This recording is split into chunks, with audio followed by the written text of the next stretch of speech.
Boston, this is Fred Foy, inviting you to join us once again for Heritage Radio Theater with Tom Heathwood, bringing you memories from the golden days of network radio. Return with us now to the great old sounds of yesteryear, the 1930s, 40s, and 50s. A showcase of nostalgia, featuring some of the greatest moments in radio, all featuring the original voices from out of the past. Returning now for radio replays you're sure to enjoy. And now, here's your host for Heritage Radio Theater, our master of memories, Tom Heathwood. Hi, everybody, and welcome to another Heritage Radio Theater. We are here every week with 90 minutes of old-time radio, the wonderful programs that you could have tuned in the 1930s, 40s, and 50s had you been around at that time. Well, it's almost the same as hearing them way back when we replayed them on our Heritage Radio Theater every week. You can kind of doze back into the old days. I often do, and memories spring up with almost every different program. Tonight, for instance, we're going to be listening to requests for two of the programs that we have lined up. Gangbusters from 1948 and Radio City Playhouse from 1949.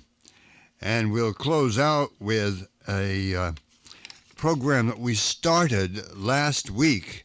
We heard the very first Paramount movie parade with the Marx Brothers, and they made a second part to that promotional program, and we're going to hear that tonight from 1933. Our program is brought to you with the best good wishes of Heritage Radio Classics.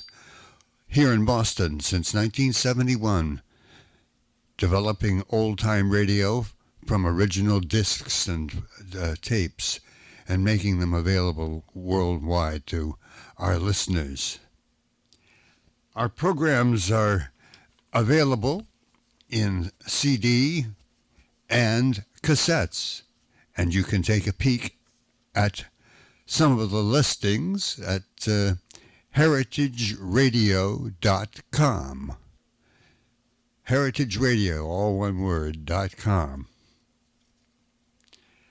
All right, let's start things off with Gangbusters. This was a favorite show of mine when I was a youngster, and it was a very popular crime program.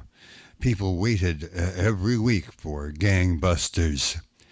We've mentioned it before, but it's worth remarking again that the term coming on like gangbusters, meaning in a strong and offensive way, not offensive, but offensive, was coined from the opening that Gangbusters presented on radio. Phillips H. Lord was the producer of Gangbusters, and he had many famous guests on, sometimes as narrators, sometimes as interpreters of the crime stories that were being featured that week. For instance, on tonight's program, which comes from October the 23rd, 1948, a story from New York City called The Case of the 24-Hour Twins. Two criminals devise a new method for robbery. And now, Gangbusters! Gangbusters, presented in cooperation with police and federal law enforcement departments throughout the United States. The only national program that brings you authentic police case histories.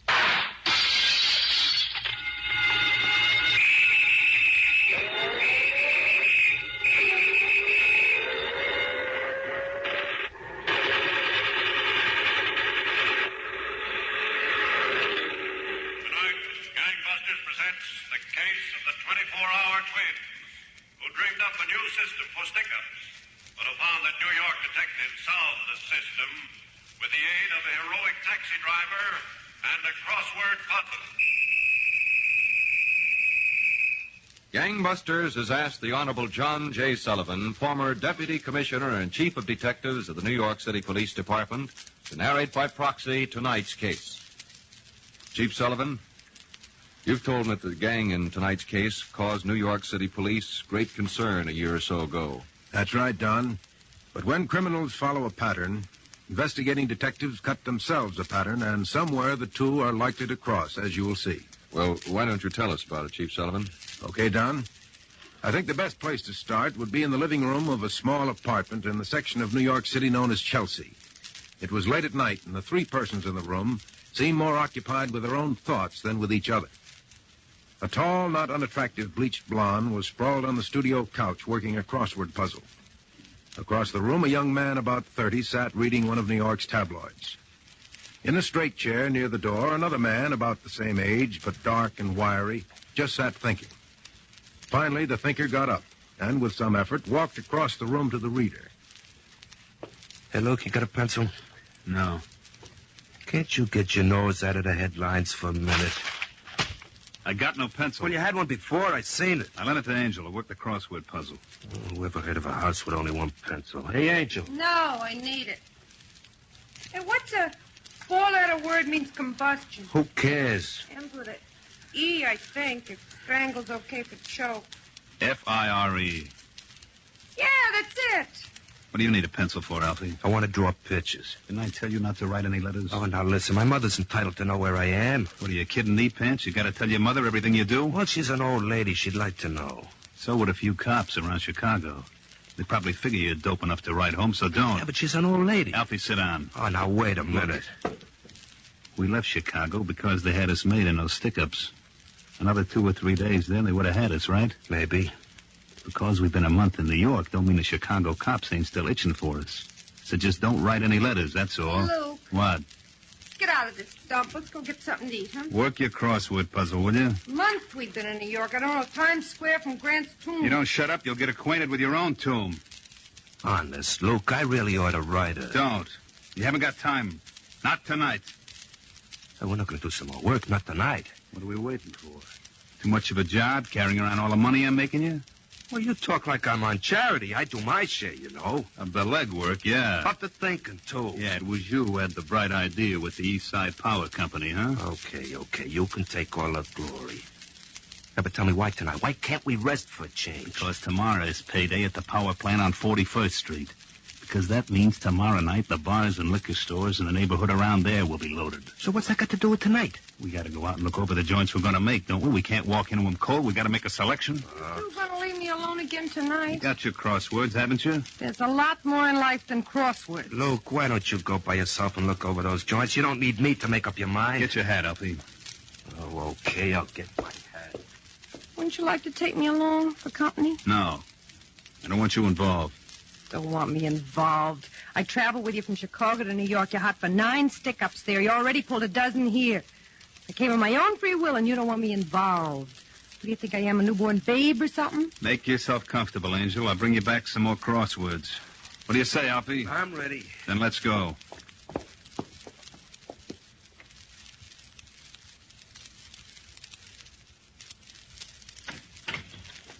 Mackey, Yeah, Lieutenant? where's Sergeant Ryan? Well, he went downstairs to the detail room a minute, Lieutenant. He said that Oh, here he comes now. Ryan, Yeah, boss? come in here a minute, will you? Something doing, Lieutenant? Stick around, Mackey. We may have something for you. Right, Lieutenant. Hey, come on in, Ryan.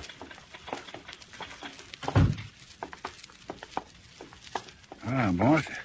Find a ray of hope? Yeah, I think maybe I did. I hate to be a wet blanket, Lieutenant, but this pair won't be so easy to run down. Well, I sat up nearly all night doing some thinking. Yeah? Those two knocked off 6 taverns and liquor stores all in one night. And all between 14th and 23rd Streets, east of 2nd. This I know. So? Well, it's all in the neighborhood of the East Side Power Company's downtown plant. Oh, now, boss, if you think it's a couple of guys who pull a job and duck down into a manhole... No, you better- wait a minute, Ryan. Yeah, go ahead. Monday night, they did their work. Monday was payday at the downtown power plant. I just checked. Well? Now, a couple of thousand employees get paid off. This bunch figures the bars and liquor stores in the neighborhood must be loaded with cash. They called you on the phone and said that's how they figure, huh? Well, it's a shot in the dark, but at least it's a shot. Oh, you got a point, but how does that get us the two guys? Today is payday at the Midtown power plant at 41st Street. And we can expect them to hit the joints in that district tonight? They had a lot of luck with the other payday. Why shouldn't they try to repeat?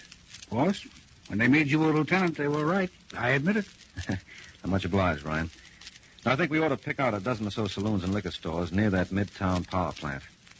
We'll set them up tonight with 2 detectives in each place in the back or somewhere, okay? Can we get the men? I just spoke to the chief's office. They're assigning us 20 extra for tonight. They'll send them down from the Bronx and from Brooklyn, and a few from Queens. Well, it's worth a shot, all right. And we'll pick the places we want to stake out. Do I get first choice, boss? You get first choice, Ryan.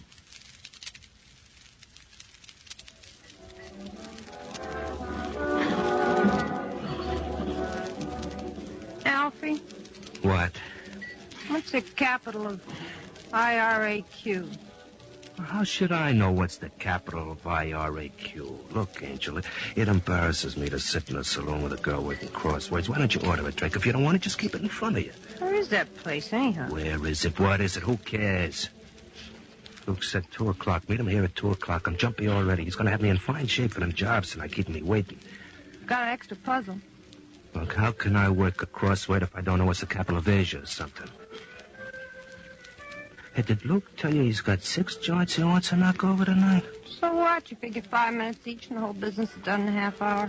You figure. What do you think this is? What's the matter? He's here. 2 o'clock, he told us, and it's 3 nearly. He never missed a train in his life. What's this got to do with trains? Hello, Angel. Hi. Where you been anyway? 2 o'clock I got here sharp. I've been shopping. Sit down, Luke. Been shopping for a present for my Angel. For me? Didn't he say it? Is that it, that package? Yep. What is it, Luke? Can I open it now? When'll you get home? Oh. Let her open it, Luke. I'm curious. I know what it is. It's a dictionary. It's not a dictionary. Oh, it isn't? Oh, come on, Luke. Let her open it up. If Luke says wait till I get home, I can wait. What are you drinking there, Alfie? What do you think? Whiskey? My old lady always said, Alfie, if you got a drink, drink whiskey, and drink it straight. Good for your old lady, but make this the last one. The last one, it's the first one. Better still, we got a big night. I want you with a clear head. I got it all mapped out. Not including that liquor store on 41st. Yeah, including the liquor store on 41st. Now, look, I didn't like that one from the beginning, and I don't like it now. The breakaway's going to be tough. They do a lot of business. For a lot of dough, we can stand a tough breakaway. But it's too near the theater there. There's always a cop on the corner, sometimes two. By the time the cop on the corner hears about it, we'll be far enough away to stop for a short beer. Who drinks beer? My old lady says Oh, beer's quit bad. with your old lady, will you? How you spell peddler? How many D's, I mean? What difference does it make? Come on, let's get out of here. Well, wait till I finish my drink. That's it. Come on, will you? See, Alfie? One's life is never one's own. Oh, yeah. Yeah, I see.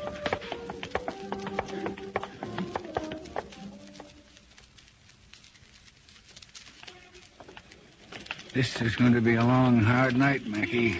I hope you brought your hot water bottle. Yeah, you should have reminded me sooner, Sergeant. Now, how did we happen to draw this 41st Street store, anyway? Well, I had a long chat with the lieutenant. Oh, what are you handing me? If I was sticking up saloons and liquor stores in this neighborhood, this would be the last place on my list. There's always a cop on the corner not 20 feet away. Maybe, but the size of the till can make up for a lot of disadvantages. We shall, as the saying goes, see. After you, Sergeant. Much obliged. Can I help you, gentlemen? We have a special today on our own brand of Puerto Rican rum. Rum? Are people still drinking that stuff? We're from the police department. Was that so? Is Mr. Simon here? I'm Mr. Simon. Something the matter? No, not yet. I'm Sergeant Ryan. This is Detective Mackey. Oh, how do you do? Sir? What can I do for you, gentlemen? What's through that door behind the partition there? Well, just a little stock room. A room for the two of us until the store closes? I think so, but why? Now, we've got an idea that you may have a couple of visitors tonight. Visitors? Stick-up men.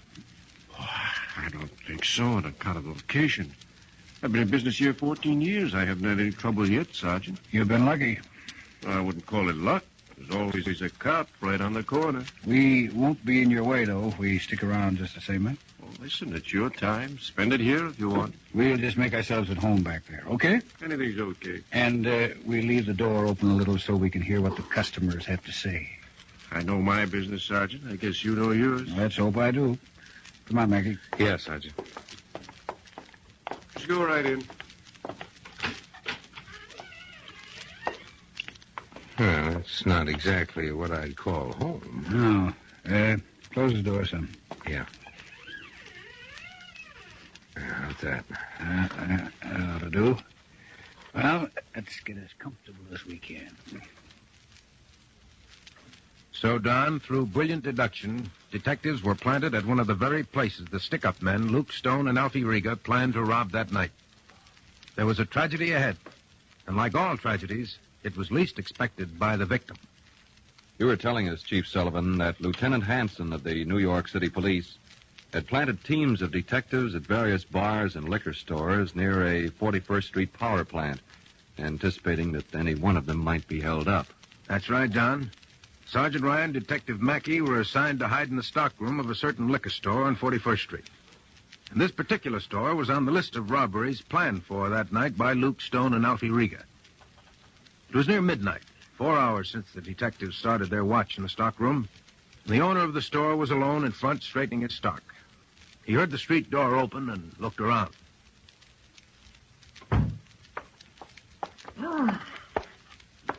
It's miserable outside.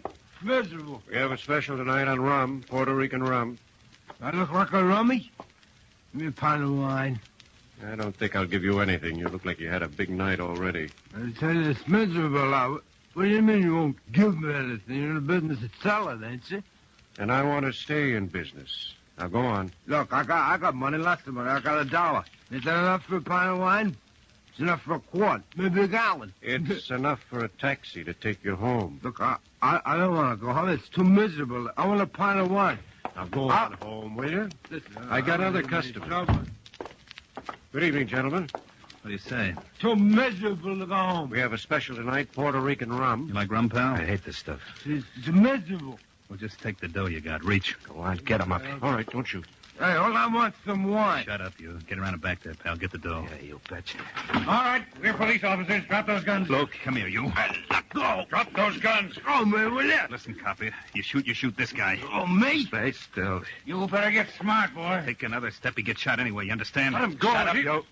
Okay, rum pot, we're going out the door. Come on. I don't want to go out. Come on. Stay where you are, copper. I don't want to. Shut up. Get the door, pal.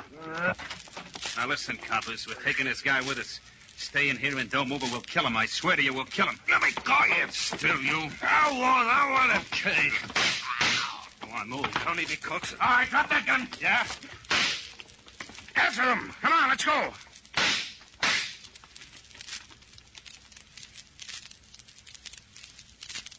the way down to 37th Street, I chased him, Lieutenant. He ducked in someplace, I don't know where. The other one lit out to a Tudor City with Mackey after him. Yes, I know, Ryan. We just got a report from the neighborhood. The one Mackey was chasing hopped in a cab and headed downtown. Mackey must be following him. Yeah, what about that man, the drunk? Well, the ambulance is there now. Abbott just reported in. He was dead on arrival. That's too bad. Yeah. Look, I'm just going to leave here now and head for the scene. Meet me there, will you, Ryan? Yeah, boss, just as soon as we make sure this other one isn't in the neighborhood.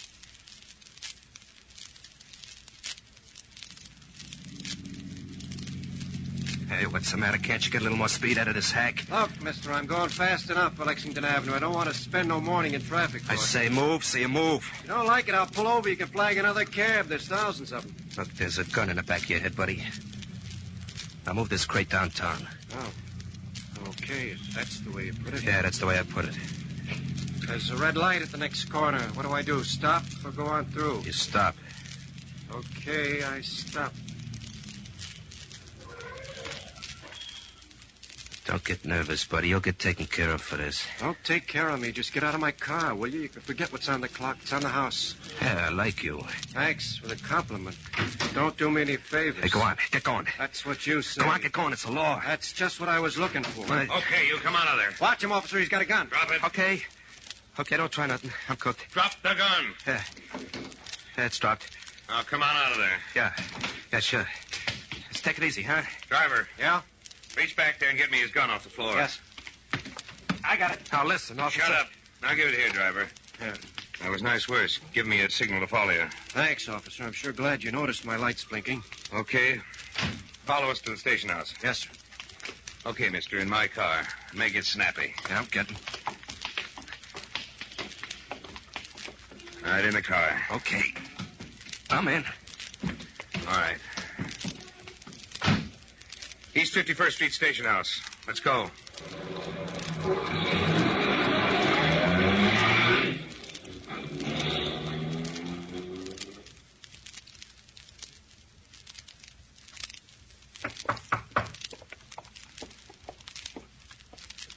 Yeah, who is it? Come on, Angel, open up. Yeah, look, just a second. Alfie get here yet? Oh, wasn't he with you? We had some trouble. We had to split up. What kind of trouble? I was shot. Is he dead? I didn't stick around to find out. Look, if Alfie hasn't shown up yet, maybe the cops got him. Well, if they got Alfie, you don't want to be around I here. had to find out. They won't get anything out of him for an hour or so, at least. Look, Angel, get the bags packed. We're moving out. Out of New York? Sure, out of New York. I like it here. Get the bags packed. And meanwhile, I'll get out in the street. If Alfie shows up, everything's fine. If he don't, we gotta move. But if they got him, cops will be all over this place. Okay, here's how we'll work it. It's a little after 1.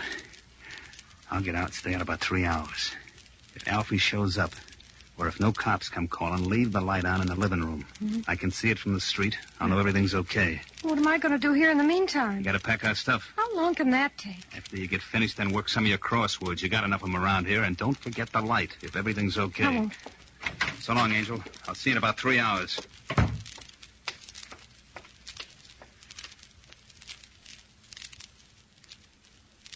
All I know, I tell you.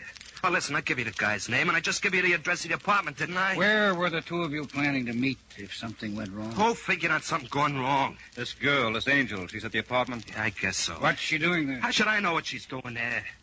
Maybe she's working one of her crossword puzzles. Puzzles, huh? Yeah. And where were you going to meet Luke? How many times have I got to say it? No place, no place. Okay, Ryan, that's enough with him. Mackie. Yeah, Lieutenant? Take him upstairs. Come on, boy. Okay. We'll let you rest a while. Honest, guys, I told you what I know. We had no place else we was going to meet. Only the apartment. All right. Get him out of here, Mackie. Yeah. Through that door, Alfie. Go on. Okay, Ryan. Take a couple of men down to the apartment. See if Luke's shown up. If he hasn't? Then talk to the girl. Maybe she knows where he could have gone. Okay, boss. And watch out for this Luke guy. He's got one gun wrap hanging over him. He won't think twice before he pulls that trigger again. All right, just a second. Yeah, who is it? A friend of Alfie's. Don't you know it's 3 o'clock in the morning? Come on, Angel, open up. Okay, just a second. Now, what? Oh. You're the law, huh? Yeah. Okay, come in. Angel? You're an angel. Alfie's in the clink, huh? How'd you guess? Oh, figured. Where did Luke go? Luke? Yeah. Why don't you ask Alfie? He's seen him since I have. Oh, no, Angel. There's a party downstairs that saw Luke go out an hour ago. Out of here. Ain't neighbors nosy. Well, mind if I make myself comfortable, do you? Make yourself whatever you like. Oh? See, you're all packed. You going to meet Luke someplace? I guess I'm not. Where were you going to meet him, Angel? In Chicago, on the corner of State and Madison at 2:30 Friday afternoon. What else would you like to know? Where were you going to meet him? Look, why don't you just haul me in? What's your hurry? I'm going to get hauled in tonight. I might as well get locked up in time to get a little sleep. Ah, you mean Luke's coming back here? I didn't say that. Look, Angel, he's got a lot of trouble now. You don't want to see him get any more, do you? His trouble is his business. Well, I think I'll just stick around a while. Okay. Have it your way. Just let me turn out a few of the lights around here. Leave those lights alone, Angel. Come here. What do you want? What have the lights got to do with it? Electric bills are big enough. Well, just leave them on. Say, whose apartment is this? Just leave them on. Uh-oh. Who's the crossword puzzle fan? Me. That's all I got to do, crosswords. No kidding. I love the puzzles myself. You You did this one? Yeah. But I couldn't finish it. I got stuck. Oh, this is a cinch. Sovereign. That's a king. No kidding. And Canadian city, A-L. That's Alberta. Hey, you're good. You know that big puzzle in the Times on Sunday? Yeah, I tried it once. I didn't get to first base. I finish it. All the time. When you fill in everything? Every word. Been doing it for 15 years. My hobby. Gee, I wish I could say that. Every week in the Times? Sure. Nothing to it. He's, gonna show back here, isn't he, Angel? I don't know. You wouldn't want to see him hurt, would you? Yeah, Luke's coming back here. When? And, what's the lights got to do with it? He's coming back about 4. If everything's okay, I gotta leave the light on in the living room. He can see it from the street. Okay, you'll see it. How'd you get to know all those words? Even with a dictionary must be hard. Oh, sometimes it is, Angel. You just got to get to the bottom of the puzzle. You start at the bottom, I always start at the top. We'll talk about puzzles later, Angel. I got to get ready to welcome Luke home. Okay, boss. I got Mackey and Adler planted in the hallway across the street. Those 2 men from the main office squad are inside a door downstairs. They're following us. Good work, Ryan. Now, what about Angel? She's in there in the bedroom. Don't you think we ought to have her out here to answer the door? Yeah. Go on, get her.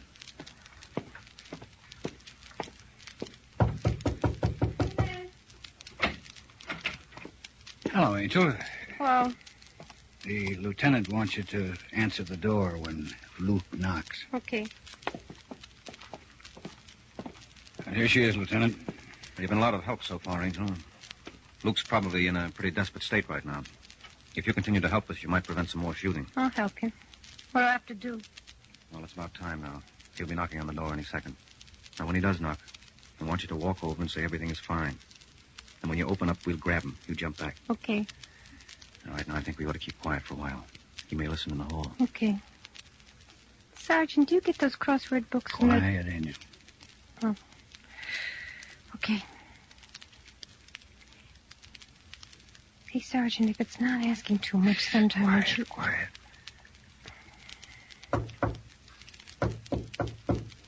That's his knock. Okay, go to the door. Ryan, you ready? Yeah. Go on, Angel.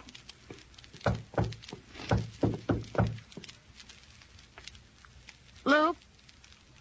Everything okay? Yeah, okay. Open up. All right. Stand back, Angel. Look, Angel, they gotta help you. Grab him. Hey, hold still, Luke. Hold still. Angel, you're right. Get him. Yeah. Oh!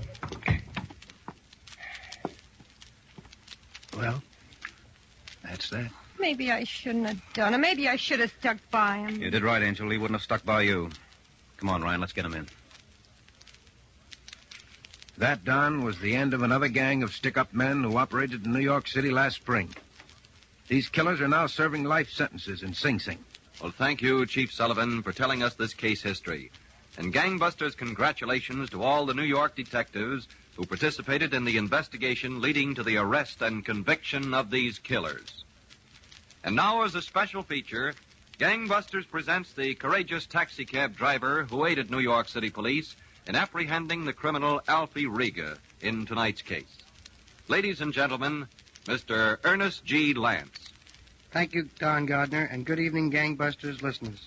Well, Mr. Lance, I understand that you're a former technical sergeant in the Air Force and the holder of the Air Medal with 3 oak leaf clusters and 7 battle stars. Tell me, how did you feel when you halted your taxicab and helped capture this gunman? Well, Don, it all happened so quickly that I didn't have time to think how I felt. Well, why not tell us about it, Ernie? All right, Don.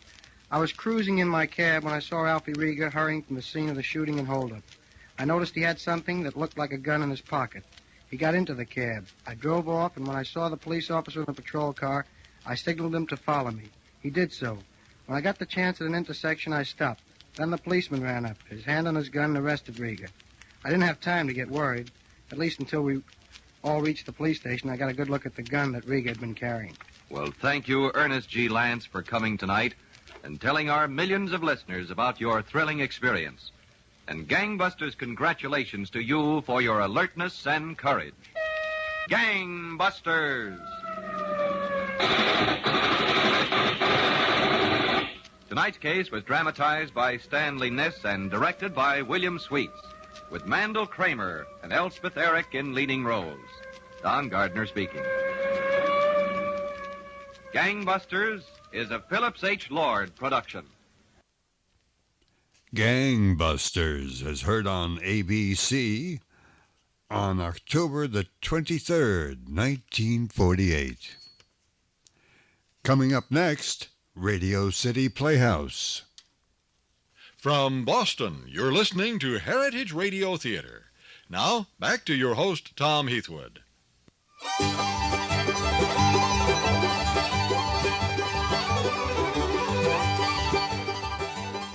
It's intermission time now on Heritage Radio Theater. We'll be right back.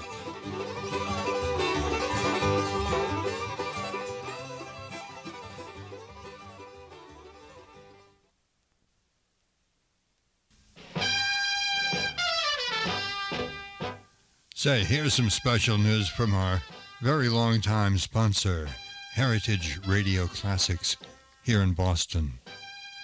Heritage, as you may have heard me mention, is downsizing and now limiting its sales to cassettes, CDs, MP3 CDs, and DVDs to its radio listeners and the items in its catalog that you can see at heritageradio.com.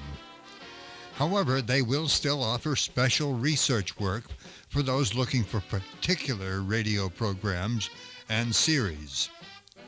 Meanwhile, Heritage will be selling many items from its studio and master library. This includes master tapes, cassettes, low-generation tapes, original radio transcriptions, LPs, and commercial releases. In addition, Heritage is going to make available a list of old-time radio studio equipment, including RCA and other broadcast microphones, amplification and processing equipment, preamplifiers, limiters, processors, and many other items.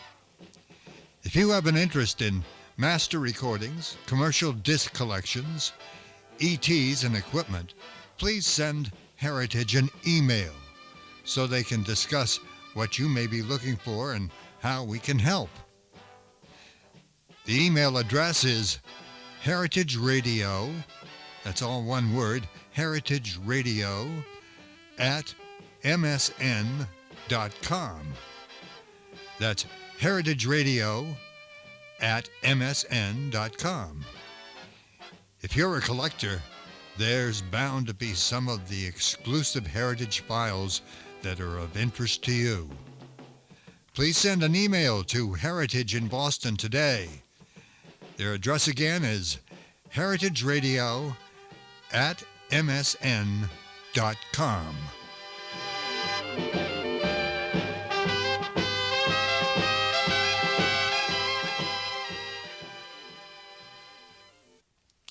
And we're back now on Heritage Radio Theater. I'm your host, Tom Heathwood.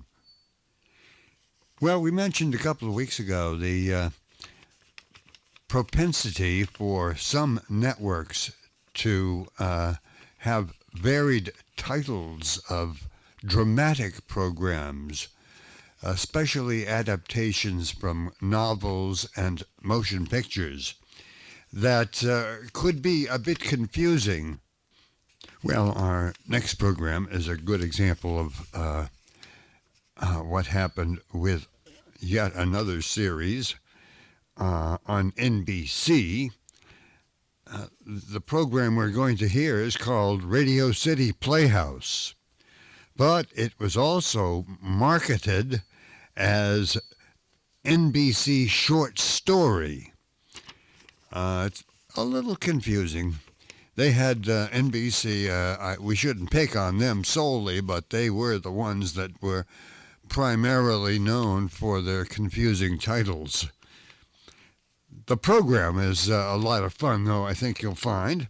It stars well-known radio actress Claudia Morgan in a story about a newspaper theater critic who has to make a deadline.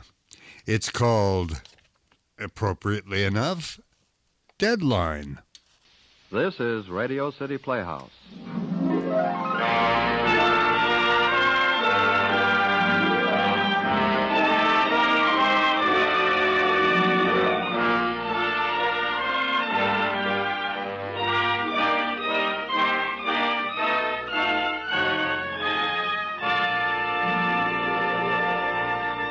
Ladies and gentlemen, here's the director of Radio City Playhouse, Harry W. Junkin. Thank you, Bob Warren.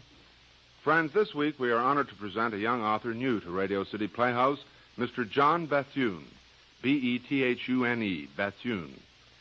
It is a name we think you will do well to watch because for brittle and penetrating radio writing, Mr. Bethune is in a class by himself.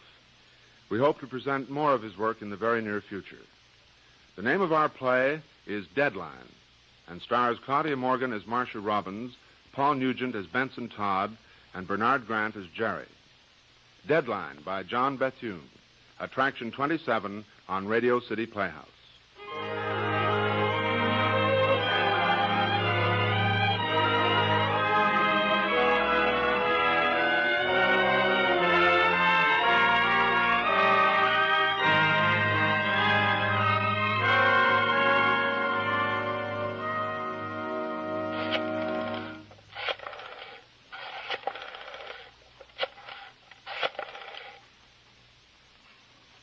Hello, Sphinx Club. Can I speak to Louis in the bar, please? Oh, what's he doing? Hello, Louis. This is Marcia Robbins. Marcia Robbins, Benson Todd's secretary. Yes. Listen, has Mr. Todd been in tonight? Well, if he comes in during the next half hour, will you tell him I called? Louis, it's very important. I think he's forgotten or something, and it's very urgent that I get hold of him. All right. Thanks. Goodbye.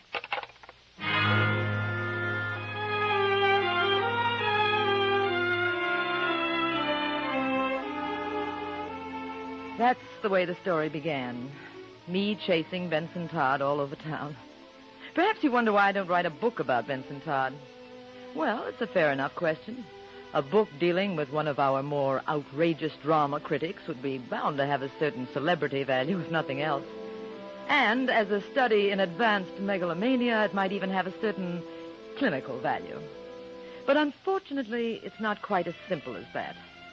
In the first place, having spent 5 hair-raising years as Benson Todd's personal secretary, I find it rather difficult to view him with the proper detachment and reverence of a good biographer. I wouldn't dare write a book about him, fictional or otherwise. However, there is one rather illuminating episode in the saga of Benson Todd, which I think I can safely repeat. It happened only last season, on that now famous evening when the Vaughan Courtney production of Macbeth opened on Broadway. Perhaps you remember, it was at the Gotham Theater. Will it not be received when we have marked with blood those sleepy 2 of his own chamber, and used their very daggers, that they have done it? Who dares receive it other, as we shall make our griefs and clamor roar upon his death? I am settled, and bend up each corporal agent to this terrible feat. Away, and mock the time with fairest show. False face must hide what the false heart doth know.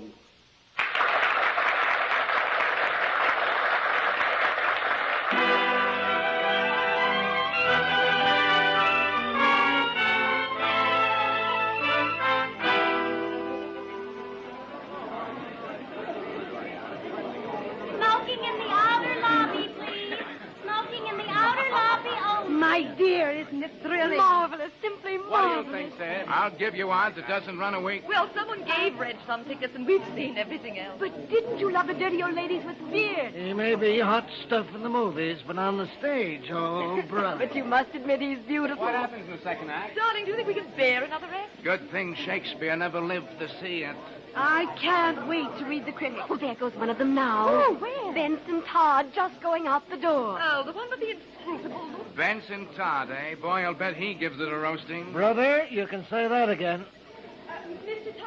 Mr. Todd, wait a minute, please. Excuse me, please. Pardon me, please. Mr. Todd! Do you happen by any chance to be speaking to me? Yes, I am. I saw you leaving the theater, and I wanted to have a word with you. What about? Well, I don't blame you for leaving, Mr. Todd. One act of this thing is plenty. Mr. Todd, I'm Mrs. Vaughn Courtney. Really? Well, I don't blame you for leaving, Mr. Todd. You said that once.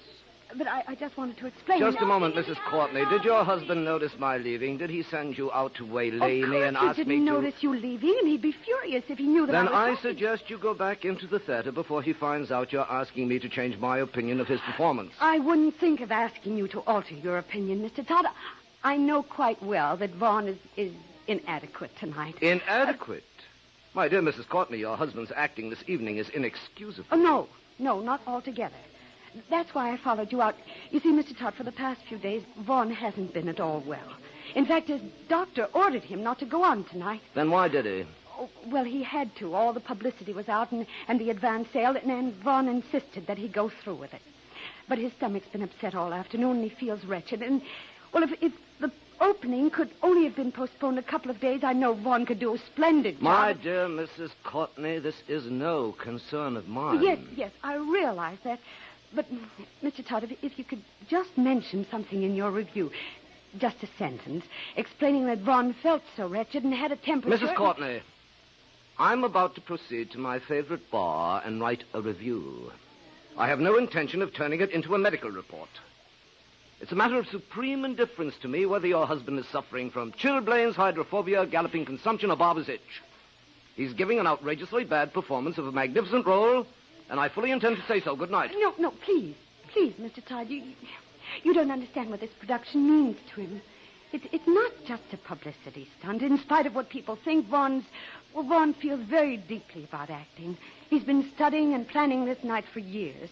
It's terribly important to him. And, well, if you were an actor, you'd understand. Now, Mr. Todd, couldn't you possibly come again tomorrow night or the night after? I know you'd feel that Vaughn was wonderful. Mrs. Courtney, I have a deadline to meet. You'll have to excuse me. A theater lobby is no place to stage a sob scene, so if you don't mind... I should have known better. Good night, Mr. Todd.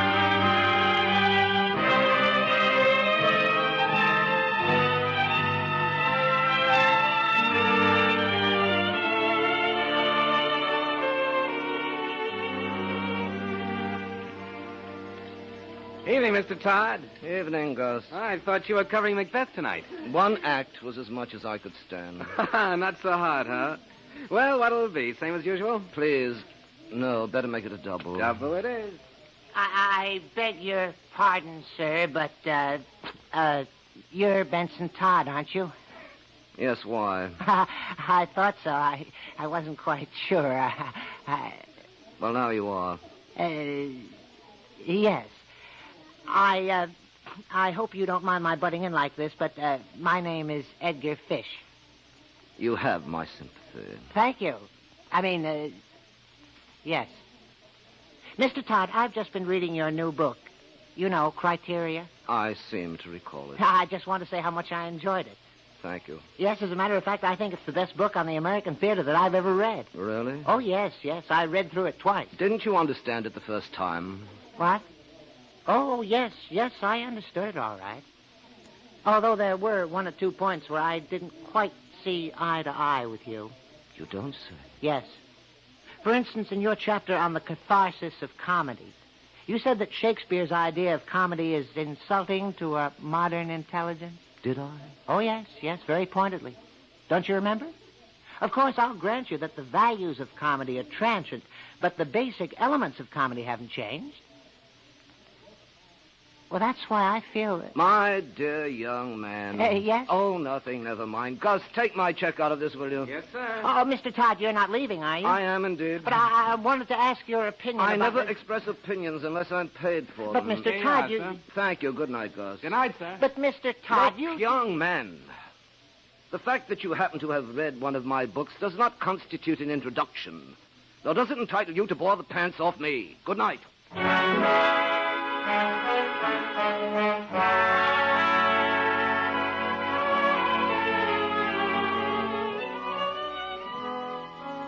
Hello, Store Club. This is Marcia Robbins of the Morning Chronicle speaking. Can you tell me Mr. Todd's there? No. Todd. Benson Todd. That's right. Well, would you find out, please? It's very important. Yes, I'll hold on. Oh, come in. Hi, beautiful. Oh, it's you, Jerry. In the flesh, my sprite, in the flesh. Well, take your flesh somewhere else. I'm busy. Oh, come now. Is that any way to welcome the man you love? Please, Jerry, I'm in no mood for fun and games. What's the matter? Plenty. We go to press early tonight. Well, so what? So, I haven't got Mr. Todd's copy yet. Why not? Because he hasn't come in yet, you dope. Okay. Don't have to bite my head off. Well, don't ask me stupid questions. I'm not asking stupid questions. Quiet. Hello? Yes. He isn't. Well, has he a reservation? I see. Well, look, if he comes in during the next few minutes, would you ask him to call his office? Yes, please, as soon as he comes in. Thanks very much.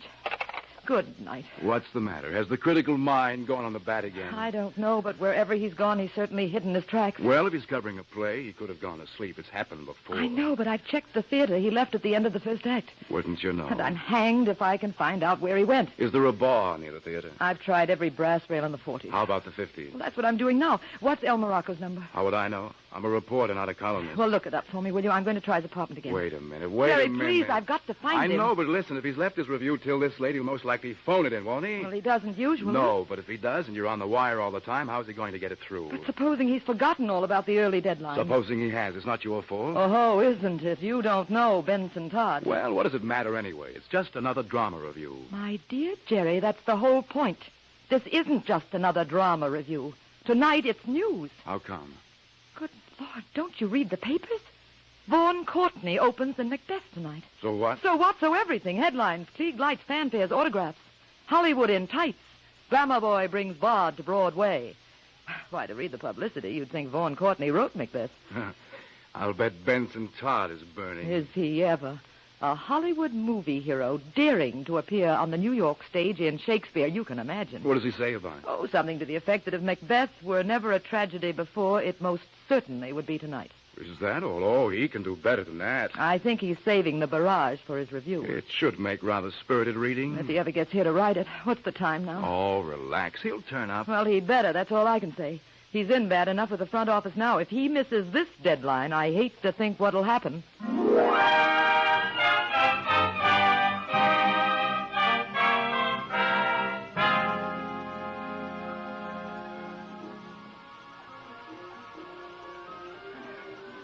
Good evening, Mr. Todd. Hello, Johnson. Got a table? Yes, sir. How many are there? Just myself. How would you like the corner in the bar? Good. This way, sir.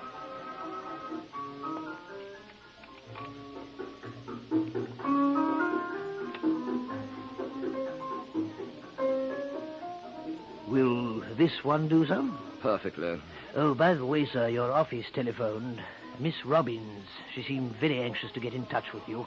Should I have an extension connected? No, thanks. I'll see about it later.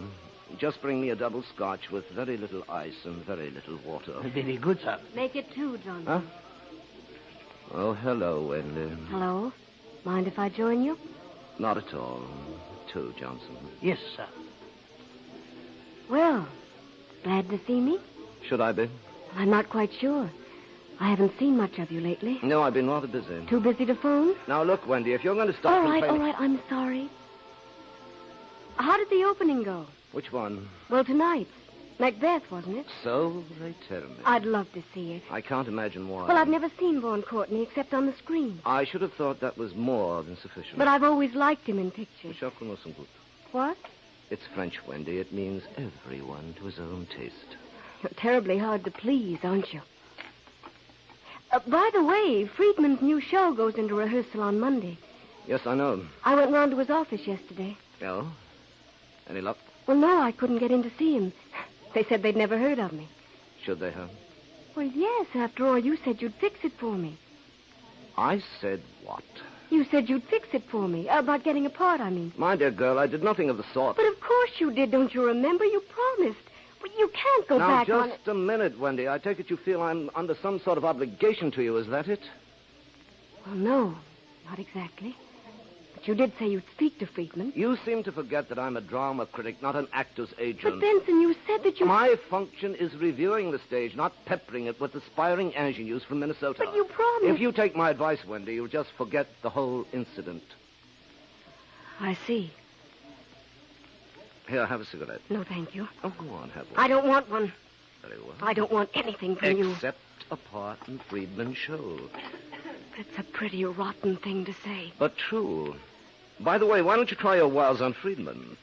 I wouldn't have believed you could be so completely callous. You'll have to work fast, though. He goes into rehearsal on Monday, remember? I won't be here on Monday. Oh? Going somewhere? Yes. Where, Minnesota? Does it matter? Not especially. I didn't think so. Well, have a nice trip. Thank you. Well, I guess that's my exit cue. You should know. You claim to be an actress. Yes. Well, goodbye, Mr. Todd. Goodbye, Wendy. Better luck next time. Yeah, you are, sir? Thank you, Johnson. I'll take them both. Yes, sir. Isn't the young lady coming back? I hardly think so, Johnson. I hardly think so.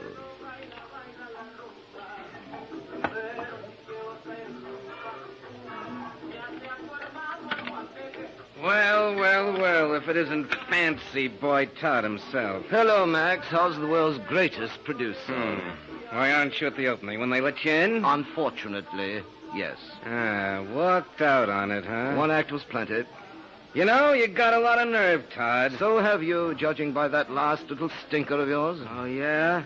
Well, what makes you think you can review a show like Macbeth when you only see the first act, huh? My dear Max, it isn't necessary to eat a whole egg to find out it's putrid. Very funny. You ought to use that sometime. I probably will. When is your next production? What do you care? You won't get in to see it. Uh-huh.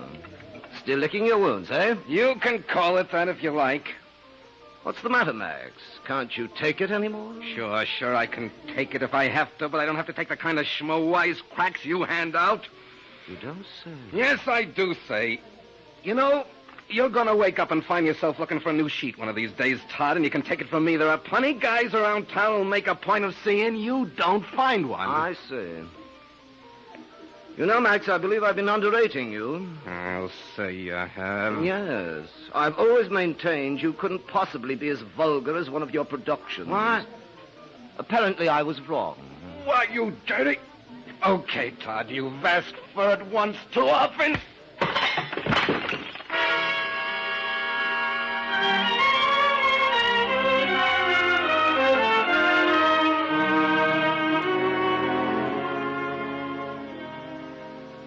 But where on earth do you suppose he can be? Look, you've asked me that 14 times, and I still don't know the answer. He should have been here a half hour ago. All right, but there's no need to get yourself into a dither about it. It won't be the first time he's missed the deadline. No, but it may be the last. And if he gets the axe, I'll probably get it, too. Good. Then you can marry me. We'll buy a nice little rose-covered cottage in Brooklyn and live happily ever after. Oh, go to... Ah, there he is. Hello. Yeah. Oh, no. No, he's not. Well, I couldn't say for sure. He's supposed to be here now. Is there any message? Well, who shall I say was calling? Hello? Hello? You know, that's funny. That's the third time she's phoned in the last hour. Who? I don't know, some woman. Oh, what's so funny about it? Nothing, only each time I ask her who's calling, she hangs up on me. Very discreet, I'd say. Just the same, I'd like to know what goes on. Probably one of our critical colleagues' girlfriends. I'm told he leads a pretty shady love life. I gather you don't altogether approve of our Mr. Todd. You gather correctly. For my money, he's a grade-A jerk. You'll have to admit he's a grade-A critic. Nuts. He's a lousy critic. Oh, who says so? I say so. Oh, and of course, that settles the matter. No, not necessarily, but I certainly can't have any use for a critic who despises the theater as much as Todd does. Despises the theater? Whatever gave you that idea? Well, isn't it obvious? He pans every play he sees. Oh, come now. Of course he does. I've never read a review of his yet that didn't flay the hide off the author or insult the actors or sneer at the producer. Well, maybe they deserved it. But that's not the point. Well, what is the point? Simply that a critic should be constructive, not destructive. Oh, my God. Well, it's true. A critic's job is to contribute something to the theater, not sit back and make cheap cracks at it. After all, it doesn't take any great brain to write the sort of stuff Todd does. Any fool can jeer. Including yourself, I suppose. Oh, for the love of Pete, the female mind. What's that? I said the female mind. Why is it that a woman can never discuss any subject for 3 minutes without making a personal issue of it? For exactly the same reason that a man can never discuss any subject for 3 minutes without being patronizing about it. Who's being patronizing? You are. I'm not being anything of the kind. I simply stated that a dramatic critic should be constructive and not destructive. And I simply state that you don't know what you're talking about. Now, who's being patronizing? Oh, shut up. I beg your pardon. I said shut up. Now, look here, Marcia. Oh, there's Mr. Todd. Quick, hand him a pencil. Say please. Oh, all right. Please, come on, give it to me. Hello? What? No, it's not. Well, I haven't got it yet. Mr. Todd hasn't come in. I don't know. Well, all right, you don't have to yell at me. It's not my fault. Yes, I heard you. Okay, you'll get Todd's copy as soon as it's ready. Who was that, Sloan? Oh, yes, he's raising the roof. What'll I do? Let him rave. But, Jerry, he's not kidding. They're holding space. I've got to do something. Well, I guess there's only one thing you can do. What? Write the review yourself. Don't be funny. No, I'm serious. If Sloan's yelling for copy and Todd's not here, somebody's got to write it. Well, it won't be me, I can tell you that. All right, I will. What? Get your pencil. I'll dictate a loop. Now, just a minute, not so Come fast. on, there's no time to waste. Sloan's waiting. But, Jerry, this is crazy. Don't argue. Jerry, we'll never get away Why with not? it. Come on, make with the pencil. Oh, okay, my impetuous young friend. But don't say I didn't warn you. Are you ready? Yes, I'm ready. Okay, now, let's see. Where's it playing? The Gotham. Gotham, okay. Take this. Had the immortal Bard been present at the Gotham Theater tonight, he would have... No, change that. Try this. It is perhaps... Wait a minute. I think I've got it. What? The opening sentence. Listen. Shakespeare wrote Macbeth as a tragedy, but tonight on the stage of the Gotham Theater, it emerged as a comedy. How's that? Brilliant. Oh. I wish I'd said it.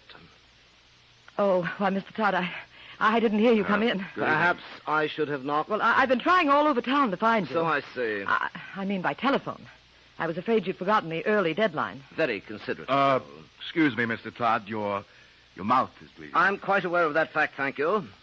And just what, may I ask, are you doing here? Well, I was just helping Marcia. I mean, Miss Robbins. We thought if you didn't turn up, we might get your coffee ready. Really? Well, when I require your services in this department, I'll let you know. In the meantime, I'll thank you to get out of my office and stay out of it. Now, just a minute, Todd. You heard me. Yes, I heard you. Jerry, please. Okay, I'm going. But someday this paper is going to get wise to you, Todd. And close the door behind you. Go to... And now, Miss Robbins, if you have no objection, I should like to express my opinion of tonight's opening in my own words.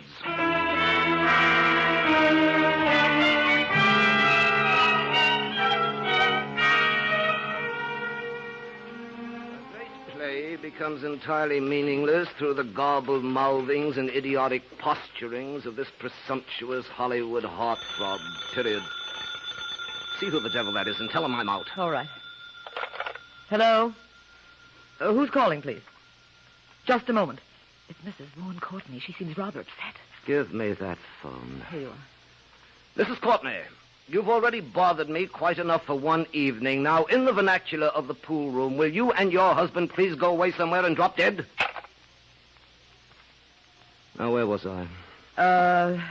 Idiotic posturings of this presumptuous Hollywood heartthrob. Ah, yes. In fact, Mr. Vaughan Courtney's Macbeth is unquestionably the worst performance of that role it has ever been my misfortune to witness on any professional stage, either here or abroad. In fact, Mr. Vaughan Courtney's Macbeth is unquestionably the worst performance of that role it has ever been my misfortune to witness on any professional stage, either here or abroad. My gosh, Marcia, how can he write that stuff? Well, I shouldn't think you'd be bothered reading it after the way he kicked you out of the office tonight. Yeah, that twerp. Still, I've got to admit the guy does have style. Just listen to this. Oh yeah, here. In the second soliloquy, Macbeth appeared to be coping not so much with the pangs of an uneasy conscience as with the twinges of a faulty intestine. Yikes. Oh, please, Jerry, I've heard it once tonight, and I don't think it's either clever or amusing. Say, what's the matter with you anyway? Oh, nothing. Just tired, I guess. Yeah, it is kind of late. Wonder if the other papers are out yet. Should be by now. Why? Well, I'd like to see what the other critics say. Hey, Louie. Yeah? Got any morning papers there? Yeah, I got a news. Just came in. Let's see it, will you? Yeah, sure. Want some more coffee, honey? No, thanks. Hey, that's too bad about that movie guy, huh? What movie guy? Oh, it's here on the front page. See? Actor dies on stage. What's that? Who? Vaughn Courtney. You're kidding. No, look. Vaughn Courtney, Hollywood film star, died tonight in the stage wings of the Gotham Theater. Oh, no. That's too bad, huh? His appendix busted. Appendix? Yeah, it says, stricken with acute appendicitis during the first performance of Macbeth, the idol of movie-going millions collapsed before a horrified first-night audience and was carried from the stage by members of his company. Holy Peter, when did it happen? Right in the middle of the show, during the third act. Oh, brother, this is the payoff. Todd's really done it this time. He wasn't even there. Holy cat, but he reviewed the whole show. Exactly. Oh, my aching back. Will this raise a stink? Wait till the chief reads that bit about the faulty intestine. Wait till he reads the last paragraph. Why, what does that say? Read it yourself. All right. Since the text has been so obviously mutilated to veil the star's shortcomings as an actor, we can only regret that they didn't follow through. Why prolong Macbeth's demise for 5 acts? Mr. Courtney would have done us all a great favor had he arranged to meet his maker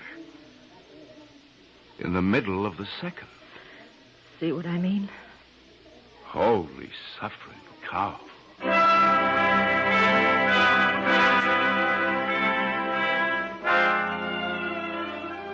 Well, that's the story.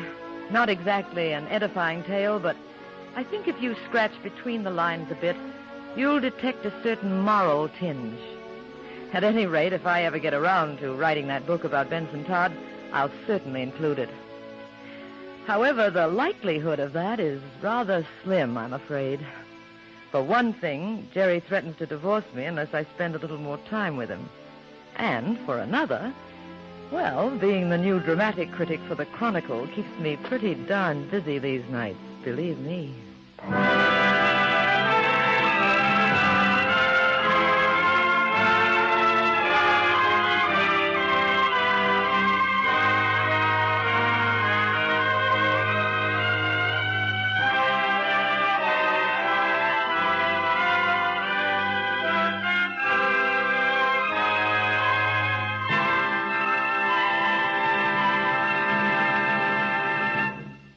You have just heard Deadline, Attraction 27 on Radio City Playhouse.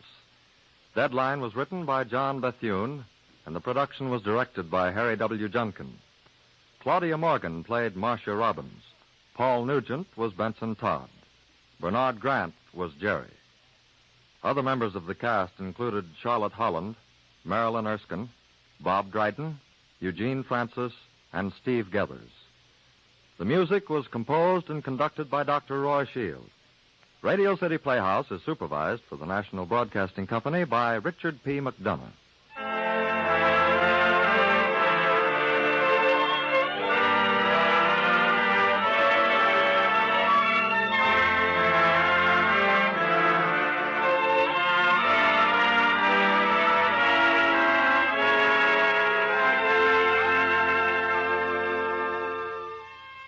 This is Harry Junkin again. Next week, a radical and complete departure from our regular format. We're sure you'll be charmed and delighted with Two Moods from the Past, a type of radio entertainment we have never attempted on Radio City Playhouse. Next week as Attraction 28. Good night, everybody.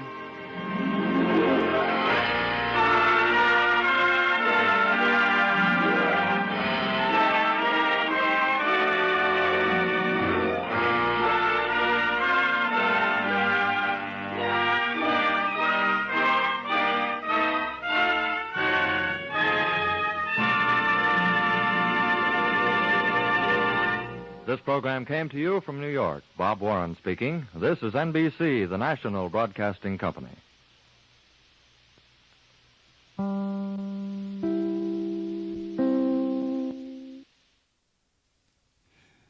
Radio City Playhouse from February 28th, 1949. Coming up next, Marx Brothers and rarities from Paramount. Intermission time now. Benny Martin and Arthur Smith. And a little old-time music. The 12th Street Rag.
Before our next vintage radio show, a reminder of our announcement earlier in the program from Heritage Radio Classics here in Boston. Heritage is downsizing this year and are offering listeners to Heritage Radio Theater a large number of master tapes of old-time radio, studio equipment, electrical transcriptions, commercial recordings on LPs and cassettes, and CDs. Many of the original reel-to-reel tapes in the general library and low generation library have programs never aired on our show, and others are not even in general circulation among old-time radio collectors. If you're looking for additions to your reel-to-reel collection or have interest in ETs and LPs from the early days of radio, please get in touch with Heritage Radio Classics in Boston and let them know what you may be interested in. And don't forget, also in this once-in-a-lifetime sale are rare pieces of studio broadcast equipment, maybe just what you've been looking for years. RCA studio microphones, for example, in perfect condition. Some almost impossible to find anywhere these days. Please email Heritage about your interests in tape and record libraries or broadcast equipment. Their address is Heritage Radio, that's all one word, Heritage Radio at msn.com. Heritage Radio at msn.com. You can also leave a message on their 24-hour Heritage telephone line, and they'll call you back. Their number is 617-430-5000. That's 617-430-5000. Don't miss out on this wonderful once-in-a-lifetime sale.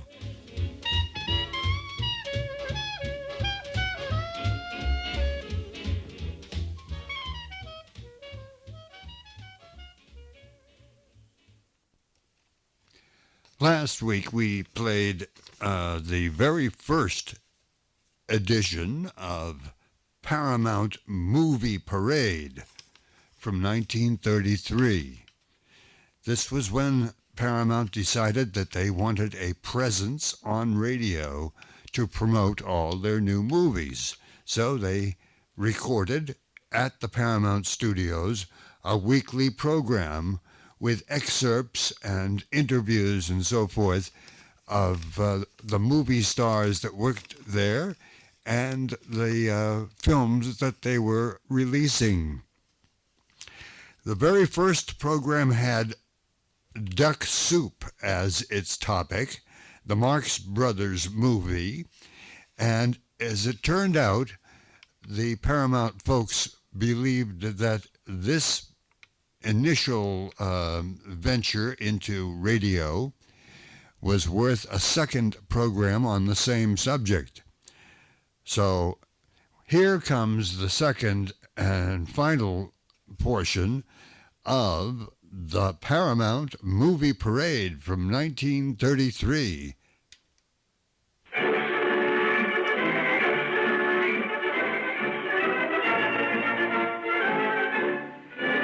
Here we are, your favorites of the cinema screen. Here we are, each hero you've seen, each Hollywood queen. To 100 million people in this nation, we extend this invitation. You are all invited to join our Hollywood party anywhere you are. Join us while we work and play, okay, America, here we are. This station takes pleasure in presenting to you the new series of programs produced by Electrical Transcription in the Paramount Studios, Hollywood, the Movie Parade. Each week, the brightest luminaries of the screen will project their personalities by radio for your enjoyment. You are now about to be regaled with a few brimming soup plates of duck soup, consisting of tasty, topical tidbits concocted by those princely purveyors of mad mirth and furiously funny farce, the four Marx Brothers. The various aliases under which the four Marx Brothers are now masquerading are as follows. Groucho is Rufus T. Firefly, dictator of Fredonia, a diplomat whose dippy dictation proves that he's off his dip. Harpo is a spy who plays I Spy, but who never spies anyone he aspires to spy. Chico is Ciccolini, a peddler of peanuts, who cracks under the strain of being war minister. Zeppo is Bob, secretary to the dictator, the only one of the four Marx Brothers cursed with common sense. The other characters are Mrs. Gloria Teasdale, widow of the ex-president of Fredonia, Verdi Trentino, the scheming ambassador from Sylvania, and Vera, his niece. The scene is the cabinet room, and the members of the Brain Trust are about to disperse. Dictator Firefly, our old college chum Groucho, taxis into the room, evidently under great mental stress, which is taxing his one-cylinder brain to a distressful degree. His secretary, Bob, is lolling on a divan and winking at the nymphs frescoed on the ceiling. Chico rings himself in when the telephone buzzes. Bob, alias Zeppo, follows the retiring members of the cabinet as they put on their high hats and leave in high dudgeon. Groucho now barks at Chico. Now listen here. I've got a swell job for you, but first I'll have to ask you a couple of important questions. Now what is it that has four pair of pants, lives in Philadelphia, and it never rains but it pours? That's a good one. I give you 3 guesses. Now let me see. Has four pair of pants, lives in Philadelphia. Is it male or female? No, I don't think so. Is he dead? Who? I don't know. I give up. I give up, too. Now I ask you another one. What is it? Got a big black mustache. smokes a big black cigar, and he's a big pain in the neck. Now, don't tell me. Has a big black mustache, smokes a big black cigar, and there's a big pain in the... does he wear glasses? That's right. You guess it quick. Just for that, you don't get the job I was going to give you. What job? Secretary of War. All right, I take it. So, now that you're Secretary of War, what kind of an army do you think we ought to have? Well, I tell you what I think. I think we should have a standing army. Hey, wait a minute. Why should we have a standing army? Because then we save money on chairs. The tureen of duck soup is getting brothier and frothier than ever, as the four Marxes are now stirring it frantically until their funny bones ache. As the scene opens, Zeppo rushes in where Groucho is meditating more madness and flourishes a letter under the dictator's prominent beak. The plot in the pot of duck soup becomes more woozy and oozy with every passing minute. This letter's to work at Trentino. The man is trying to undermine you. Now, what are you going to do about it? I've got a good mind to ring his doorbell and run. We've got to get rid of that man at once. Now, I've got a plan. You say something to make him mad, and he'll strike you. And we'll force him to leave the country. That's a swell plan. Why couldn't you arrange for me to strike him? Ambassador Trentino is a very sensitive man. Perhaps if you insult him. He's very easy to insult. Why, I said something to Vera Markel in his presence once, and he slapped my face. Why didn't Vera slap your face? She did. What'd you say to her? You ought to be ashamed of yourself. Where'd you hear that story? Well, you told it to me. Oh, yes, I remember. I should have slapped Mrs. Teasdale's face when she told it to me. Where is Trentino? At Mrs. Teasdale's tea party. Was I invited? No. Take a letter. You are cordially invited to attend my tea party. Sign Mrs. Teasdale's name and tell her I accept. Come on, let's go.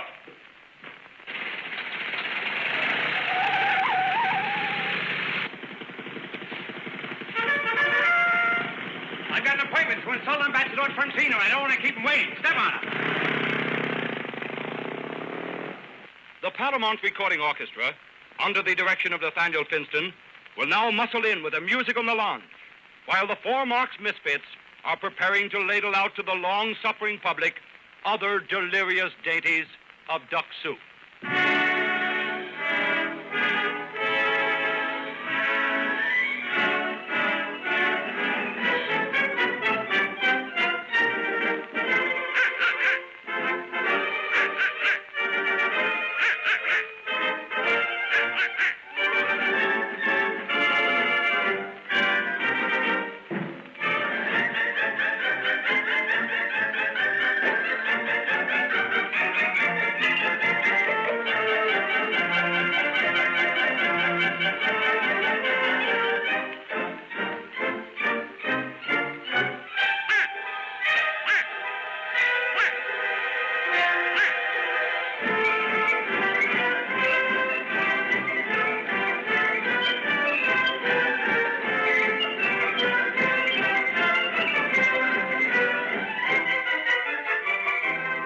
You are now madly whirled to a scene in Mrs. Teasdale's sunken garden, where she and the slicker Trentino have sunk down on a bench.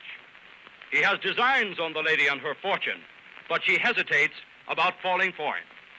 Also, the wily plotter has failed to take into his calculations his rival and archenemy, Rufus T. Firefly, the fly in his ointment, the champion hurler of monkey wrenches, the jocular jester about to put a jinx on him. To wit, Groucho the Witless. Gloria, can't you see that our marriage would not only unite two great families, but would further cement the relations of our countries? Ambassador Trentino, I am indeed honored, but... Gloria, I've waited for years. I can't be put off any longer. I love you. I want you. Can't you see I'm at your feet? When you get through with her feet, you can start on mine. If that isn't an insult, I don't know what is. Gloria, I realize how lonely you are. All my life, I have dreamed of a girl like you.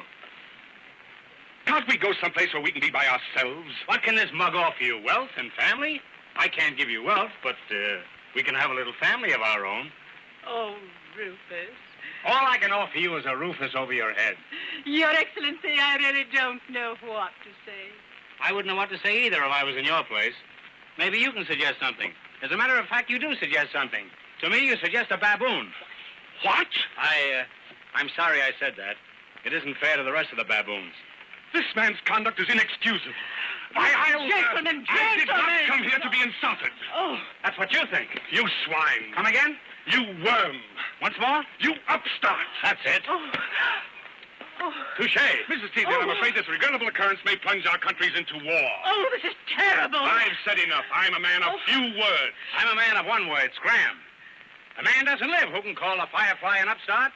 Why, the Mayflower was full of fireflies, and a few horseflies, too. The fireflies run the upper deck, and the horseflies run the fireflies. Good day, my sweet. Oh, Your Excellency, I must speak to you. I'll see you at the theater tonight. I'll hold your seat till you get there. After you get there, you're on your own. Groucho is such a dippy diplomat that the country is on the verge of war. At the call to arms, Harpo chases the first girl he sees. But to Chico, Zeppo, and Groucho, it is war. War. War. Then it's war! Then it's war! Gather the forces! On with the horses! It's war! We don't just go to war. Each native son will grab a gun and run away to war. At last the country's going to war. It is the country going to war. At last the country's going to war. We're going to war. This is a fact we can't ignore. We're going to war. This is a fact we can't ignore. We're going to war. In case you haven't heard before, I think they think we're going to war. I think they think we're going to war. We're going to war. I think they think we're going to war. We're going to war. We're going to war. We're going to war. We're going to war. They got guns. We got guns. All God's children got guns. We're going to war. All over the battlefield. All God's children got guns. Down, way down, yeah. Down, you cry for me. Only coming around the mountain with a banjo on my knee. Down, way down, yeah. Down, you cry for me. Only coming around the mountain with a banjo on my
People, if they're coming by land, and one if they're coming by sea. They've double-crossed me. They're coming by land and sea. Right through every village and town. Wake every citizen up, hill and down. Tell them the enemy comes from afar. With a hey-na-na-na and a hot-cha-cha. Be off, my lad.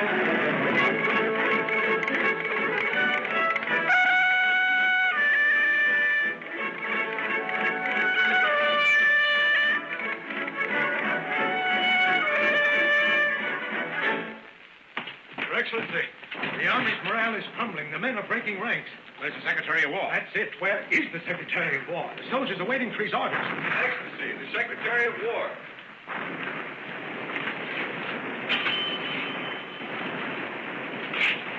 Awfully decent of you to drop in today. You realize our army is facing disastrous defeat? What do you intend to do about it? I've done it already. You've done what? I've changed to the other side. So, you're on the other side, eh? Well, what are you doing over here? Well, the food is better over here. Ciccolini, I used to think you were two-faced, but you couldn't be. Or you wouldn't be wearing that one.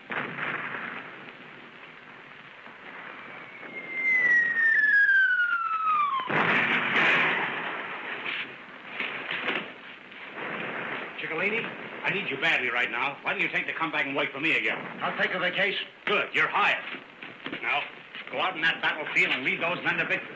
Go on, they're waiting for you.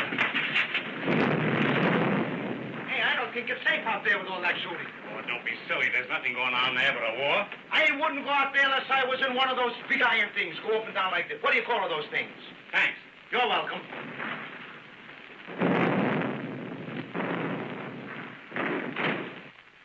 have just listened to a program in the series of the Movie Parade, starring the four Marx Brothers, consisting of more morsels from Duck Soup, their new Paramount picture. Next week, another program in the series of Movie Parade will be broadcast from this station. Be sure to tune in.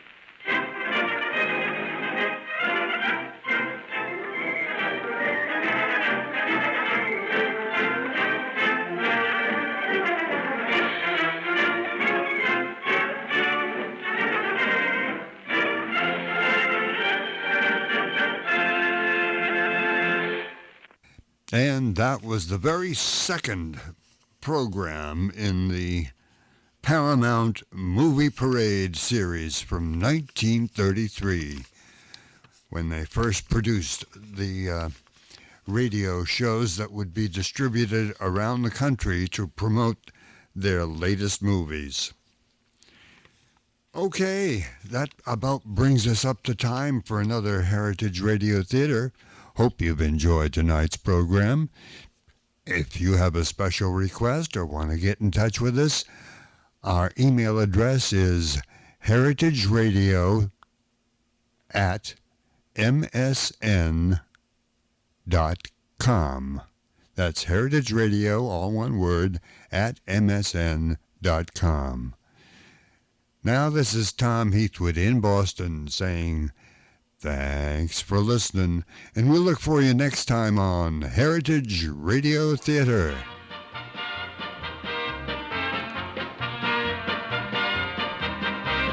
You've been listening to Heritage Radio Theater with award-winning nostalgia host Tom Heathwood. And be sure to join us next time when Tom Heathwood returns with more of the wonderful sounds from radio's golden past, here on Heritage Radio Theater. Our program is produced in Boston. This is Fred Foy speaking. This is the Old Time Radio Network.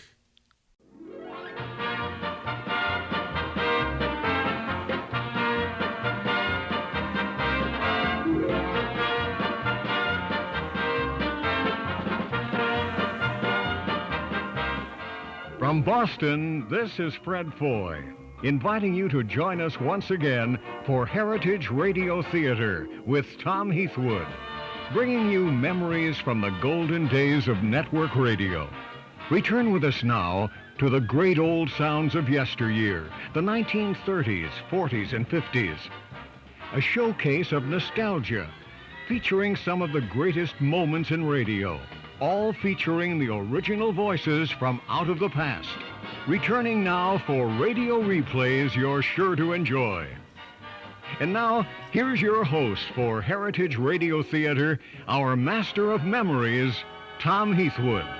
Thank you so much, Fred Foy, and hi, everybody, and welcome to another edition of Heritage Radio Theater. We're here every week with 90 minutes of old-time radio fun from the 1930s, 40s, and 50s. The programs that your grandparents and parents used to listen to. Or maybe if you're old enough, like me, you heard them yourself. We're in our 27th year of doing Heritage Radio Theater, and we thank you all for being kindly attentive over this period of time whenever you've had a chance to tune in. If you have a particular program you like aired on one of our weekly get-togethers, won't you drop us a line to our email address? It's Heritage Radio.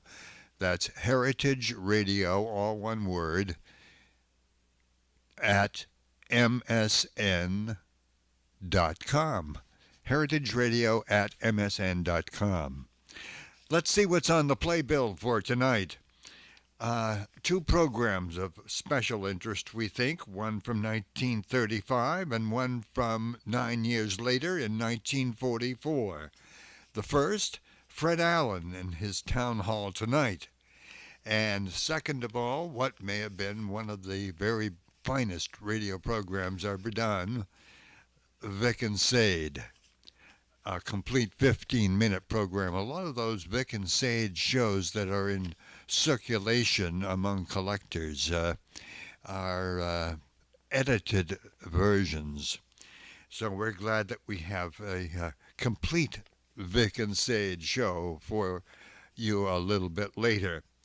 Fred Allen, of course, finished up his radio career in 1959, but his radio career and stage career started many, many moons before that. His radio career was somewhere around March or April, I think, of 1932. And by 1935, which is where we're at tonight, the Town Hall Tonight was the title of the program. The Linnet Bath Review, I think, was actually his very first regular weekly show. Fred Allen was in Hollywood just before this to produce a motion picture, and he's greeted warmly on this October the 2nd, 1935 program by his cast, and it's a little bit overdone, I think, at the beginning, but perhaps they were that happy to see him. Anyway, they wanted everybody to think they were.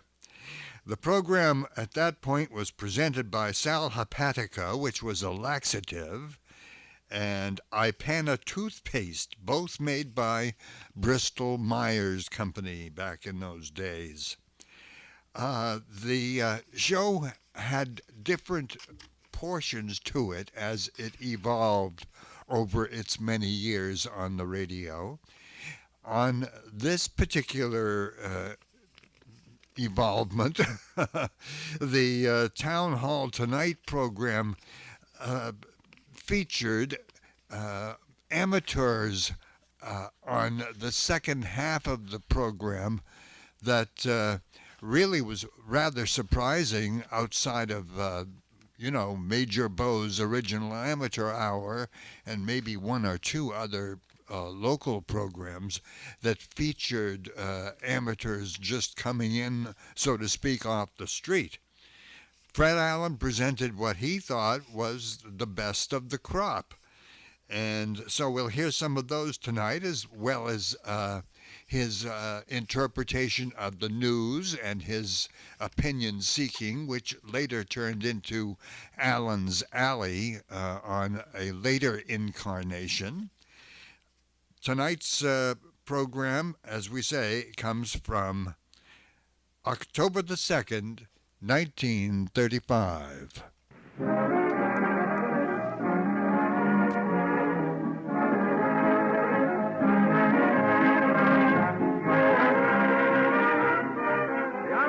In Town Hall tonight, folks, 60 minutes of fun and music brought to you by Ipana Toothpaste and Sal Hepatica.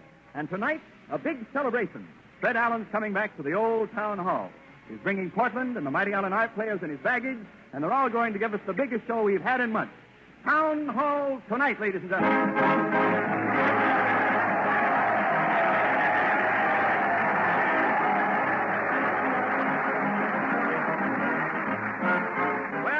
At the railroad station, and Fred's train is just about due.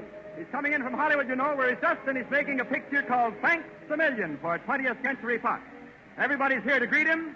Peter Van Steen and the Ipana Troubadours are waiting. An all-star group of amateurs. Say, here comes the train. Now let's watch for Fred when the train stops. He's flowing. He's stopping. And there he is, lifting Portland Hoff off that train. And look at that crowd. They're giving 3 cheers for Fred Allen.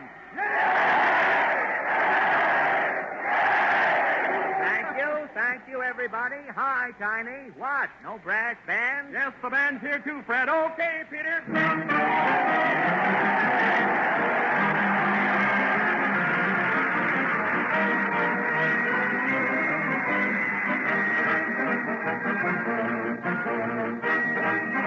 There goes the band of Stars and Stripes Forever as Fred, Portland, and the Mighty Allen Art Players start the parade from the depot to the old town hall.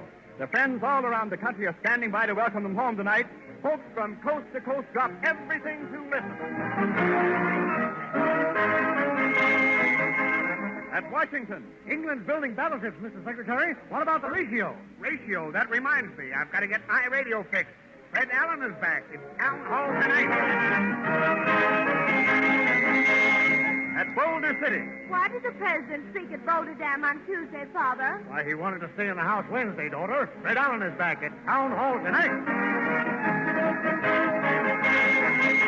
San Diego, California. Land's sake, guy, the fairground's deserted. Where's all the people? Home listen to their radios, lady. It's town hall tonight.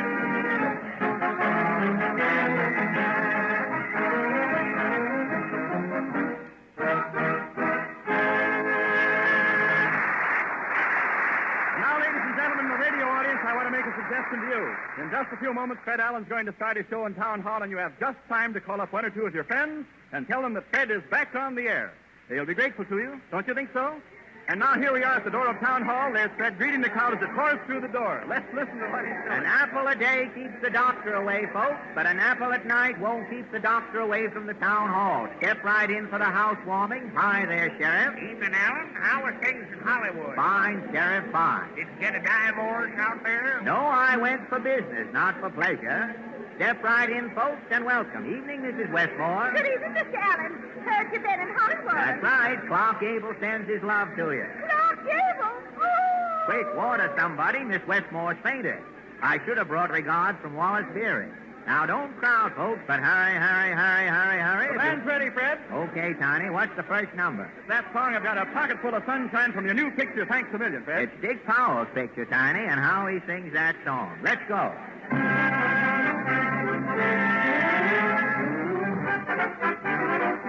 I got a pocket full of sunshine and a heart full of song.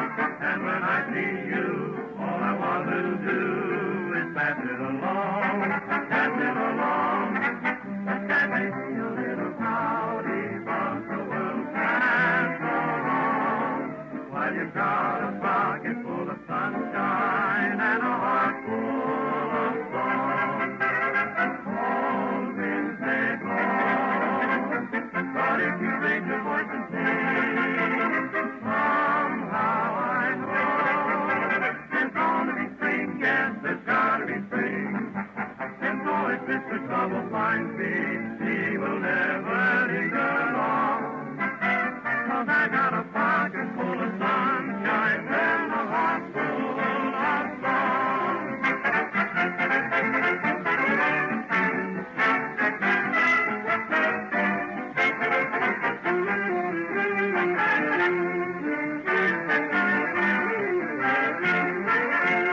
Presenting that colossal combination of comedy and capers, Fred Allen in person.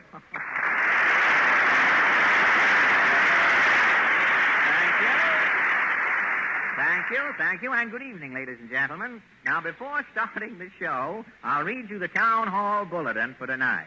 Hodge White is calling band practice at the GAR Hall for Friday night. Now, Hodge wants to warn all of you musicians who chew tobacco to be mighty careful where you bail out around the hall. If you see a brass thing about 4 feet high that looks like a cuspidor, it's Hodge's French horn, so act accordingly. Last year, the horn gave off a fine spray during rehearsals, and along about May, the ceiling in the hall turned mahogany. So much for symphonic precautions, and now for the town hall news. Is the picture sheet back from the laundry, Tiny? It starts for tonight, Fred, and down it comes. Coming down formal, hey? Right. As long as we're parked here, we won't need the lights, do you think? Out to go. The projector starts, and we bring you the latest news of the week. The Town Hall News sees nothing, shows all. Radio City, New York. Prominent radio comedian returning to Town Hall Tonight program conducts door-to-door survey to check on listeners. Town Hall News camera follows Fred Allen as he questions radio public incognito. What do you want? Pardon me, mister. You won't get no coffee out of me, buddy. Oh, I'm not panhandling. I'm taking a poll. Gonna open a barber shop, eh? Well, I shave myself. No, you don't understand. You're talking to America's foremost radio comedian. No kidding. Glad to know you, Mr. Benny.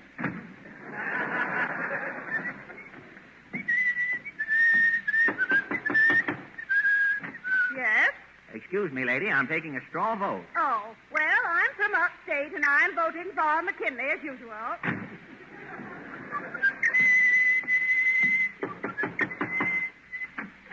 Well, what is it? Good evening, madam. Have you a radio? Yeah, and it's paid for. You got the wrong house, long puss. What is your favorite radio program, madam? Major Bose. What's it to you? Who do you like next to Major Bose? Major Bose. But this is only Wednesday. What do you do until Sunday night? I wait for Major Bose. New York City, New York. Mayor LaGuardia proclaims October a month of noiseless nights. Anti-noise violators will be prosecuted. Town Hall News shows what New Yorkers may expect. An anti-noise trial. Next case. Minnie Twerp, disturbing the peace at the Roxy Theater. Guilty or not guilty, Minnie? I was only taking the cellophane off my almond bar, Judge. She was making noise. It wasn't the cellophane, Judge. It was the almond. The what? Almond, not. That's contempt of court. 30 days. Homes will be broken up. Farewells like this one will be common. Oh, this cruel law. Forcing my poor boy to leave home. Oh, don't cry, Ma. I can practice my saxophone in Philadelphia. Goodbye. Oh, my son. Police cars will be ready for noise emergencies. We'll soon be hearing calls like this. Calling all cars. Calling all cars. Man singing in bathtub at 91 Glove Park Avenue. Calling all cars.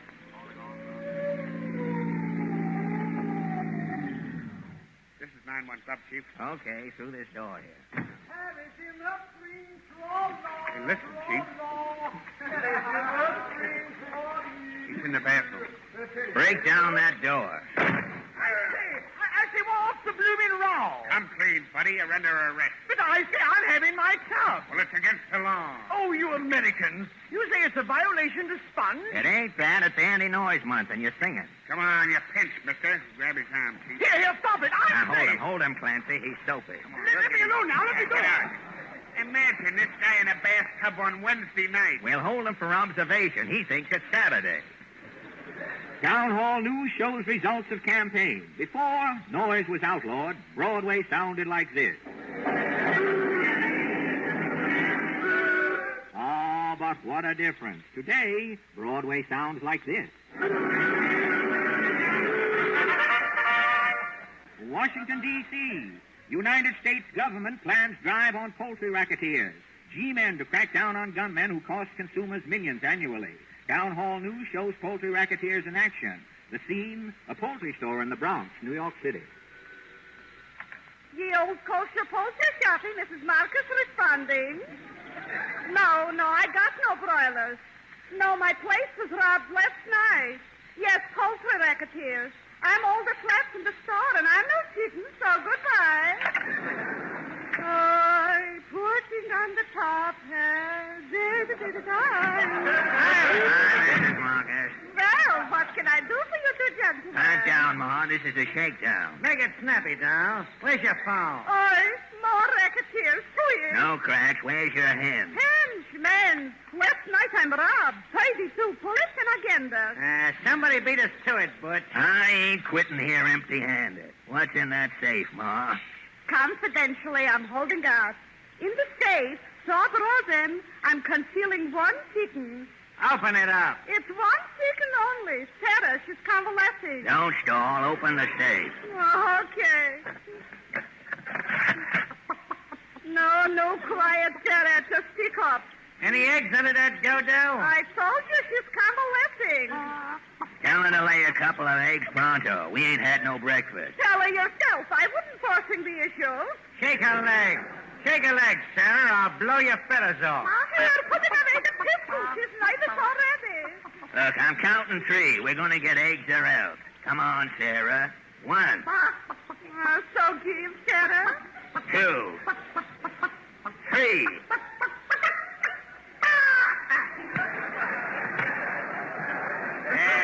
I knew she'd come true. Nice work, Sarah. Yeah, wait a minute. What kind of an egg is this? No. Sure, there ain't no shell on it. So, could you do any better in a hurry? Once again, the Town Hall News brings you the outstanding sound of the week. Detroit, Michigan. World Series opens today. Chicago blanks Detroit in first game. The blanks.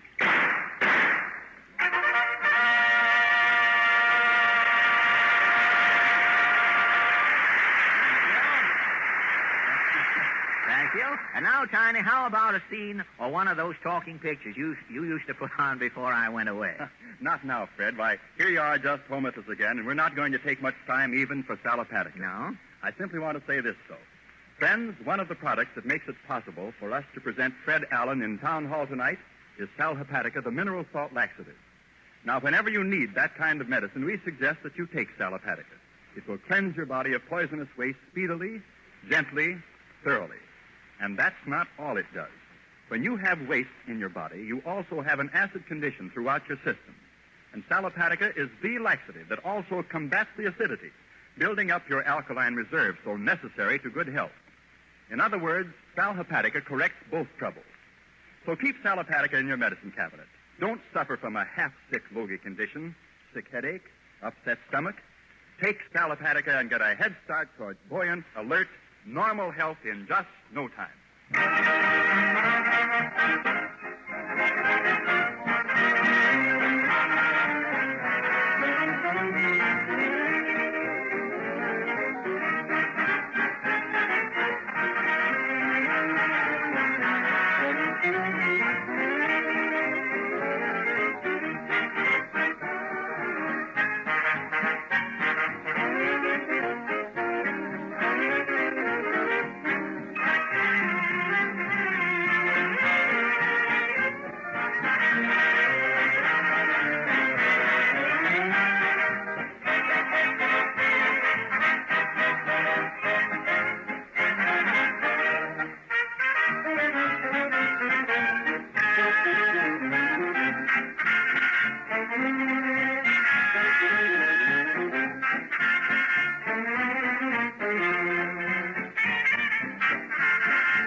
Peter Van Steeden and his Ipana Troubadours have just played the Vitalis theme song from the top of your head.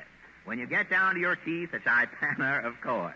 I've been asked to make an impromptu announcement, ladies and gentlemen. Pop Mullen, leading vitamin monger and sole lessee of the lunch wagon, Belle of the Gutter, says that the man with the indigestion who has been picketing the wagon all week is an imposter. Pop says you can't possibly get gastritis in the wagon because he's cooking with electricity only. Now, on Tuesday... Oh, no. Quiet, please. Whoever's raising that hue and cry, you can stay, but the cry will have to go.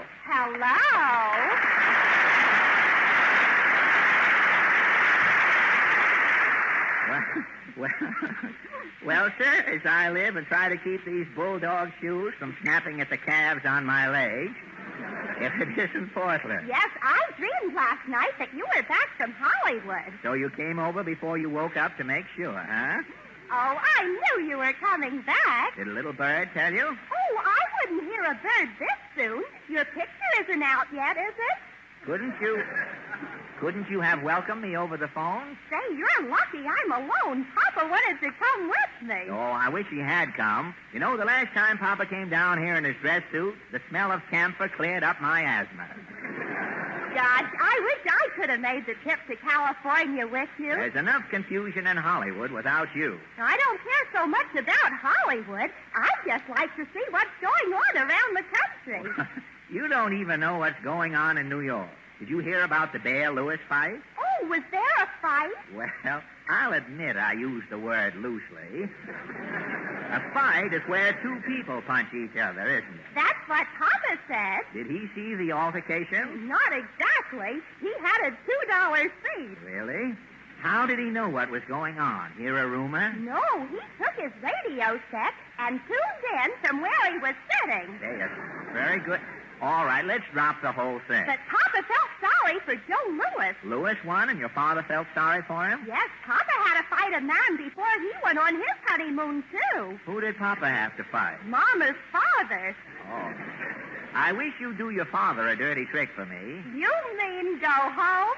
Exactly. Oh, no, you don't. Mr. Bowers! Mr. Bowers! Come in, Forty. I always heed a maiden in distress. Now listen, Robert.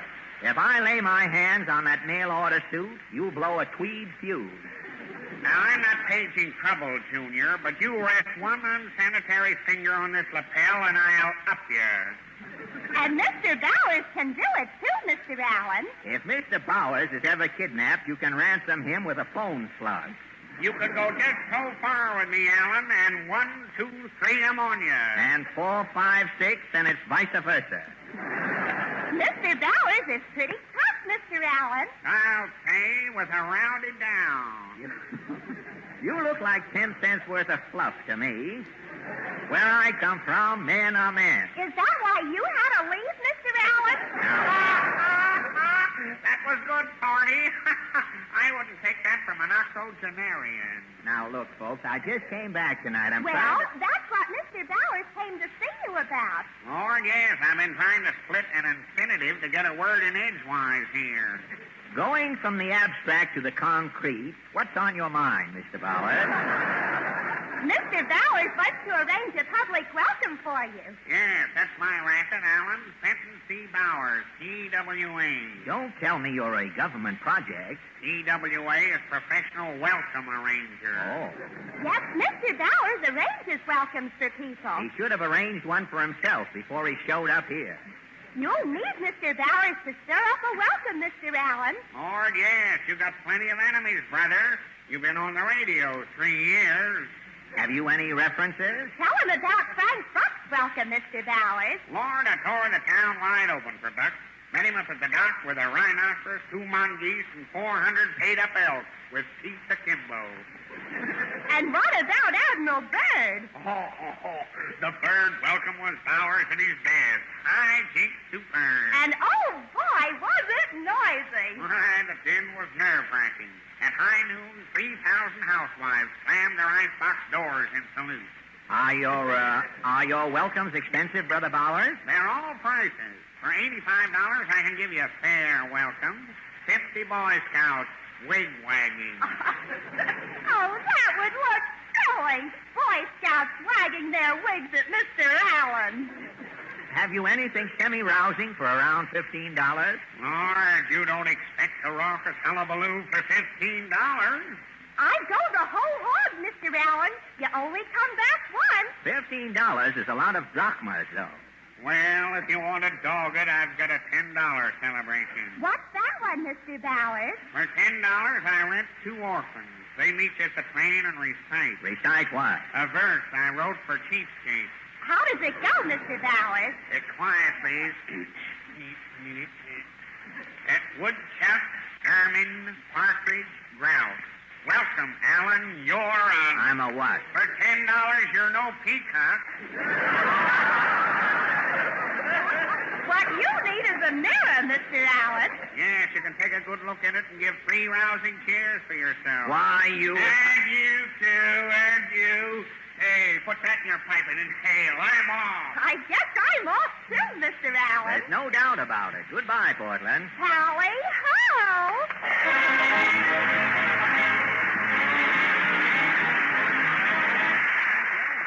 And now, without the help of Mr. Bowers, we welcome the Town Hall Quartet and their guest star, the guy from the Isle of Capri.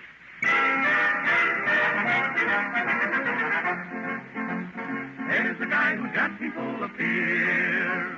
A knife between his teeth, a ring in each ear. He thinks I'm after his wife, and now he's after my life.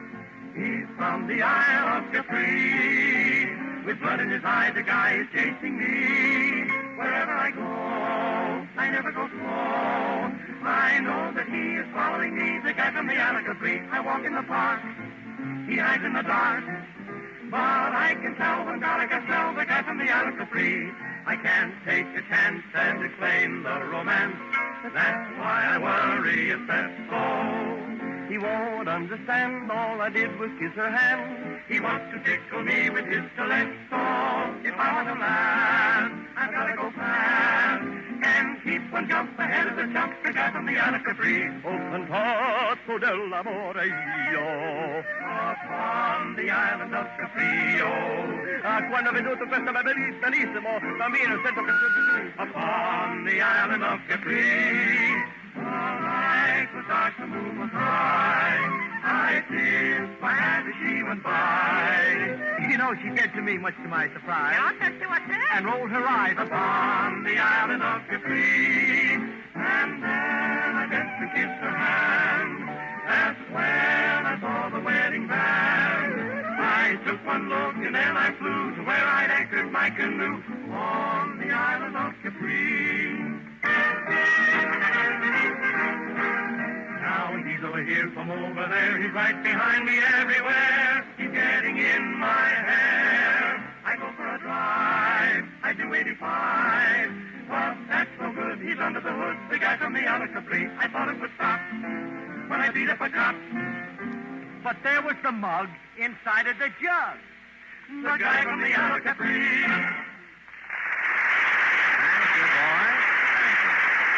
Now, Tiny, I hear you've been doing a good deal of talking while my back was turned this summer. Why, yes, Fred, I have said a word or two now and then. Well, own up. Now, what have you been talking about? Well, a lot of things, but here, I'm going to show one of them to you and to our friends here in the audience. I'll hold it above my head so everybody can see it. You know what this is, friends? Yes, sure.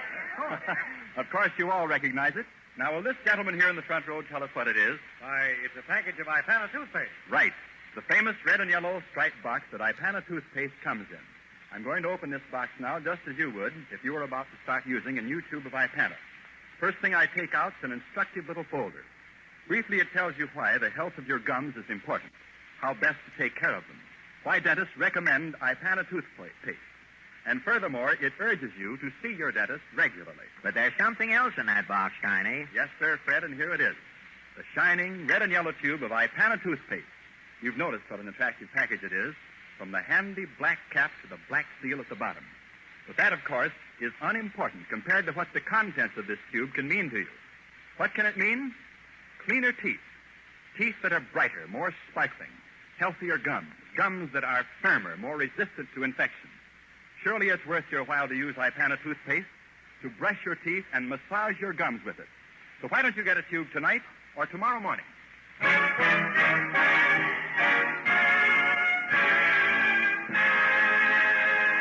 And now, ladies and gentlemen, this is the season for hay fever and the mighty Allen Art players. Those two plagues for which science has never found a cure. These actors, so-called, who have hitched their wagons to a groundhog, are ready to resume their barnstorming careers and will lay their first official egg of the season tonight.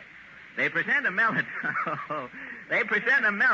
of modern hillbillies entitled Once an Amateur, Always an Amateur, But Never a Bride. Overture, Peter.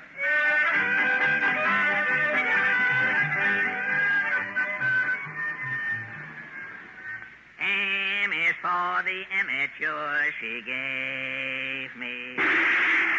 Oh, dang your hair lips, Harry. Can't I sing without you giving me the gong all this? Oh, shut your yap, Paul. You always was a gonger. You always will be a gonger. You always, was a gonger. Well, ain't nothing to be ashamed of.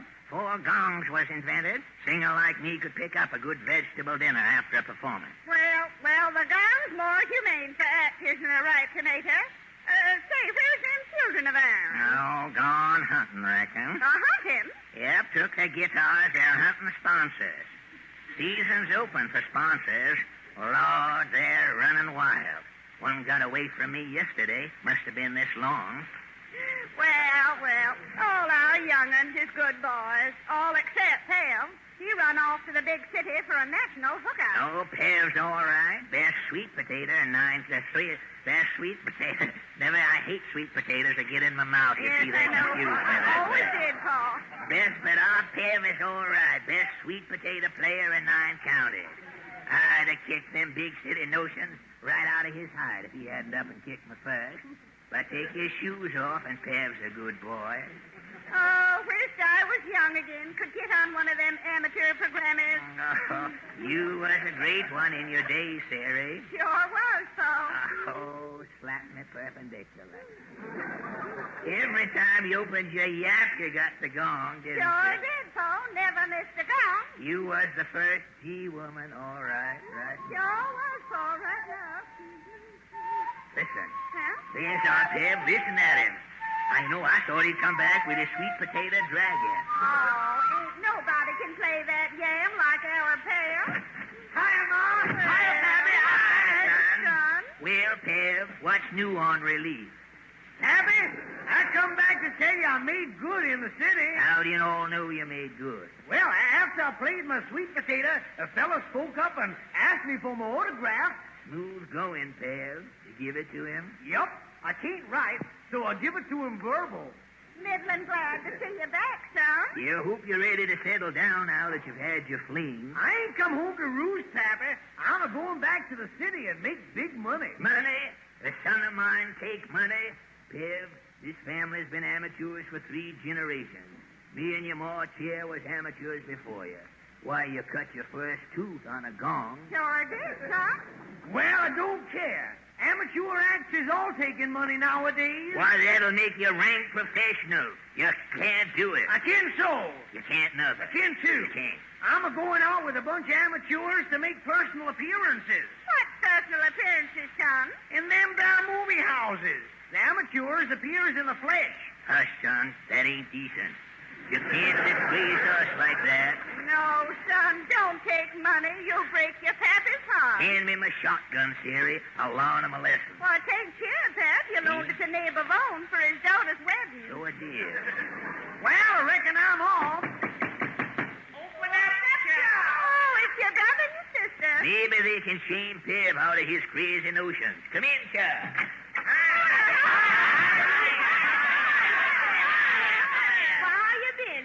I've been fine, Hannah. How you been, and you, Luke? We've been fine, pal. Listen, Chair Hannah. You too, Chair Luke. Take yourself a couple of chairs, Chair. Take a good look at your brother Pev, Chair, because he's a-getting out of chair of the house here for good. For good? Yeah. We've been a happy family living here in this little one-room and well. Ain't nothing fancy, but the well's operating. But Peb's broke it up now. Where you going, Peb? I'm a-going to make personal appearances. He's a turning trader, that's what. Oh, now, Peb. Get out, son. Haul sweet potato. Hold on, Peb. Hannah and me's going away, too. What? Yep, we got us an offer to be amateurs in movie shorts. For money? Of course, for money. Times has changed, Pappy. You mean you're all a-going and leaving your pappy and ma? Let 'em go, Sari. You and me'll just start all over again. Oh, now don't take on so, Pappy. Even my little Hannah chair is again me. Movies and personal appearances. I reckon there just ain't no more amateurs like you and me, Paul. No, reckon they ain't. Nowadays, amateurs is all working for money. Professionals is all working on sustaining programs.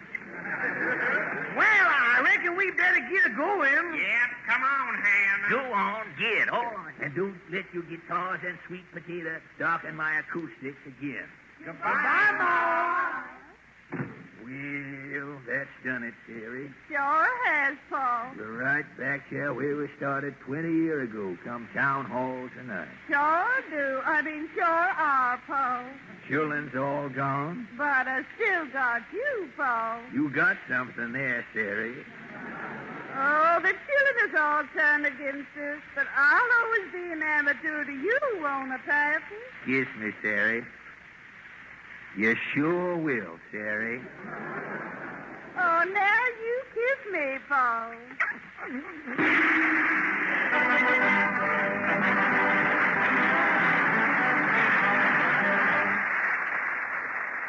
Diney, I received a telegram a little while ago from a friend of mine in the city, and I think you'd like to read it. Well, let's see it.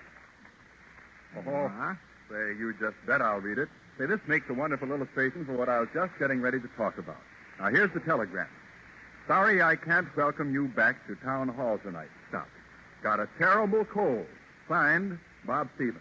I was sort of expecting him tonight, too, Tiny. And the point is, he might have been here to join in our welcome to you. Yes, friends, if this man had drunk 2 teaspoonfuls of salopatica in a glass of water when he first felt that cold coming on, and then kept on a few days with smaller doses, I'll bet you he'd be okay tonight. You see, it's all very simple. When you have a cold, you have poisonous waste in your body. and an acid condition throughout your system. And Sal Hepatica is the laxative that both rids you of those wastes and also combats acidity.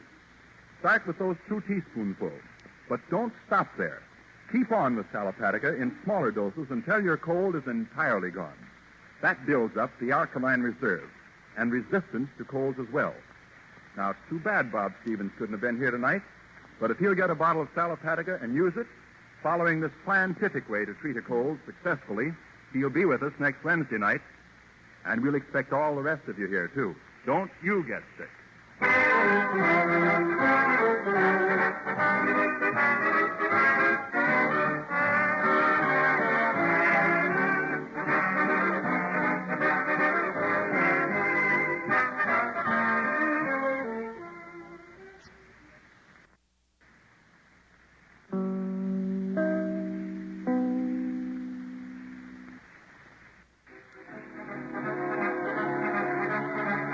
I'm on a seesaw. You throw me up and you throw me down. I don't know whether I'm here or there.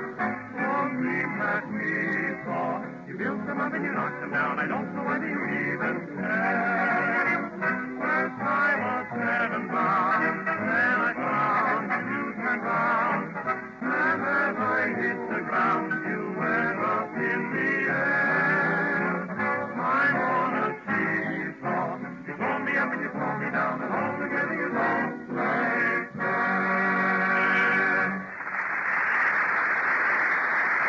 And now, ladies and gentlemen, Fred Allen presents his All-Star Amateur Contest.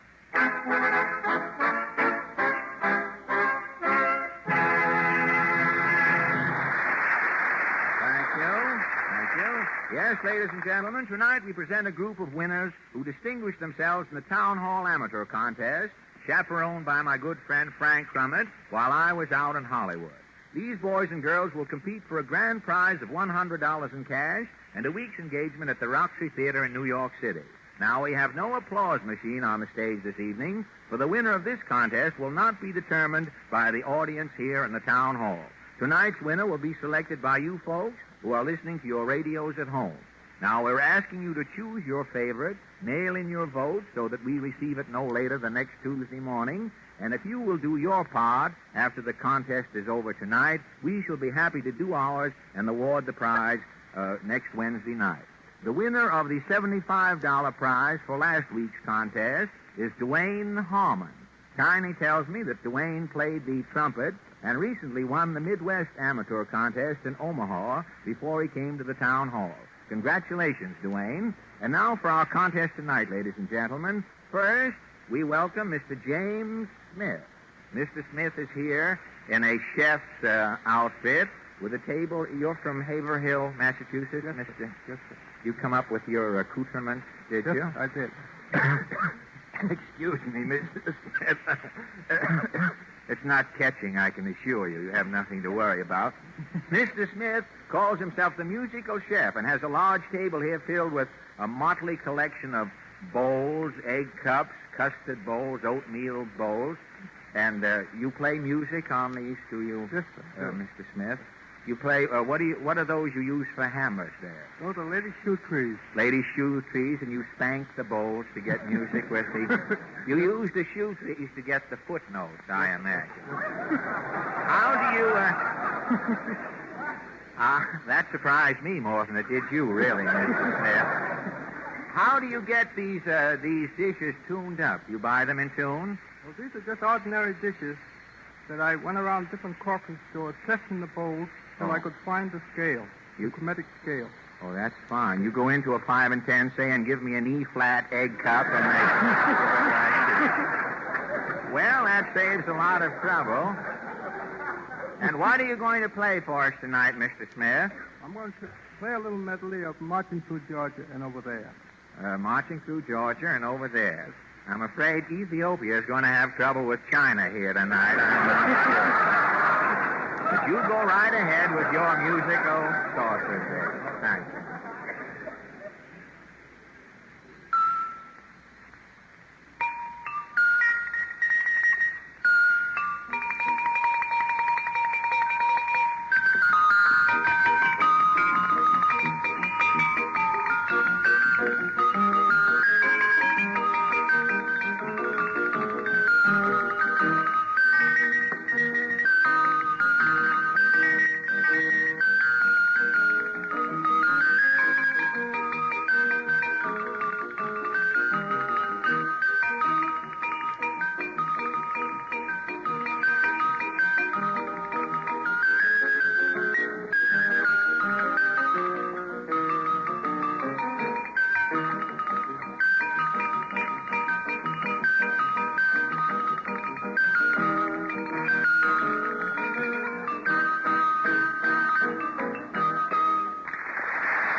And now, ladies, if you rather stand over here. Perfectly all right. Now, ladies and gentlemen, we've come to Miss Marie Phillips. Marie is from Brooklyn, is that right? Yes, sir.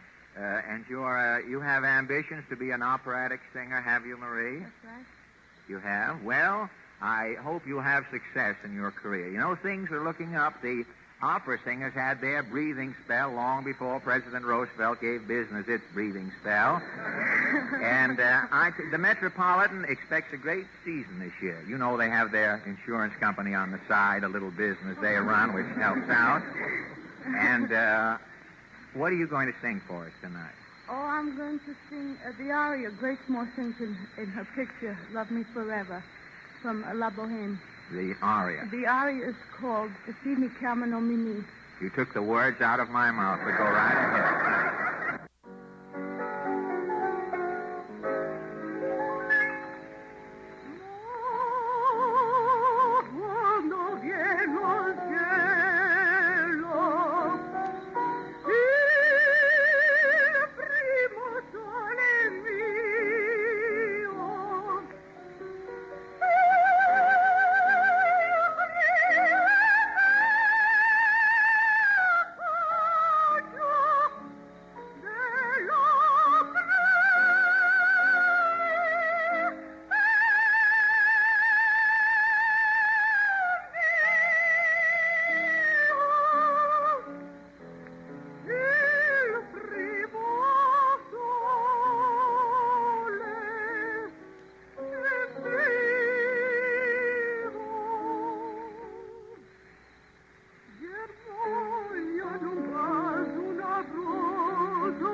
Ladies and gentlemen, we're proud of many of the boys and girls who have been up here on some of our earlier amateur evenings.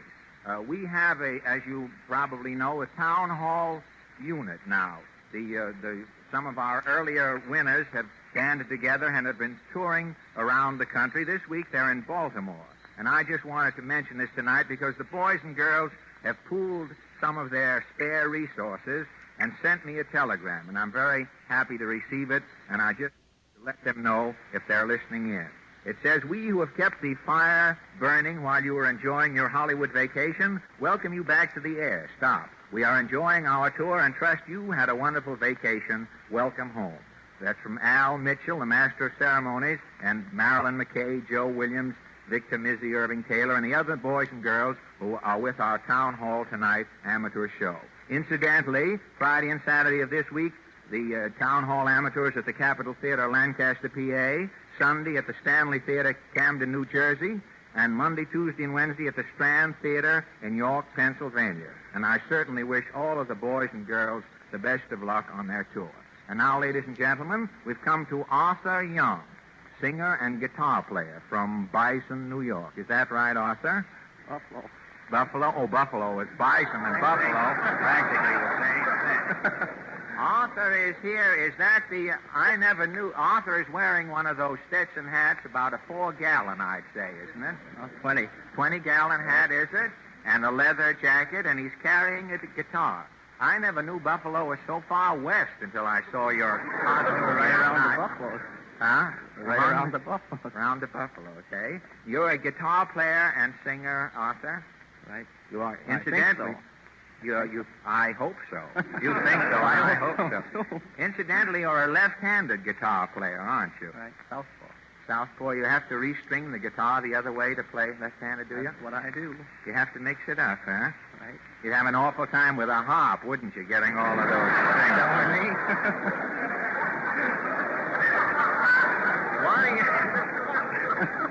What are you going to What are you going to play for us tonight, Arthur?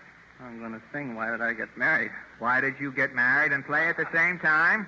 Yeah. That's Well, if you ever get married, you'll have no time to play, so you make the most of it. Go right ahead. Come and gather all around me, you boys who wonder why. Listen to my warning, you thanked me all your life. For I was once a bachelor, and I wish I was again. I'd never give up that single bliss to wear a ball and chain. Oh, why did I get married? Why did I don this neck yoke? If I talk back, he'll give me a crack, and I'm liable to get my neck broke. When I pop the question, here's the answer that I got. You'll have to build a house on it before I'll share your lot. I went to see her father, and he cut 2 feet the band. Before I got the old man's foot, I took his daughter's hand. Oh, why did I get married? What can the reason be?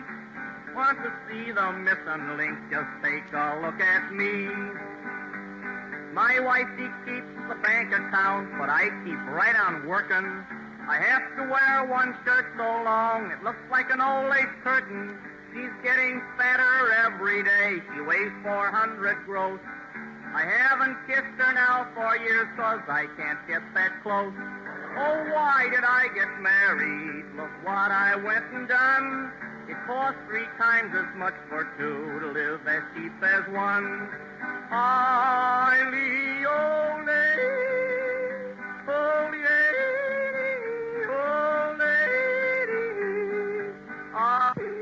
Ollie, ole, ole,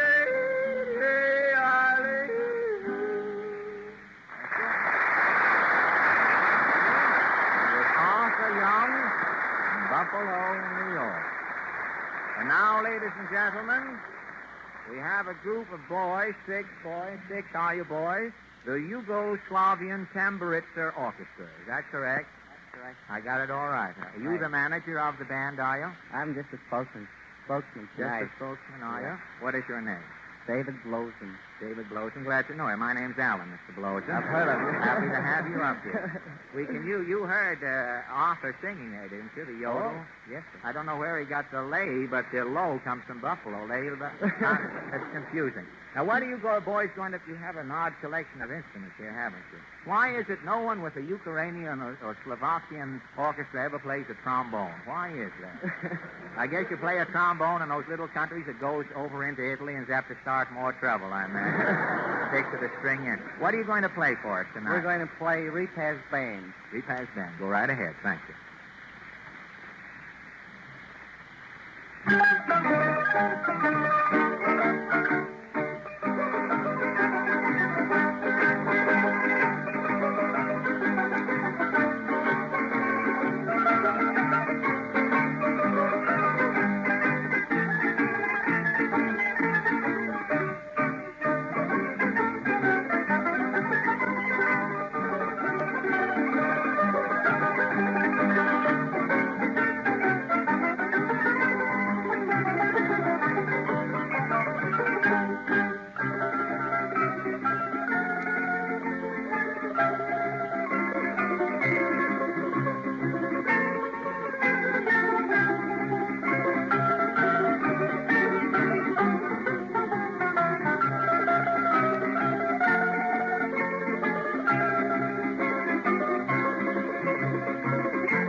Orchestra from New York City. And now, ladies and gentlemen, a very pleasant-looking boy confronts me here. One Kenneth Yarrow from Jersey City. Is that right, Kenneth? That's right, Mr. Allen. And you are a singer, Kenneth? I'm making an attempt at it. You're making an attempt. Something tells me you're going to be very good. I have intuition, if you know what that is.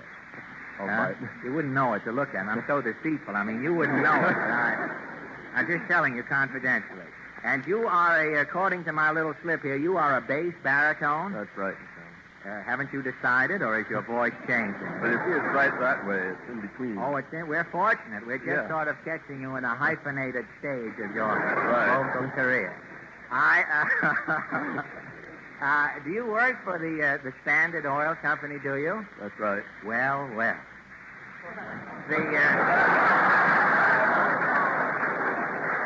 I figured it was about time. You know, jokes come back every 7 years, and I figured that one was about due. It's been a good 30 years since anyone dug that up. But you, as an employee, an employee of the Standard Oil Company, how do you like our little place here? Oh, is it little? Yeah? You're probably standing in the biggest filling station in the world today, Kenneth. America gets more gas out of this building than all of the filling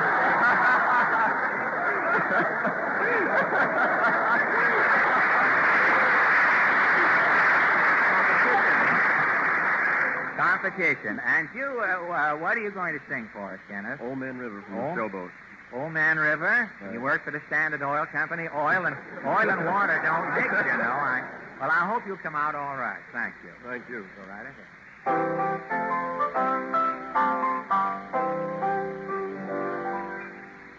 Old Man River, that old man River, he must know something, but don't say nothing. He just keeps rolling, he keeps on rolling along.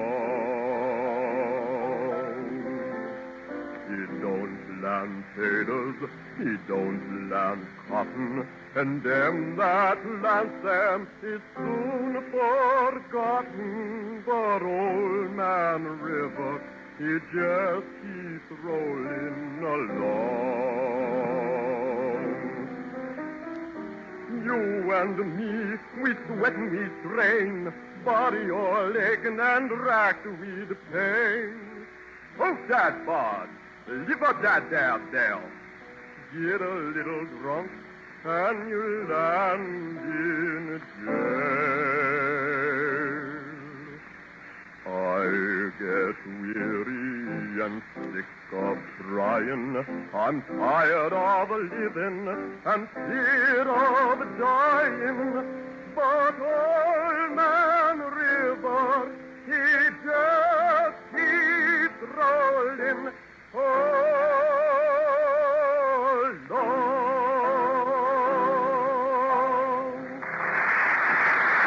Thank you, Kenneth. That was Kenneth Yarrow from Jersey City, singing Old Man River, and very good, too. And now, ladies and gentlemen, the two of you boys want to stand on one side and two on the other? Would you rather? Is it all right? It's your... You're entitled to the use of the building, of course. If I'm in the way, just put me away and forget about me.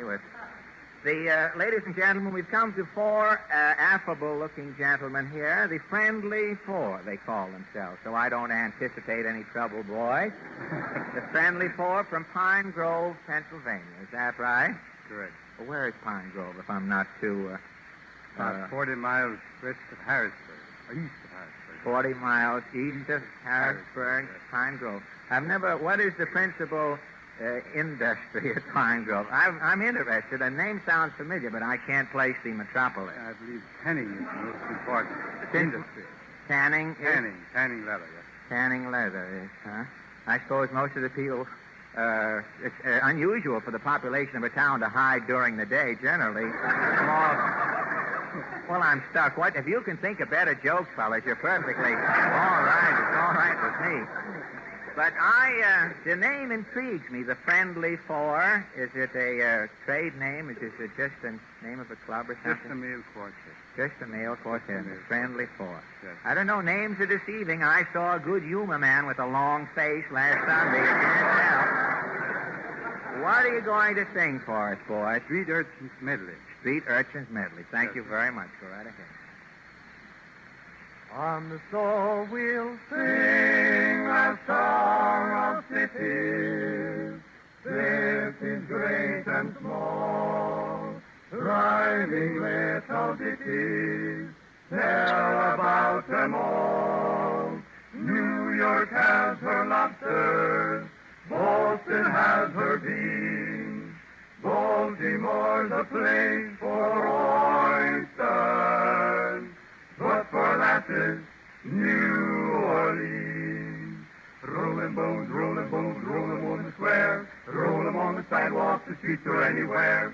We roll 'em in the morning, we roll 'em in the night, we roll them bones a whole day long. While the cops are out of sight, we roll them bones. Shine, Zoom, shine, zoom, zoom, who wants to shine? zoom, zoom, My name zoom, is Teddy, zoom, zoom, and I'm zoom, always zoom, ready. zoom, My zoom, brushes zoom, are zoom, new, zoom, and my zoom, blacking zoom, is zoom, fine. Hi there, mister, don't you want to shine? Roll 'em bones, roll 'em bones, roll 'em on the square, roll 'em on the sidewalk, the streets, or anywhere. We roll 'em in the morning, we roll 'em in the night, we roll them bones a whole day long. While the cops are out of sight, we roll them bones. Thank you, boys. We've heard the friendly force, Pine Grove, Pennsylvania, ladies and gentlemen. And now we've come to Charlie Sinnott. Is that right, Charlie? That's right, Mr. Allen. An accordionist? You are an accordionist. You're not just carrying that thing on your stomach there as a pose, as an idle gesture. What are you going to play for us, sir, Charlie? I'd like to play the 12th Street Rag. Well, you'd like to. There's nothing to stop you. All right. Go right ahead. The 12th Street. It must be pleasant to play an accordion in the summer, air conditioning your stomach in that fashion. The 12th Street Rag. Go right ahead.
We were very fortunate with Charlie. Charlie was playing the 12th Street Rag and got up around 4th Street and found out that he hadn't unbuttoned the accordion. We just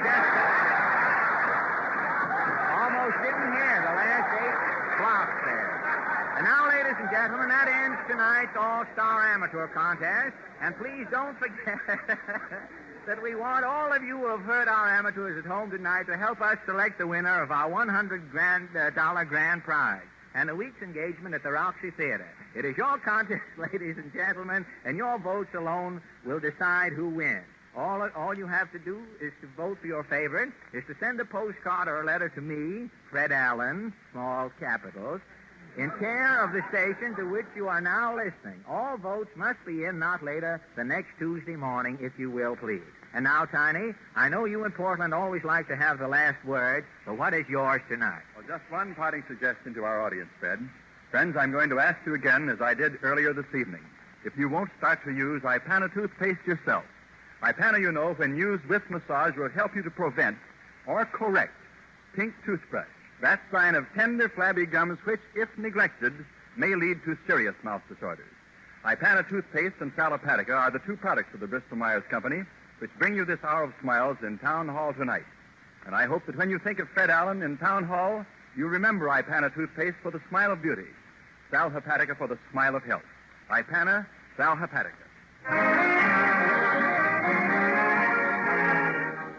This is Fred Allen, ladies and gentlemen, saying good night to you and you and you. And don't forget, next Wednesday evening, we'll all be back waiting to greet you with our amateur contest and another hour of smiles in the old town hall. Good night.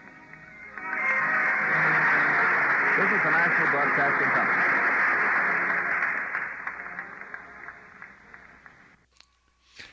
And that was the Fred Allen Town Hall Tonight program, as heard on NBC originally on October the 2nd, 1935. A very different kind of radio from 75 years ago. From Boston, you're listening to Heritage Radio Theater. Now, back to your host, Tom Heathwood.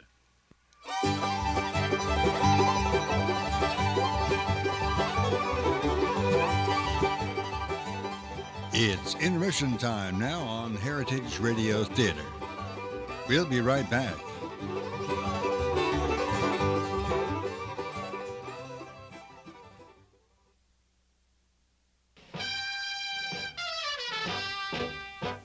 Say, here's some special news from our very long-time sponsor, Heritage Radio Classics, here in Boston.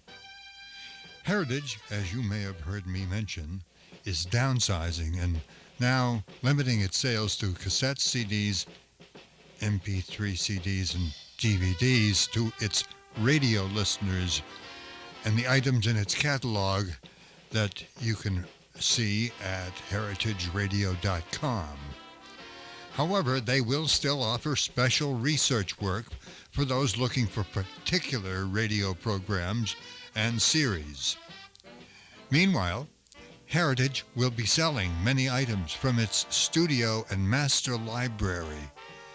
This includes master tapes, cassettes, low-generation tapes, original radio transcriptions, LPs, and commercial releases.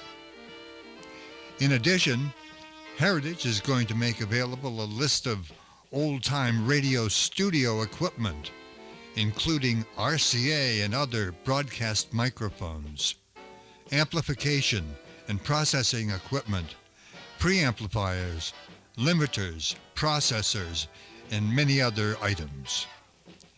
If you have an interest in master recordings, commercial disc collections, ETs, and equipment, please send Heritage an email so they can discuss what you may be looking for and how we can help. The email address is heritageradio, that's all one word, heritageradio @msn.com. That's heritageradio@msn.com. If you're a collector, there's bound to be some of the exclusive Heritage files that are of interest to you. Please send an email to Heritage in Boston today. Their address again is heritageradio@msn.com.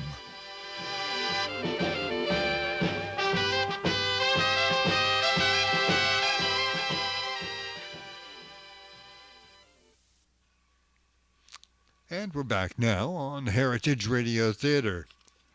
Another program very popular in the 1930s and 1940s was Vic and Sade.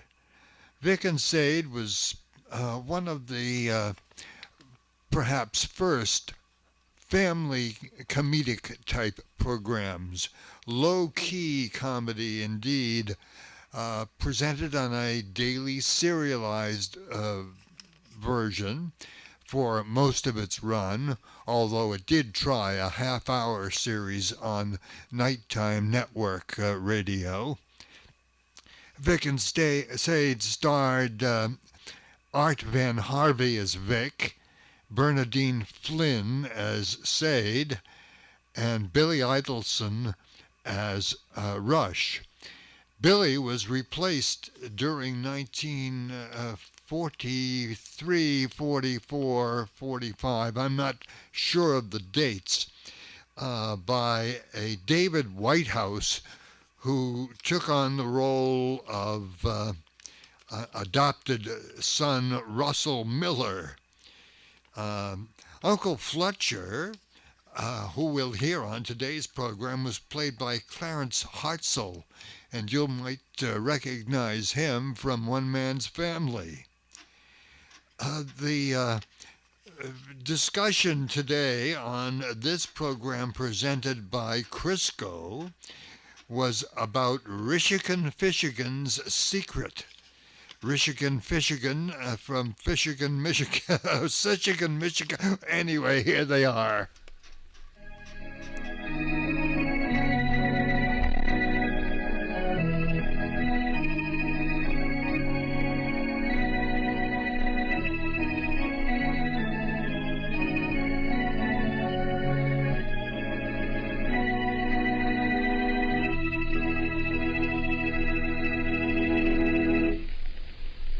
And now, get ready to smile again with radio's home folks, Vic and Sade, written by Paul Reimer. Vic and Sade is brought to you by Procter & Gamble's Crisco, the pure all-vegetable shortening. It's digestible. And now here's Zella Lane. Say, Zella, can you see over this bunch of mail? You mean all these letters came in on Crisco's new wartime cookbook? Well, friends, I surely do thank you. And I know you're practically going to live by this cookbook. Recipes for good eating. It's got everything. 64 pages packed with recipes. Color photographs of delicious Crisco foods. And there are method pictures galore showing simple cooking tricks. You'll even find space to write in your own recipes. Really, it's one cookbook you'll use over and over. It's keyed right to wartime shopping conditions, too. There are suggestions for fixing leftovers, grand Crisco dishes for inexpensive meats, and whole sections on filling desserts. And here's the thing. This cookbook gives you alternate ingredients for recipes in case there are foods you can't buy. Honestly, everyone's so thrilled with this new Crisco cookbook. I hope you've sent for it. You just print your name and address clearly. Mail it with 10 cents in coin and a Crisco label, any size. Address Crisco, Department A, Cincinnati 1, Ohio. That's 10 cents in coin and a Crisco label, any size. Address Crisco, Department A, Cincinnati 1, Ohio.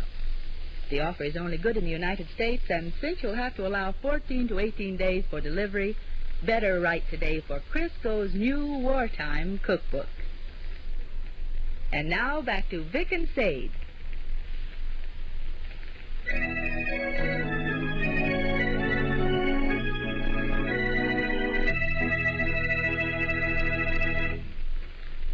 Well, sir, Vic, Sade, and young Russell are spending a quiet evening at home as we join them at the small house halfway up in the next block now, and we find everyone in the living room reading. Vic is deep in the Kitchenware Dealer's Quarterly, Sade peruses the daily love story in the newspaper, and young Russell follows the adventures of his favorite hero, 3rd Lieutenant Clinton Stanley. And after a considerable silence... Yes, how aggravating. What's the matter? Did you read the daily little love story tonight? No. They left off the ending. They... Says, and then big, handsome, great-hearted Al Eisenmenger revealed the name of the real murderer. I want to clear up this mystery once and for all, he said. The man who killed Lord Jeffrey Slotch is none other than... And then it quits. Very irritating. Well, say. Continue tomorrow, maybe. No, those daily love stories in the paper never continue tomorrow. Anyway, they got news items from Carlinville plastered here where the ending's supposed to be. Mr. and Mrs. Harry Gibson spent Saturday and Sunday visiting with relatives in Springfield.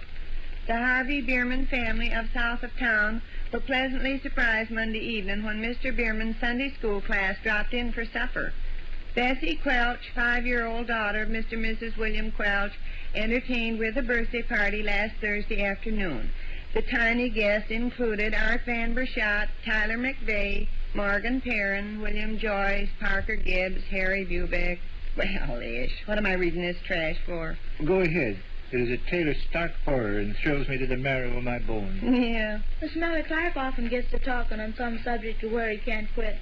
The other day he got to telling about Old Faithful Geyser in Yellowstone National Park, and even though he was sick and tired of the topic himself, he drugged on and on and on until finally Oyster Cracker says, "Look, Smelly, quit beating your brains out with that Old Faithful Geyser junk." Listen. Back door open. Yeah. Miss Donahue, I bet. Evening, Sadie. Uncle Fletcher, I bet. No, Miss Donahue. Hi. In the living room, are they? Yes, everybody. You're right. It's Miss Donahue. Brewster Davis can make his voice sound just like that clerk's voice in at Kleeberger's, Vernon Thompson. That is a bit of information I shall make it a point promptly to forget. Oh, I know it's not valuable information. You know that, do you? Well, sure I know it. All right, then. I won't let you sit in my lap anymore. Oh, is that silly talk? Hello, Uncle Fletcher. Hello, Sadie, honey. Haven't seen you for several days. Fine. Evening, Vic. Good evening. Lend me $5. That's right. You on deck too, are they, Russell? Uh-huh.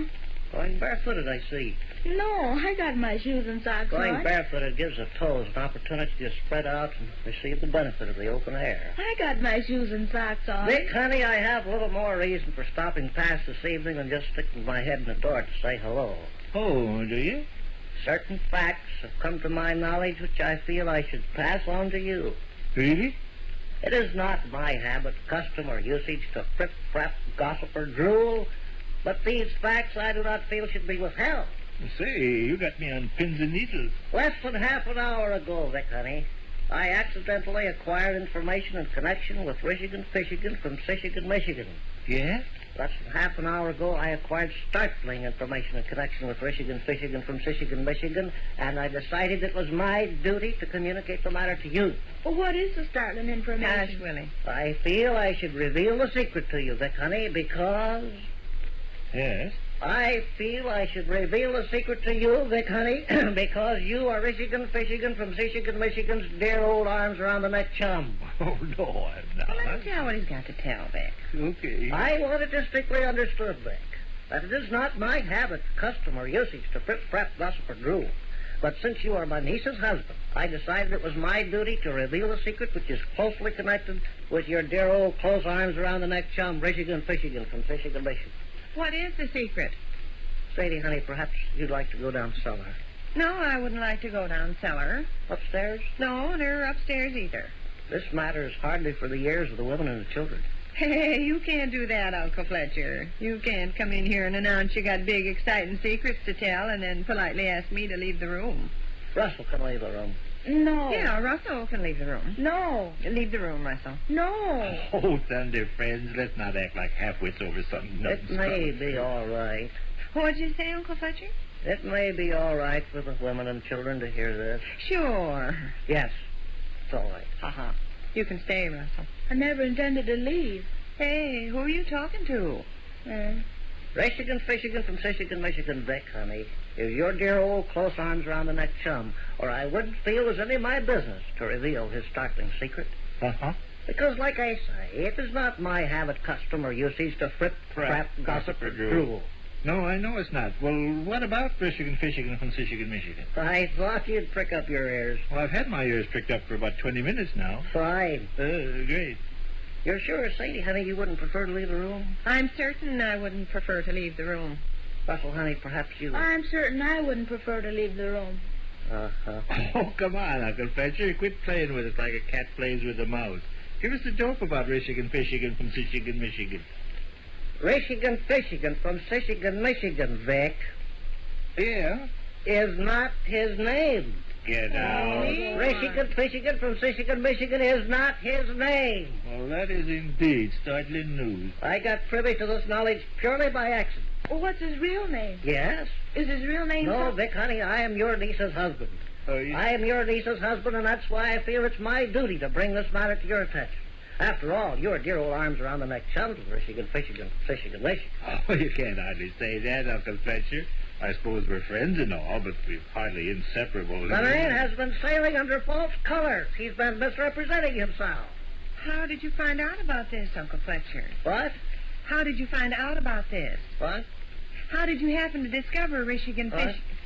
Oh, if you hear what I'm saying, I talk loud enough to have... I'll tell you how I found out about this, Vic. Oh, yeah, I wish you would. His real name is tattooed on his arm. Oh? Michigan from Michigan, rolled up his sleeves in the interurban station 30 minutes ago, and I saw his real name tattooed on his arm. What is his real name? I hesitated to come and tell you this, Vic. I don't tell secrets out of school. But I reflected that I am your niece's husband. You sure are. I reflected that I am your niece's husband, and I decided it was my duty to bring this information to your attention. Mighty nice of you. Yes. Well, what's Michigan's real name, Uncle Fletcher? The chap has been sailing under false colors, Vic. He's been misrepresenting himself.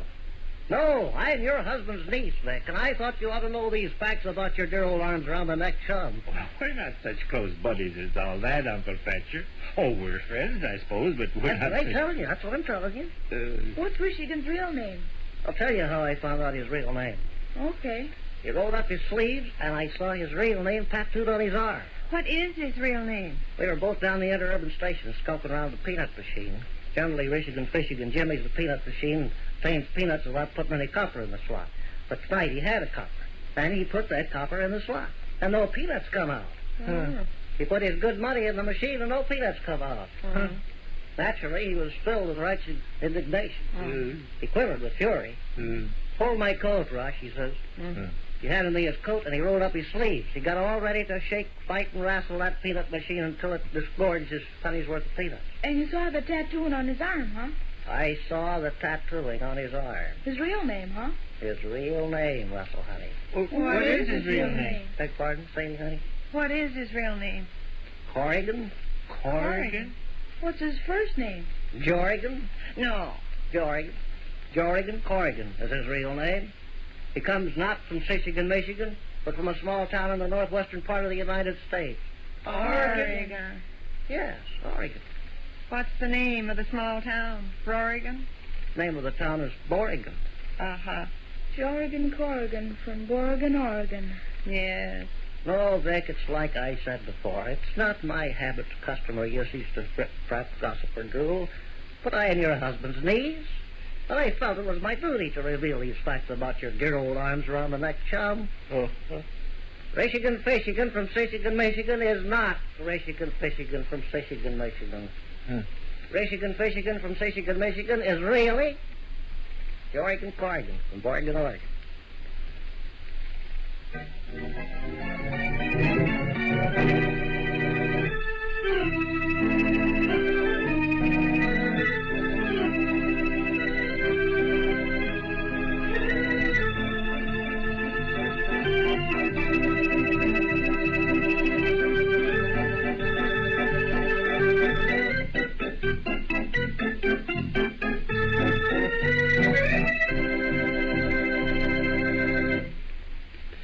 Which concludes another brief interlude at the small house halfway up in the next block.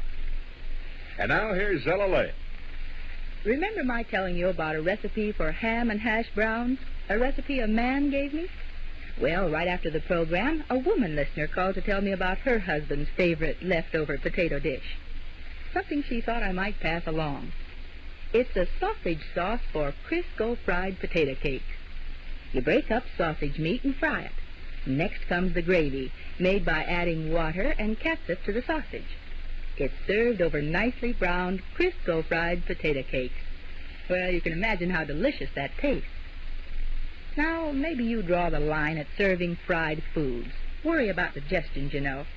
Well, you don't have to. Not with Crisco fried foods. They're digestible for the whole family, even the youngsters. Of course, that goes for anything you cook with Crisco. It's a digestible shortening.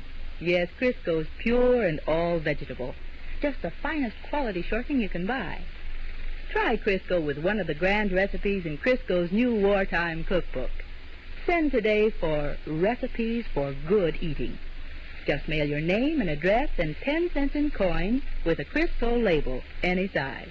Address Crisco, Department A, Cincinnati 1, Ohio. And don't forget to listen to Vic and Sade the next time. This is Ed Roberts saying good day for Crisco. It's digestible. This is the National Broadcasting Company.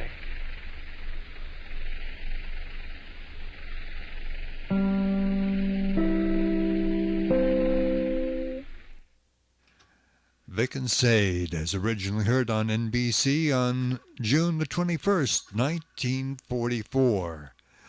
All of which brings us up to our closing for tonight on Heritage Radio Theater. Hope you enjoyed the show. Do let us know what programs you'd like to hear in the future on Heritage Radio Theater.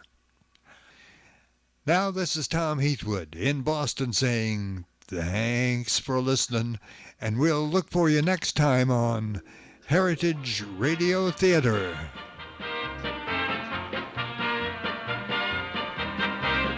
You've been listening to Heritage Radio Theater with award-winning nostalgia host Tom Heathwood.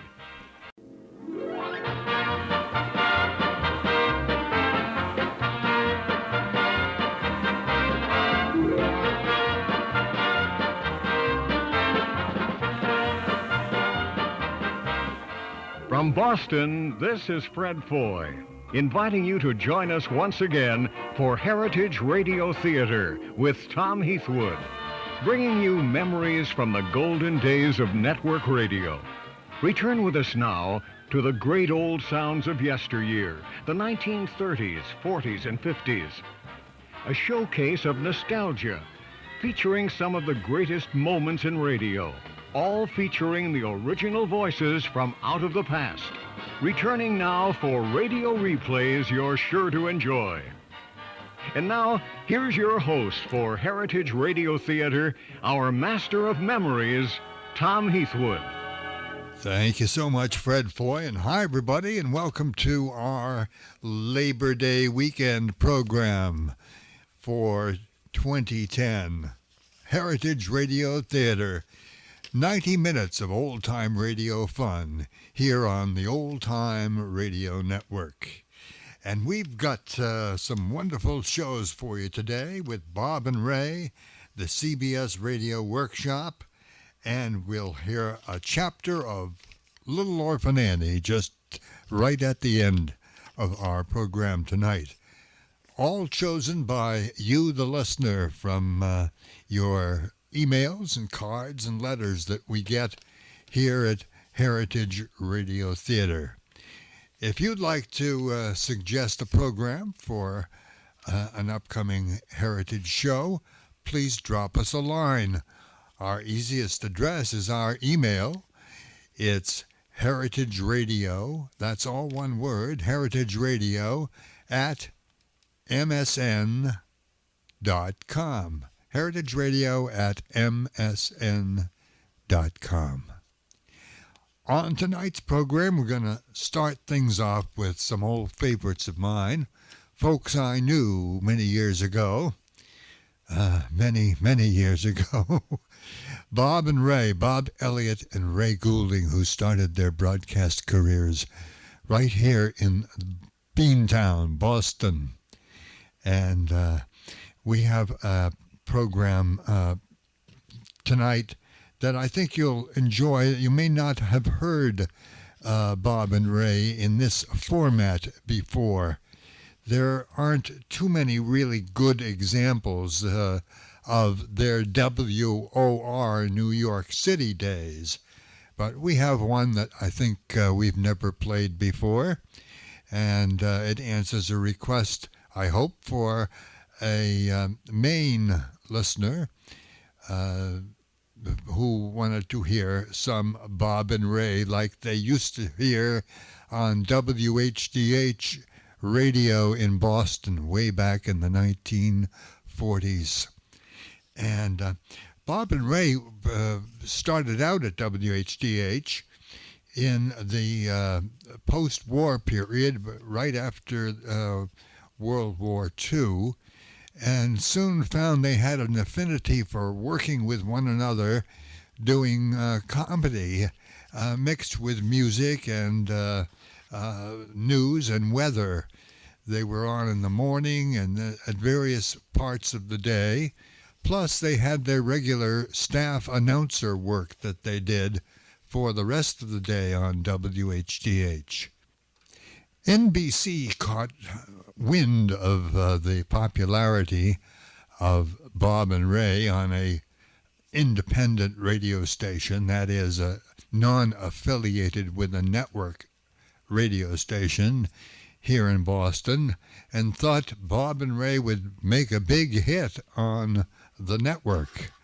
So they found a sponsor, Colgate, and in 1951, Bob and Ray packed up in, I think it was July or August of 1951, and went to NBC in New York.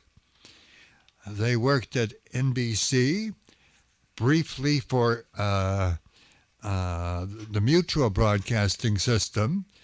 They also worked for the radio station WOR in New York, and in the later days they were heard on the National Public Radio, NPR. They were two of the funniest satirists and comedians on radio, and their favorite topic was satiring old-time radio. On this program, from March the 22nd of 1973, Bob and Ray sound quite a bit like they did way back on WHDH in the 1940s. The material wasn't tightly rehearsed, and there were lots of pauses and so forth that were very reminiscent of the less tedious form of network radio. Let's listen to this show then. It was on WOR on a weekday. We don't know which day it was, but we judge it was probably somewhere around 5 p.m. when this announcer gave Bob and Ray their cue. It's time for a bit of fun right now on The Big Show, WOR's Radio New York, with Mr. Bob and Mr. Ray. I'll see you later. See you at 6. You don't have to say Mr. Bob, Mr. Ray. My goodness, after all the time we've known each other. Well, what are you planning there today, Mr. Mr. Elliott, Mr. Goulding is certainly good enough. This is Radio New York, and 2 Bob L's, and 2 Ray. T's. And we'll be here with you now until 7 o'clock tonight. And this is a beautiful afternoon here in New York. Oh, this is lovely. Oh, my goodness. I don't remember predicting this yesterday. No, the forecast wasn't this good. It's going to be cooler, wasn't it? See, I told you. Can you hear us, engineer? See, I told you. And, Ron, if you'd crank it down a little, thank you. Yes, like we were saying, we have the Wally Blue this afternoon is going out to a factory in Jamaica, Queens, a vitamin factory, and I think that will be of great interest to you. That will be coming along real soon. And now, as we promised, let's check with Wally Ballou, shall we? In Jamaica, Queens. Come in, please. Wally Ballou. Lee Ballou, ace correspondent, speaking from the main office of the Wide Awake Vitamin Company in Queens. The plant superintendent is here beside me, and I think you told me, sir, that your name is Omar C. Is it a C or G Hungerford? Huh? Is it C or... I said your name is Omar C. or G Hungerford, and you're the plant superintendent here at the Wide Awake Company. That's right. My name is Omar C. Hungerford. I'm the plant superintendent. Mr. Hungerford, I think you keep kind of dozing off there. Could we send down for some coffee? Maybe No, black coffee? It wouldn't do any good. I just always seem to feel so tired and run down for some reason. Well, what we really want to know is something about the Wide Awake Vitamin Company here. I believe you turn out what is known in the trade as an all-purpose vitamin. Is that right?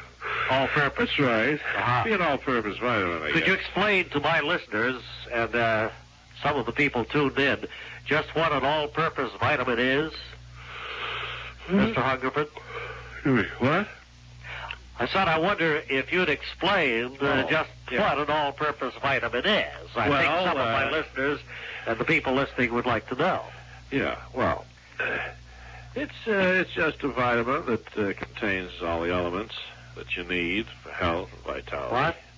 It has all the elements you need for health and vitality. Health and vitality, A right. and B and B1? Yeah, and C and D. Well, how many capsules a week, sir, are you tooled up to produce here? How many what? How many capsules a week are you tooled up to produce here at the Wide Awake Vitamin Company? Well, you got me there. I used to go down in the bottling room and count them once in a while, but I don't know. Just getting to the office now leaves me so bushed that I don't bother, you know. I just get in the chair and sit there. You don't what? Huh? You don't bother to what? You get in the office, you sit there, you don't bother, you said. That's right. How many bottle stuffers do you have here at Wide Awake? Ones that stuff the cotton at the top of the vitamin bottles. Oh, it's in the book there somewhere. You want to look at it? It must be, what? Count the cars outside. Uh-huh.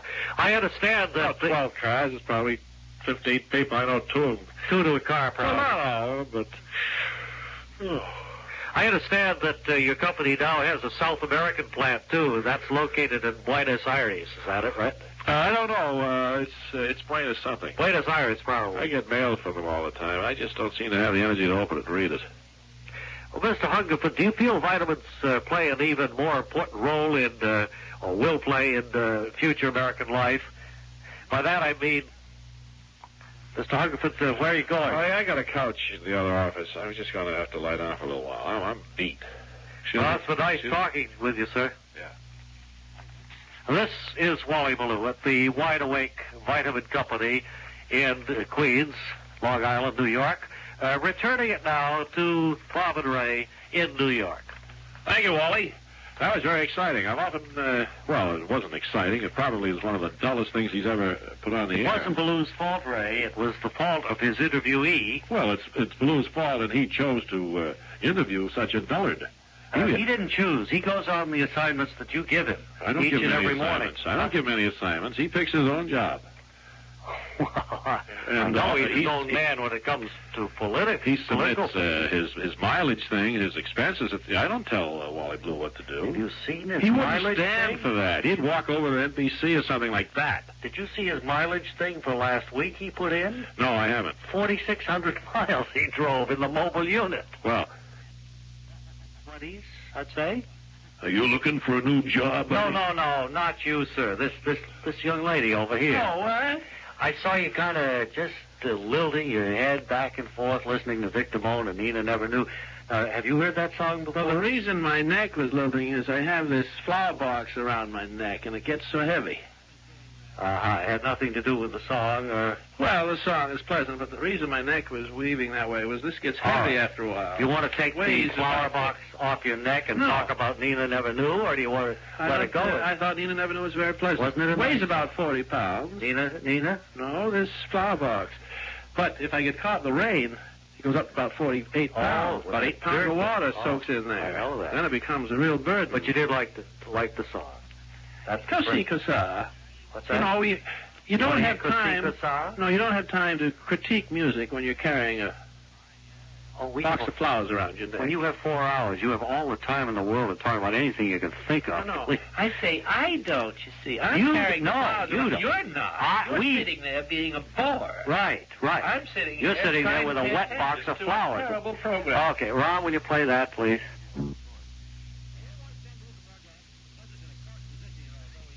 To our microphone and give them a chance to pour out their misery. Of course, we don't lift a finger to help them out of the mess they've gotten into, but we all enjoy having a good cry over it. And today, one of our ushers found this pathetic-looking gentleman here who's seated beside me now. As I understand it, sir, that as people with heart-rending stories go, you're right up there among the leaders. Is that right? Well, yes, that's right. What's happened to me shouldn't happen to a dog, and I say that even though I hate dogs more than anything. Well, suppose you tell us all about it, but try to leave out the more meaningless details if you can, because time is very important. All right. Well, up until about, 6 months ago, I was just an average, handsome, well-built sort of fellow, and then I had the ill fortune to be hired as a copywriter by an advertising agency, and in no time at all, the job drove me to a complete breakdown, in addition to which I got the sack. Oh, yes, your story is tragic, all right, but I certainly can't see anything unusual about it. In fact, I don't think I ever heard of an advertising copywriter who didn't have a breakdown and get fired. No, they do drop like flies. The unusual thing about me is that I was going great guns until they put me in jingles. They put you in the what? In jingles. Jingles? Yes, they told me to make up catchy little rhymes to plug the products. And that's what turned me into the human wreck you see today, sitting before you, old before my time, and like that. In other words, you couldn't write jingles, is that right? You just couldn't write them? I thought I could. That's not catching, is it? What? That cough. No. Oh, good. But I discovered that all of our clients make things that, well, they don't rhyme with anything. Well, you take one jingle I started. It went, try some soup by Dressendorfers. It's the best of any. Yeah. And there I was. Nothing rhymes with Dressendorfers. Well, look, why didn't you make it try some Dressendorfer's soup? It's the best of any group. Something like that. See? Say that again. Try some Dressendorfer's soup. It's the best of any group. I mean, that's right off the top of my head. No, I never thought of that. Well, I paced around the office for 2 weeks trying to figure a way out.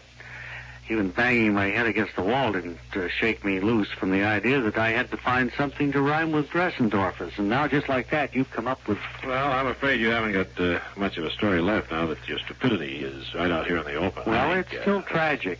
Well, the next one they threw at me was really impossible. All right. I turned ashen after I got up to this one. What was The it? best of any wax is Schmidnick's. Won't mar or scratch, neath any. And then, is that where you turned action right about there? Well, what else? I spent 18 days trying to think of something to rhyme with Schmidnick's and see what color you turn. Of course, it never occurred to you to say something like, Schmidnick's wax is sure the best. Won't mar or scratch, neath any test. Ever thought of that? Test? Would you repeat that? Schmidnick's wax is sure the best. Won't mar or scratch, neath No, any test. That never occurred to me. In fact, I was still sitting there ashen with the thing not quite finished when they tossed me the real backbreaker. Maybe my replacement figured a way out of it. I don't know. In my condition, I only got as far as, for a quick relief each time, it's lullabies. Just 10 cents and... That was it, eh? Well, I kept wanting to say just 10 cents, and it's for wallabies. But wallabies don't take anything for quick relief. No. My replacement probably had to finish it that way and wound up getting fired, too. Why didn't you just come out with something like, I take lullabies every time. Quick relief at just a dime. Well, maybe he did that. I could have thought of it. It avoided that whole scene at the office when I was... Just a second. You know, from what you told me, I'm sure you would have been fired for incompetence sooner or later, even if you hadn't cracked. Yes, you're right. You know? I feel a whole lot better now knowing that it was my own stupidity that caused all the trouble. I don't harbor any resentment against my former boss anymore. Oh, fine. And that just leaves us harboring resentment against you for wasting our time. Well, I think that's better that way, and thank you very much for your help. Thank you, sir. Gene and Glenn. Good luck to you. Okay, thank you. Wilbur Connolly, young squirt who works for us, just tossed our mail through the... Here's a nice car bar from Massapequa, New York. Lovely town out there. Massapequa, isn't it? Yes, it is. And it's from Laura Joe, and Jacques Bernard. Happy to hear us, they said again. It's very nice. Is, let's see. Interesting had that tour one of the yesterday. yeah, Had that same car. Same car. I'm all pleased about the afternoon. Virginia. It's another Massapequa. How about that? That's a good crowd. That's your hometown, isn't it, Ron? Ron Harper, our very charming engineer. This is a nice one. Bob and Ray, WOR Radio, 1440 Broadway, New York. Please forward. Forward where? This is where we are. At WOR. We have another one. Hey, a nice picture. Let me see who this Another is. old postcard from Port Washington. Hey, that's Hey, nice. that is real That's nice. terrific. That is from Alice Hey, that's beautiful. Sloat. Alice Sloat. In Harrison, New York. What camera should I hold this up to, two? Camera Oh, this is radio, Ray. Oh. You're used to TV. Damn it. Hold it up to There microphone. are certain limitations to this media, but it's a good one, too. That's very good. Hey, Did you that's say real what that nice. is? It's a church. yes, It's it whereabouts? Someplace in Harrison, I guess. Let me see if I can find out here. That's a nice sketch, Alice. Beautifully done. That is really nice. Is that just pen and ink or pencil or charcoal or what? You're the artiste. Who? You always dabble in that. Well, I was mentioning the other day I like to dabble. That's pencil, I think. Jack O'Truba sends us another old postcard from Port Washington. I don't know where he gets these. We'll have a real collection of Port Washington this place. What About 1920. In the 20s, Sure, yeah. you can tell by the cars and the old wagons there. And the flag has only 15 stars on it, so I mean, it shows you how far back that goes.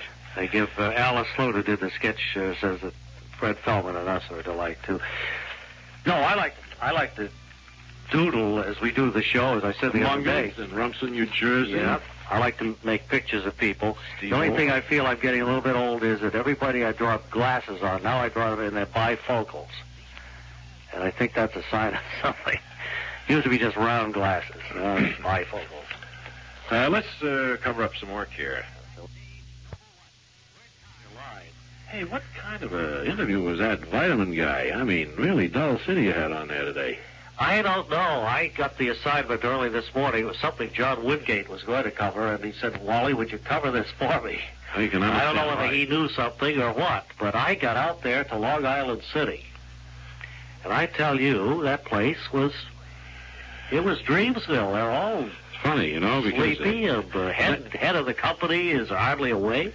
the name of the firm is Wide Awake. Wide Awake Vitamin Company. But he turned out he was a good interview as far as he went. Yeah. But, you know, over the years, you've run into, I think, probably more than any other on-air interviewer, some of the dullest people. Now, do you think it's just your luck, or do you think... No, I think it's my penchant for... I heard Peter Roberts use that word this morning. Your penchant? Penchant, my penchant. Oh, It's a so French it's word, penchant. I think, but he was never very good at French. Anyway, it's my habit to get lousy interviewees. You don't want to, isn't it? I won't. Uh-huh. Won't or want? I don't want to. It's my won't that I do. You know, we're getting ourselves into a hole here. We'll have to bring in the word wizard to straighten us out. That's right. Dr. Elmo Shapley. You've all heard of him. Campaign. I don't know. I'm keeping my mouth shut. I want to be sure my brain is engaged before putting my mouth in gear. And you know, that's an old thing. I know it is. I've seen that hanging in barbershops and... That was here when you were here 30 years ago, was it? That Sure, side of the wall? sure. And I've seen it hanging in garages. That sign has been around, but that's a good old one there. It's a good start. Good thing to remember, too, Wally. What's that? To keep, remember. Oh, Keep your brain engaged. you have another commercial to get in here. I think you'd better go to it, get it done, okay? Look, we'll run the show, and you do the dull interviews, Why buddy. don't you run the show? I'll do the Blake dull, off. dull interview. Blake, baby. Nice. Just think, pretty soon we'll be listening to the backstages. The first of 3 charming episodes, all identical. we had a complaint from a lady, but let me explain. This lady said that she listens for, the 4 hours that we're on, and she hears the same episode of the backstages. She's patient enough to do that. Right. By, But our theory is that we have, different listeners. Some people who can't hear us, say at 4:20, can hear us at 5 or at 6:20. That's why we do that. And lady, if you ran into some other lady after you'd heard it at 4:15 and the other lady had heard it at 6:15, you'd have nothing to talk about. Now you have something in common. You both heard the same episode. That's the theory behind it. It's all done by computer, and I'm sorry we can't do anything. It's out of our hands. Out of our hands. We have any special guests in this next 20 minutes or so of our Radio New York show? Well, we're going to talk with members of the audience a little bit. Want to do it now? Do you have a few seconds? Well, we can, sure. We have someone over there who'd like to... The fellow just across the alley with the cat or lion in his lap. What is that you have there in here? That's it's either a large cat or a small lion. What is it? Well, she said it was a small lion, Bob. I don't have any reason to doubt her. She said it was. Yeah. Well, with the circus in town, maybe that explains it. You take people at their word, do you? Well, no, of course not. I'm no greenhorn. I mean, I've been around. You look as I know what's going on, buddy. But just stop and think for a minute. What conceivable motive would she have for asking me to keep an eye on her lion for a few minutes if it was really a cat, Yeah, but I don't want to look like a complete fool, but the way you talk, I think you never saw the woman who left that either large cat or small lion on your lap, right? Now, I think she's pulled the oldest trick in the book, and you still think it's a lion. Oldest trick in the book? Huh. What are you talking about? She said I look trustworthy. So she decided to let me look after her valuable lion until she got back. Yeah, her valuable lion. You see, this bushy mane on the neck is nothing but Excelsior. It's been glued on. Huh? And it's my guess that the tuft at the end of the tail is crepe paper. Hey. Just, you've fallen for the unwanted cat dumping game. It's an old trick. Hey, you know, I don't know what to say. Well, we've seen a lot of audiences. We've seen this happen many I can times. see now that the tail tuft is hooked down with a paper clip there. Right. But when she only asked me to put up $10 as a guarantee that I wouldn't duck out with the only black and white speckled lion in the world, I guess I lost my head, you know. You really Gave her the got 10 you. fish. You can consider yourself lucky. They usually ask for 25. Oh, boy. I've seen them go to 35. Is that right? Yeah, I think we'll leave you to figure out your next move, and we'll chat with someone else as we get a little further on into the session, okay? Theo New York and the gentleman with the imitation lion has left. I guess he figured he'd been cheated for the day, been had. Yeah. Couldn't make any more here, so he's gone. But I have been watching this young lady in the front row, and I can't figure out whether that's water or gin you're guzzling. Oh, my stars. It's nothing but plain water. Just water. Okay, Any all right. type of booze is just full of calories. I know that. I just couldn't imagine anybody being as thirsty as you are. No, I'm not thirsty. In fact, I don't particularly like the taste of water. But Really? I've been assured that if I can go for 6 weeks without taking any other kind of nourishment, I'll lose weight. Well, how much of it are you supposed to drink? Well, it varies with the individual. Now, you're supposed to drink a gallon a day for every 10 pounds of normal body weight. Now, I started a diet weighing 290, which wasn't so bad. But now that I'm up to 335, it's really more water than I care to drink. I should think so. Dr. Stillman would certainly have something to say about that. Okay, you have the satisfaction of knowing that you probably drowned before too long anyway. I hope not. At least you can laugh about it. Oh, It's you're all a fun-loving big too, joke. man. Honestly, Back I now up to Ray on the stage. You two just break me Cut up. my microphone. Will You're you, Ron, just please? so funny. Will you cut me off? I get a kick out of the way you carry on. Like, Going up to 6 o'clock, Bob and Radio New York. We have a fine group of audience members here with us today. I don't think I've seen a better dressed-looking group of people since we began a couple of weeks ago. Certainly all. Have you opened the Bob and Ray coffee shop, Mr. Bott? We plan to do that next week. You know, things like this take a little bit of time. The reason I ask is I'm getting a little hungry. I've been here since 3 o'clock, you see.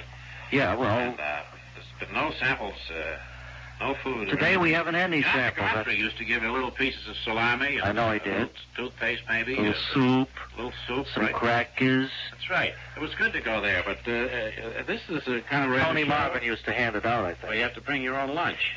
Well, no, you don't have to. Well, I As wish soon I as- had, see. I'm very hungry. As soon as we get the coffee shop open, and it should be within the next week or so. If I had brought my lunch, it would have been meatloaf today.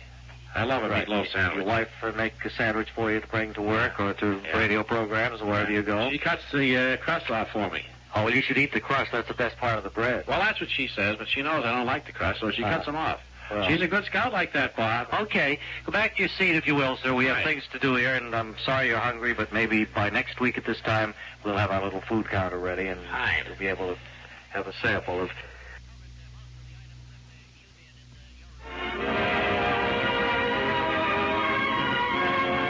Next, Mary Backstage, Noble Wife. The story of America's favorite family of the Footlights and their fight for security and happiness against the concrete height of Broadway. Mary, Harry, Pop Beloved, stage doorman, Calvin Hoogervin, their next-door neighbor, and producer Greg Marlowe, secretly in love with Mary, are leaving now for Seattle, Washington, and the opening of Greg's new play, Westchester Furioso. And at New York's famous Grand Central Station, our friends are arriving one by one and preparing to board the train westward as we hear the time. Look, everybody follow me over here by the OTV windows. I'll give you your tickets and your assignments. You have the roster there, Greg, of Yes, all I the do, passengers Clark. and everything? Oh, how exciting. I haven't heard in Grand Central in years and years. Well, I've got my Gladstone here with me. All right. Harry, you're Yes, going to be okay. in the Pullman car, Ben Franklin. Ben Franklin, let me just make a note of that because I'm not very good at my memory. It fails me at times. It's car 418. 418, Pullman car 418. Great. Mary, shall we go? And Mary we'll will be in car 206, Pullman Martha Washington. Greg? Compartment C, Mary. Greg, I think you made I'll a be, mistake there. no, I'm on the same Same car, 206, compartment F. Mary will be in Pullman car Martha Washington. And I will be, and you're in the Ben Franklin. Incidentally, I think that will be 2 cars ahead of ours. I see, Greg. Now, Pop, that's all you could get, I suppose. this is the last minute thing I could make. Pop, Mary, I'll see you then. I know the Ben Franklin is further out on the Wait a minute, Pop. You're in, where's Pa? Right here, Mary. No, I mean, where's he riding? Oh, he's in, You got the tickets there, Greg? he's coach. Pop, you're in car 141, and you take a seat. They're rush seats. And Calvin, it's a rush seat for you, too. So the quicker you get aboard... Indeed, Calvin and I better just make a run for it now and get whatever we can. We ride... Let me see if I got this right, you cheapskate. We're on coach, and you guys are riding... It's all we can get, I imagine, Calvin. The last minute you can't get reservations. All aboard! Oh, they're calling all aboard. Have you got your bag there, Calvin? Yeah, I'm all there. We'll see you, Greg, Mary, Harry. We'll join you we'll see you in sometime. the dining car, I'm sure. Oh, yes. I'll come 2 cars forward and get with you, Mary, there after we get aboard. Okay, here we go. Oh, it's pulling out now. Oh, my. I haven't... Hurry up, Mary. Who's that standing by the gate back there? He's a friend of the conductor's. He likes to sing. Sing? Oh, Greg, that's a nice touch. Did you arrange that? Yes, isn't that lovely? Just listen. Oh, I hope the train waits for us.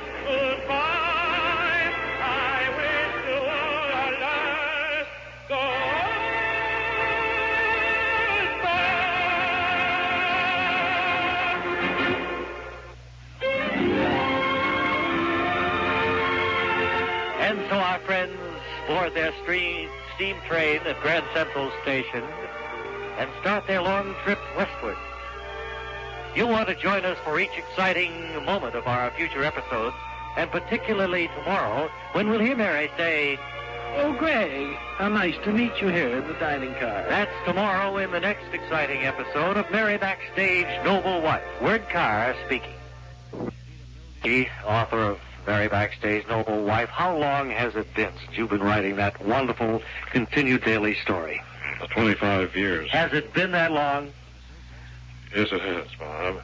And, Chester Hazard Frisbee, I want to pass along the congratulations of the many people who stopped me on the street personally and said, I really think that's... Bob.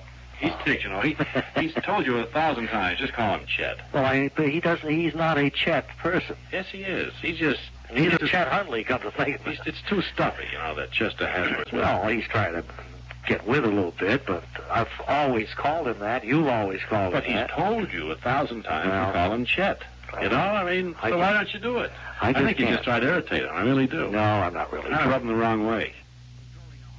As we mentioned yesterday, we're going to be bringing back some of the favorite features that you mentioned in your letters. Some of you, the Gathering Dusk, for one thing, I think shows up next week. Yeah, I think so. The Travel Man, I can't think of his name, but he gives travel tips, somewhat to the manner of Sandy Lusberg, but not as Not well. as good as not that. as good, no. And a few things like that. Those will be beginning maybe tomorrow, as well as, of course, Dr. Elmer Stapley, the word wizard, and and Dean Archer Armstead of the Lackawanna, New York Field Station. I know Henry Gladstone's always interested in hearing from the Dean. They're old friends. Yes, they are. And that clean campaign agreement that all the other candidates for the mayoralty have signed. How about that, Wally? What is that? Promising that I will conduct, if I should so decide to run for mayor, that I'll conduct a clean campaign? Right, that you won't throw mud and things like that, These are easy things to sign, Ray. And people usually forget that they've been signed once the campaign gets underway. I don't think there's any great trouble in signing it, because, as I say, as you get into the campaign, you start swinging, and people forget all about you. You signed it. You mean, in other words, it's easier to sign a piece of paper and then forget it. But you're have more principle than If I sign it, I'll stick to it. I see. But I don't have much faith in what the whole transaction is going to produce by way of a clean campaign on anybody's part. Well, do you think that you would fit into running a kind of an underhanded campaign? Oh no. I wouldn't think so. No. It just doesn't fit my image of you, Wally. I think you'd always be above board anyway. I decide to run, and I expect to make my announcement next week, ladies and gentlemen, probably Monday, the early part of the week. It will be a clean mayoral campaign. Wally Ballou, good evening, all. All right, thank you, Stan.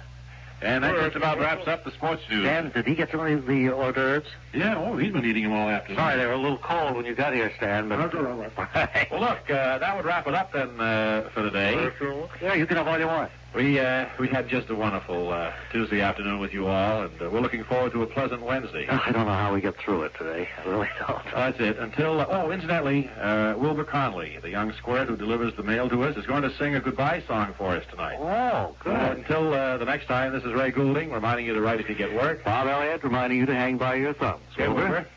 Goodbye, goodbye. I wish you all a last goodbye. Goodbye, goodbye.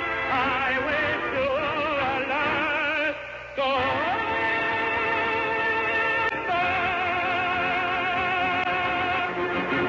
Okay, Wilbur. This is WOR New York. And as we discovered in the last few moments of the program, it was a Tuesday, March the 22nd, 1973, that Bob and Ray program was aired between 3 and 7 p.m. for the New York City area.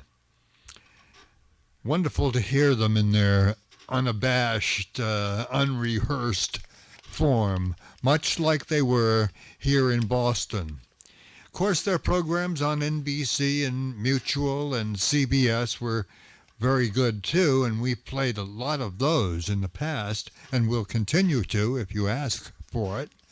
But this WOR is very reminiscent of their early days.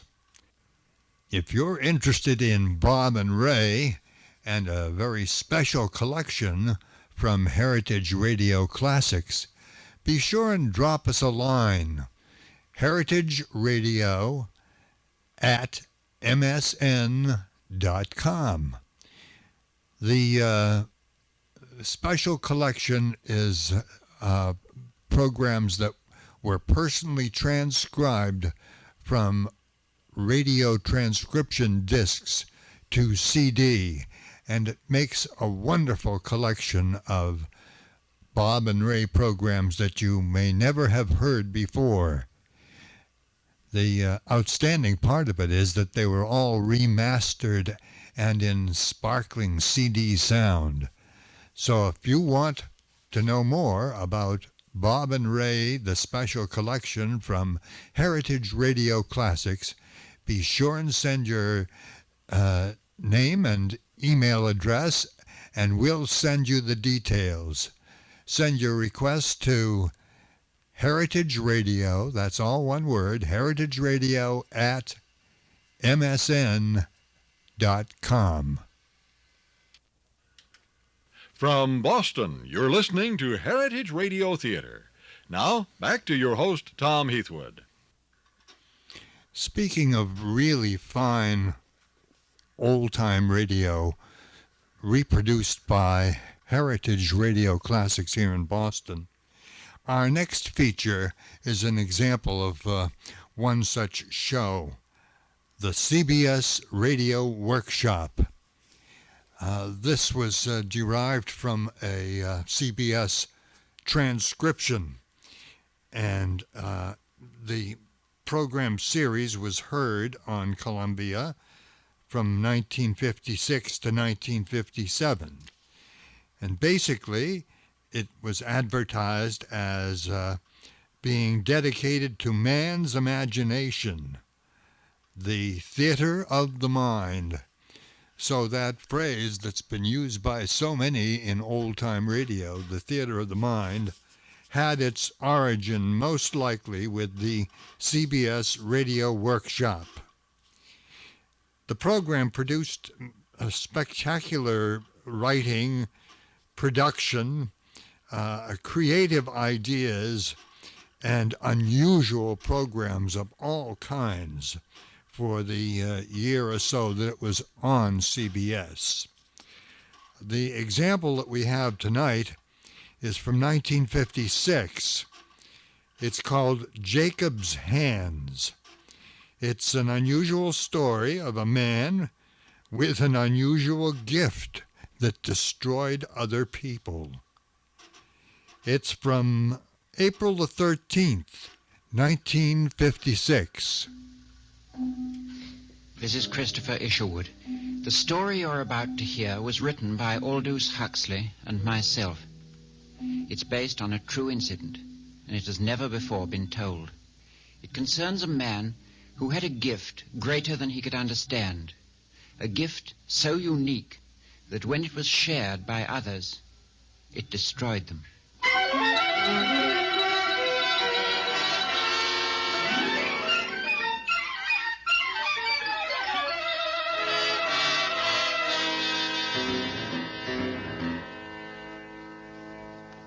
CBS Radio, a division of the Columbia Broadcasting System, and its 217 affiliated stations present the CBS Radio Workshop, dedicated to man's imagination, the theater of the mind.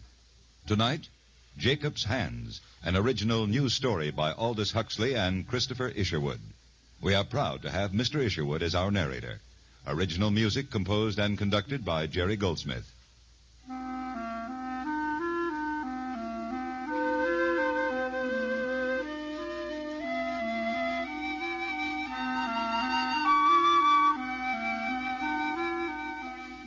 On a small ranch in the Mojave Desert, not far from the foothills of the San Gabriel Mountains, is the home of Professor Arnold Carter, his sister, and his daughter, retired now to this medically approved climate, nourished by the warmth of the sun. The professor lives quietly with his family and his bitterness. Shut the door! Look, Father. Where have you been? Aren't they lovely? Almond blossoms, the first of the year. Get them out of here. You want to bring on another attack of my asthma? I'm sorry, Father. Do you mind if I practice my singing? I can stand it if you can. Where were you at lunchtime, Sharon? Outside, looking for flowers. With Jacob, I'll wager. Good afternoon, Aunt Annie. Were you with Jacob, Sharon? What's wrong with that? Jacob wouldn't hurt a flea. Jacob is a hired hand. And you're the daughter of a fine scholar. Don't you ever forget it. That's silly. He's just a friend. What your aunt means, Sharon, is you're a grown lady now. You've got to learn to be cautious. Things can happen. To a cripple? To a girl who walks around on crutches? Annie, see if there's some lunch left over for Sharon. Self-pity. Look at her. Dirt on her shoes. Wash up, young lady, if you expect to eat in this house. Well, who is it? All right, I'm coming. It's me, Professor Tom Pierce. Oh, I'll come out. You here to look at my calf, Tom? Whatever looking I can do. The way you talk, Professor, it's a waste of time. Well, come along. We'll see. All right. What kind of shape is she in? Her hind legs are paralyzed. She's got a high fever. Yeah, could be the black quarter.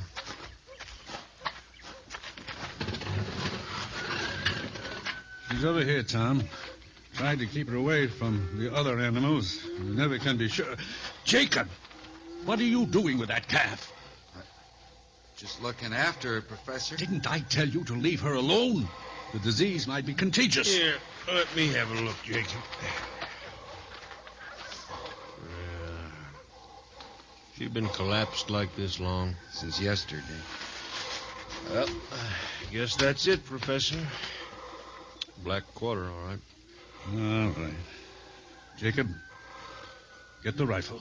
Jacob! Sharon, stay back at the house. You can't shoot a thing just because it's lame. Did you hear me? I said go back to the house. You better go back, Sharon. It isn't pleasant. Before you do it, Professor, can I keep her for a minute? What? Can I hold the calf? Are you crazy? Get my gun. Let's not hear any more of this claptrap. You're not going to die. I won't let you die. Why? Why are you touching her, Jacob? I won't let you die. I won't. Take your hands off my calf. Do you hear? You won't die. You won't die. Jacob, the calf's on her feet. What did you do to that calf? I demand to know. I don't know. Well, you must have done something, Jacob. She's on her feet now. Her hind legs move. It's not anything I did. It just came to me, a feeling, something I could feel moving into my hands. That's ridiculous. That calf wasn't sick to begin with. Oh, I examined him. I say he was sick. Jacob here, he's a healer. He's no such thing. You think as a scientist I could Just the accept... same, I'm going to try him out. Listen here, Jacob, I got me a lame dog down at my place. You try it on him? I guess so, if you want. Yeah, and there's others around here might like to see this thing work. Nonsense. You're making too much of it. Jacob, give that calf some water. And you, Sharon, come in the house. And Jacob healed the dog and a cat from another nearby ranch. And the following week, a colt said to be suffering from an incurable disease. And the editor of the local newspaper. Jacob, open the door. There's a man here to see you. Ed Burton from the paper. I'd like to speak to you, Mr. Erickson. All right. There's a lot of talk around. Some of our folks seem to think that you have the power to heal. Is that right? Well, Jacob, answer Mr. Burton. I guess so. Sometimes it happens. I touch an animal, a dog or a calf, and he seems to get well. I see. And do you charge money for this healing? No, sir, I couldn't do that. Why not? Because, well, it isn't mine. Whatever this thing is, it just comes over me. A strange feeling, I don't know. First I feel it in my hands, then it passes on to the animal. It's quite a story, Mr. Erickson. I'd like to write it up. I think everybody should know about this power. All right with you? Sure, if that's what you want to do, I don't mind. Thanks, Mr. Erickson. Good day.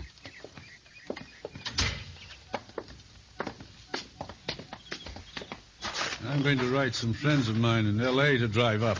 Prominent doctors, both of them. I think they could settle this whole business once and for all. A good idea. I'd like to do a follow-up piece when they get here. Ed, do you really believe in this nonsense? Now, Professor, do I believe in Santa Claus?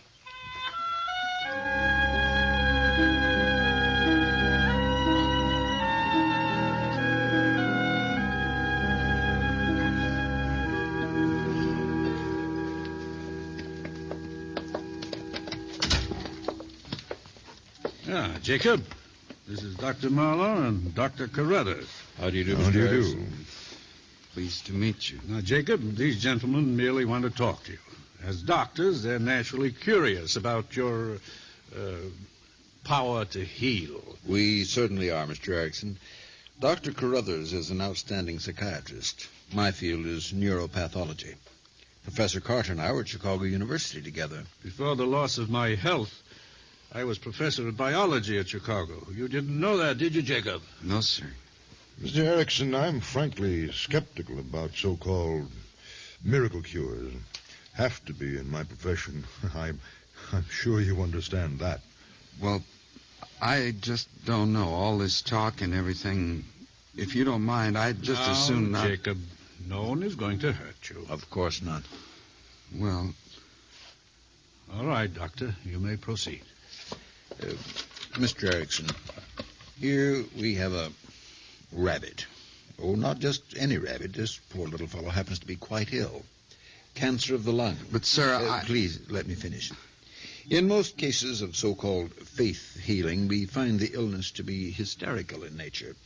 That is to say, though there is an actual and very real physical illness, its basic origin is in the mind of the sufferer. Release the tension, and you often release the illness. Hence a so-called miracle cure. Now, Mr. Erickson, we obtained this rabbit from a laboratory. We know the animal's disease. It is entirely organic in nature. We ask you to cure it. But I don't cure things. It's this feeling that comes into my hands. Yes, we understand all that, Jacob, but whatever it is, you seem to impress some people of our neighborhood. Why not let these two gentlemen in on it? They're men of science, Jacob. Yes, sir. Only I don't know if anything will happen. Sometimes it doesn't. There was a hen last week up at Tillman's, and We understand, Mr. Erickson. You just do it any way you like. We have plenty of time. Here you are, Mr. Erickson. Go ahead, Jacob. Talk to it. You're going to get well. You're going to get well. I won't let you die. I won't let you. Well, Jacob? You're going to get well. You're going to get well. I won't let you die. I won't let you die. I won't. Gentlemen?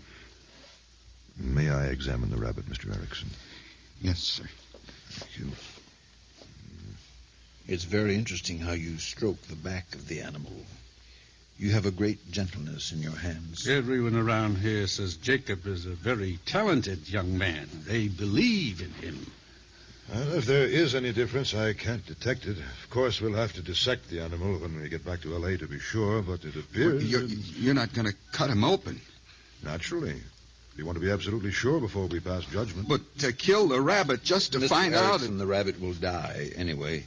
Well, Arnold, we appreciate your letting us in on this. Yes, it was a wonderful opportunity. You don't often get to test these things firsthand. Well, we'd better be getting back.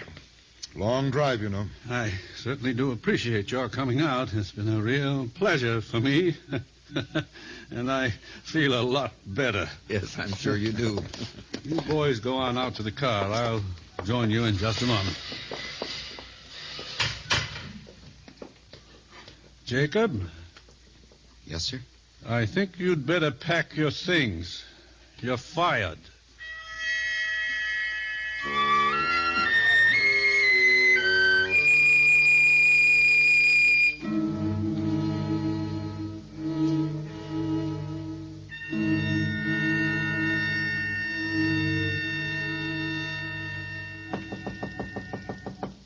Who is it?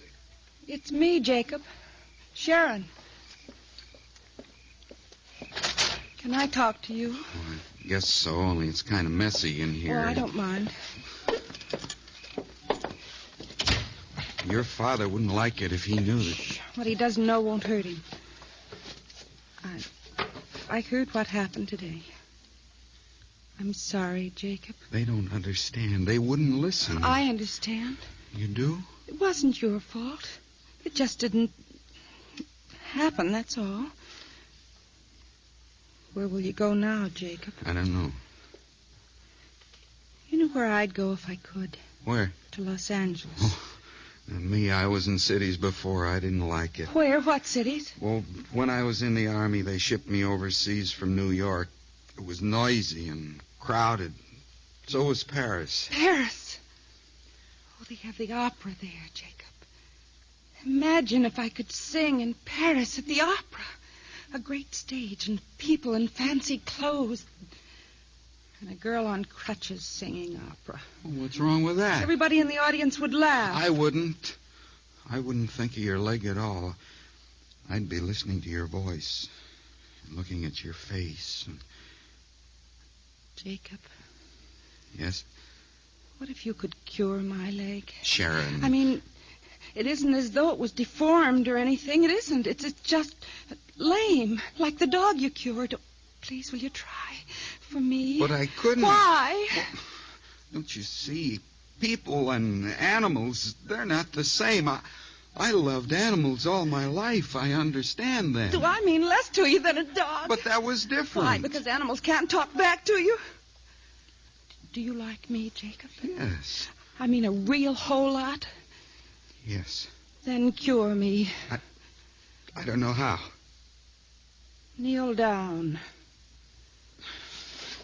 Take my foot. Take it in your hands. Sharon, Now do it. Do what you did to the calf and to the dog and to the colt. Jacob, don't you see you have the power to make me well? I'm begging you. I want to walk. Do it for me, Jacob, please. Don't let her limp anymore. She's going to get well. She's going to get strong and well. I'm going to get well. I know it. I'm going to get well. She's going to get well. She won't be lame anymore. She'll walk like everyone else. She'll walk again. She's getting well now. The lameness is leaving her, and she's getting well. Jacob! I can walk! Look at me! Look at me! I'm walking! Jacob, oh, Jacob! Sharon. Oh, it's the happiest night of my life. Look at the night. At the beautiful, beautiful night. A million stars all shining for me. I own this night. I own the world. Jacob, it's mine now. I can heal. I can heal people. I'm going to walk and run and dance the rest of my life. Jacob. What? When you leave here tomorrow, I'm going with you. No, but you can't run I'm away. going with you. Sharon, no, you can't. But I am. You're going to take me to Los Angeles, Jacob. And I'm going to sing and dance the rest of my life.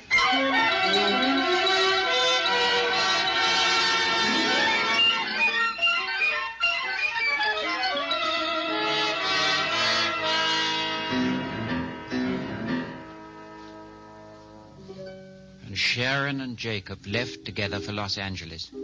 But once there, they went their separate ways. For Sharon had only one goal, the opera. The weeks passed, and audition followed audition, and the response was always the same. Well, it's a pleasant enough voice, but a bit light for our needs.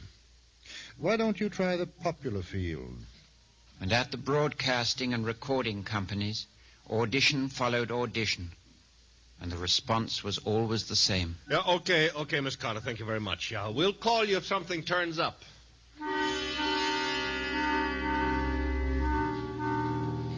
For Jacob, too, there was only one goal now, to heal the sick. But he chose another direction, a small mission near downtown Los Angeles, in an area called Skid Row. And a year passed. I want you to get well. I want you to get well. I won't let you stay sick. You feel my hands on your foot. Now you're well again. You're feeling better. You see? Now you can walk. Well, what do you think of that, huh? Hello? Doc, that boy's got an act. He's for us, ain't he, Lo? Would that pull him into the art theater? Would that pull him in? I tell you, we should hire that guy. You put him on top of the bill. After Flossie does a strip number, we got it made. Lou, you crazy or something? We packed the house. This boy's too big for a barbecue house. No, I got other plans for him. Such as? Doc, we're gonna go into the healing business in a big way. You and me and this here boy Jacob. Now listen, you go up there after this bit is over with and you bring that guy back to the theater with you, see? I don't care if you have to rope and tie him, but you bring him.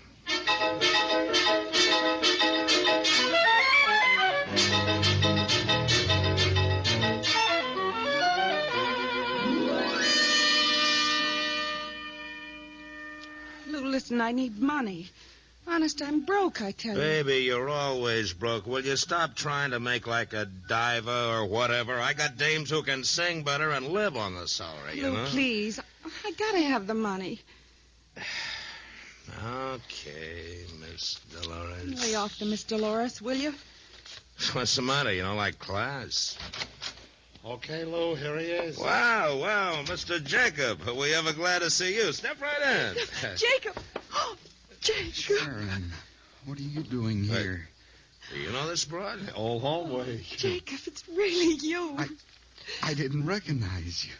The costume. Wow, this here's Miss Dolores, the star of our show. Well, then you're singing. Well, that's wonderful, Sharon. Well, give us a knockdown, baby.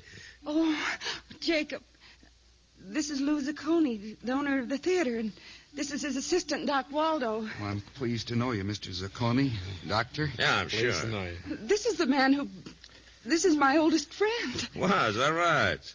Why, you're just the girl to tell him what a deal he's got coming, huh? Why don't you stick around, baby? Oh, no, not Jacob. Mr. Jacob, the doctor here and me, we got a little proposition we was wanting to talk over with you. It's a very high-class, ethical kind of operation. That's very ethical. Jacob, don't listen. Baby, are you forgetting where the 10 spots are coming from? Mr. Jacob, what we got in mind is a sort of a clinic, see? With a doctor's medical education and my business management, this here clinic could help everybody. Not just a few bums. Well, I don't know. Ain't that right, Sharon? Why don't you tell Jacob? Yeah, I guess that's right. There, you see? Well, now you sit down, Mr. Jacob, so we can talk.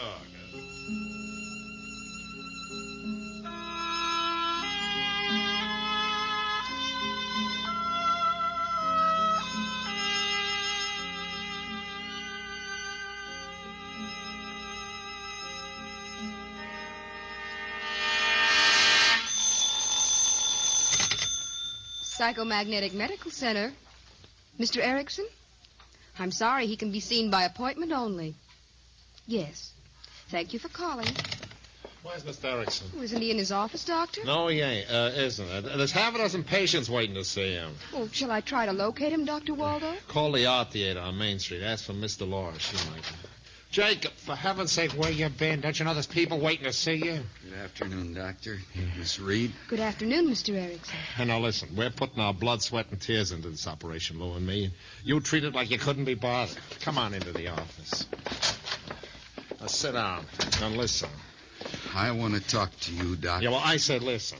Lou and me sunk a bundle into this place. We hocked the art theater up to our ears. Now it's beginning to pay off, and big. You're in on the take. Am I, Doc? You got 10% of the joint, haven't you? And you didn't put up a stinking dime. Doc, today I sat in the park and a man came up to me. A man who'd seen me at the mission. He was sick, Doc. And I asked him to come to me and I'd help him. And do you know what he said to me, Doc? What'd he say? He said, I came to you, Jacob, but they wouldn't let me in. I didn't have enough money. Yeah? Is that right? Doc, didn't we have an agreement anybody could come to the clinic? Anybody? Now, don't get on your high horse. Didn't we agree to charge only people who had the money to pay? Well, sure, Jacob. It must have been a slip-up. And this man who'd seen me at the mission said others have been coming here, too. Others who couldn't pay and that they were turned away. Now, is that right, Doc? You answer me, Doc. Well, after all, Lou and Answer me. Sometimes it depends. It doesn't depend. I've lived with this until my heart can't stand it any longer. I've seen goodness turn to sin. I've seen Doc, break out the bottle. This is a celebration. Ixnay, This is Ixnay. one grand celebration. Hi, Jacob. Hello, Jacob. We're here to celebrate, kids. This is... Well, Jacob's not feeling very well, Lou. Some other time. Some maybe. other time. You're out of your mind. Today, right now. You want to tell him, baby, or you want me to? Lou, you and the doc, go on out. What? I want to talk to Jacob alone for a minute. What? You heard me. Well, now, listen, kid, this ain't no secret. Get out. Both of you. Okay, but watch it, baby. I bruise easy. Come on, Doc. Jacob, Yes, Sharon. I've always believed in you, Jacob. I want you to know that. What is it, Sharon? Is something wrong? Did they hurt you Listen in some to me, way? Jacob. This is a tough thing for me. I didn't make it the way I thought I would. Once I said I wanted to stand on an opera stage in Paris. But I couldn't because everybody would look at my crippled leg. And you said you wouldn't. You'd look at my face and hear my voice. Isn't that right, Jacob? I guess so. Where am I now? They are looking at my legs, Jacob, both of them. And they want more. A lot more. I just can't take that anymore. I just can't. If I had money, Sharon, you could have it. You could always have it. Your money? You give it back to the patients, don't you, Jacob? They shouldn't I've known have that to for a pay. long time, Jacob. I'm going to marry Lou. What? I'm going to marry Lou. Lou? Lou Zacconi? I've got to, don't you see? There's nowhere else I can go. There's nothing else I can do. Sharon, if you'd have me... Spend the rest of my life without a dime, living in flop houses, watching you get taken by every sucker... Now, don't say that. Well, isn't it the truth? Isn't that what you are, Jacob? A sucker for every con man who ever came along? I was the first one. I got you here, then Doc, and then Lou. You always took care of the other guy, Jacob, but what did you ever do for yourself? I thought you understood. I do. That's why I've got to marry Lou. He's made a lot of money out of this place. And I need money, Jacob. I'm through with flop houses and cheap clothes. Jacob, wait! Hey, what's up, Jacob? You sore or something? Jacob, Hey, now listen, that's going too far. Jacob, take it easy. All of it. All of it. Try it. Try it. It's sinful, don't you see?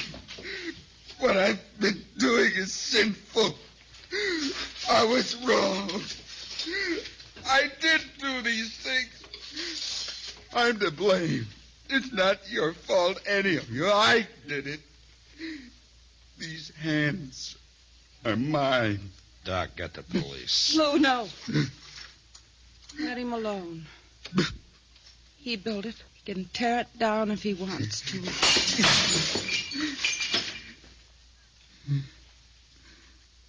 But these hands.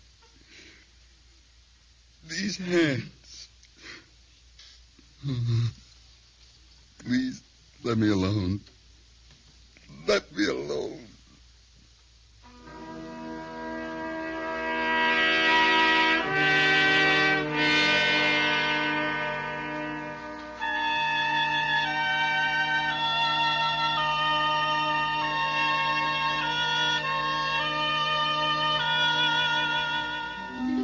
Jacob returned to a ranch in the Mojave Desert to work that he knew. And he cared for the animals, and sometimes he healed them. But never again would he minister to a human being. For now he understood how dangerous it is to heal the body if you cannot also heal the spirit. He knew the meaning of Christ's question, whether it is easier to say to the sick, "Thy sins be forgiven thee," or to say, "Arise and take up thy bed and walk."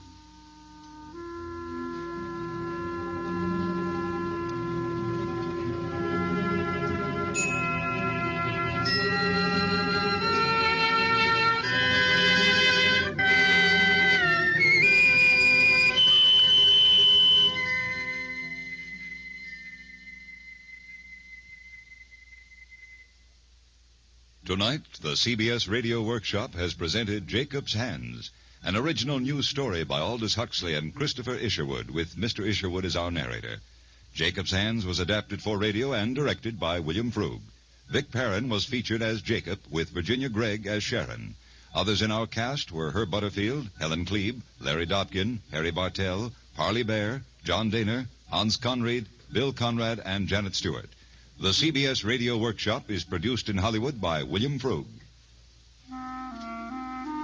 This is Hugh Douglas inviting you to join us again next week when from New York we present Living Portrait, an unusual study of one of the nation's most imaginative businessmen, Mr. William Zeckendorf. Whatever your own views on religion may be, CBS Radio believes that you'll be pleased to know that much time, thought, and effort is being devoted to giving children a strong spiritual foundation in Sunday schools throughout America. If your children are not attending Sunday school now, this week, Sunday School Week, is a good time to enroll them. Stay tuned for 5 minutes of CBS News to be followed on most of these stations by My Son Jeep. America listens most to the CBS Radio Network.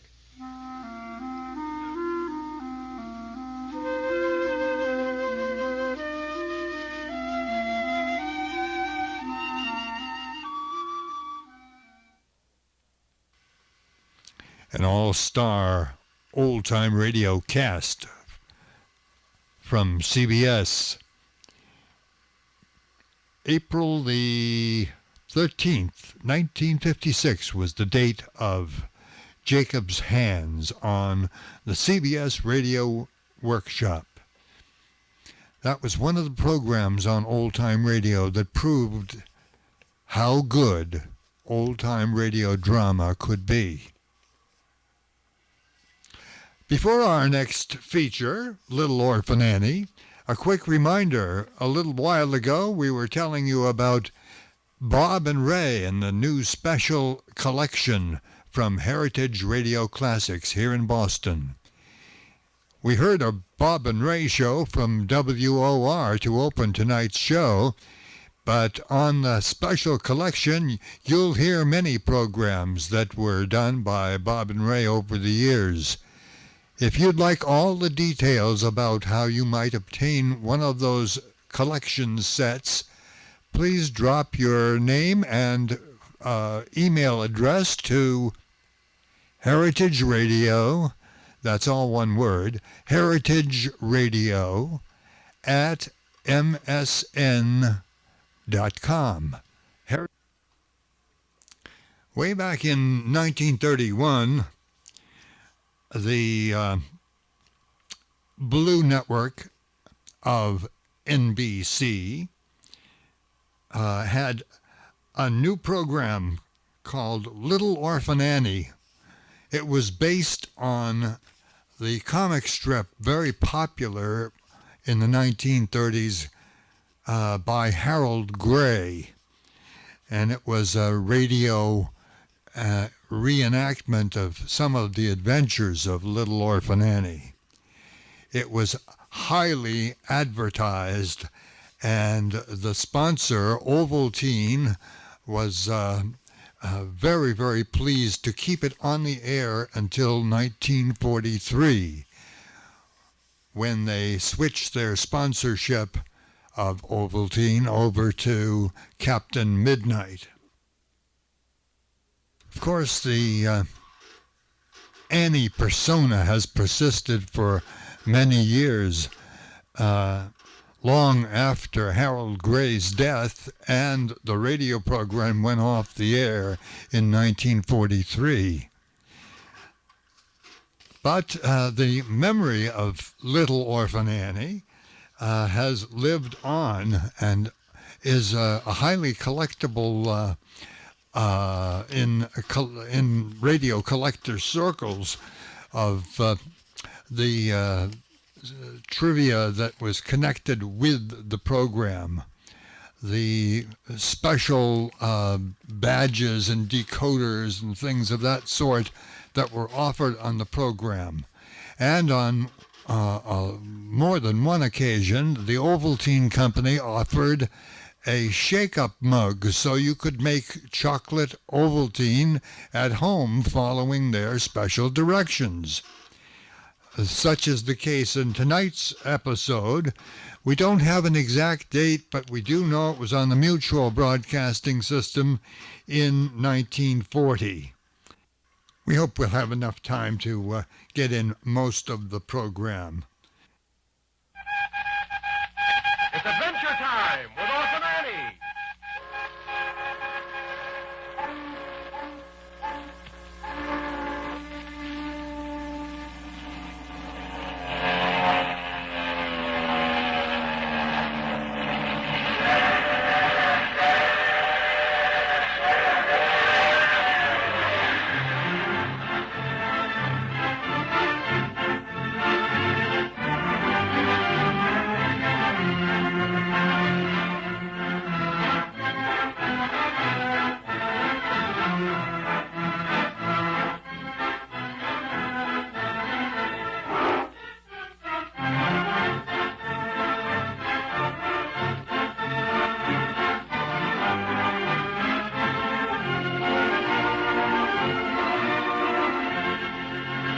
Say, things surely are mighty exciting for Annie these days. What's going to happen to her tonight, do you suppose? Well, until it's time to find out, let me ask you this. What's happening to you these days?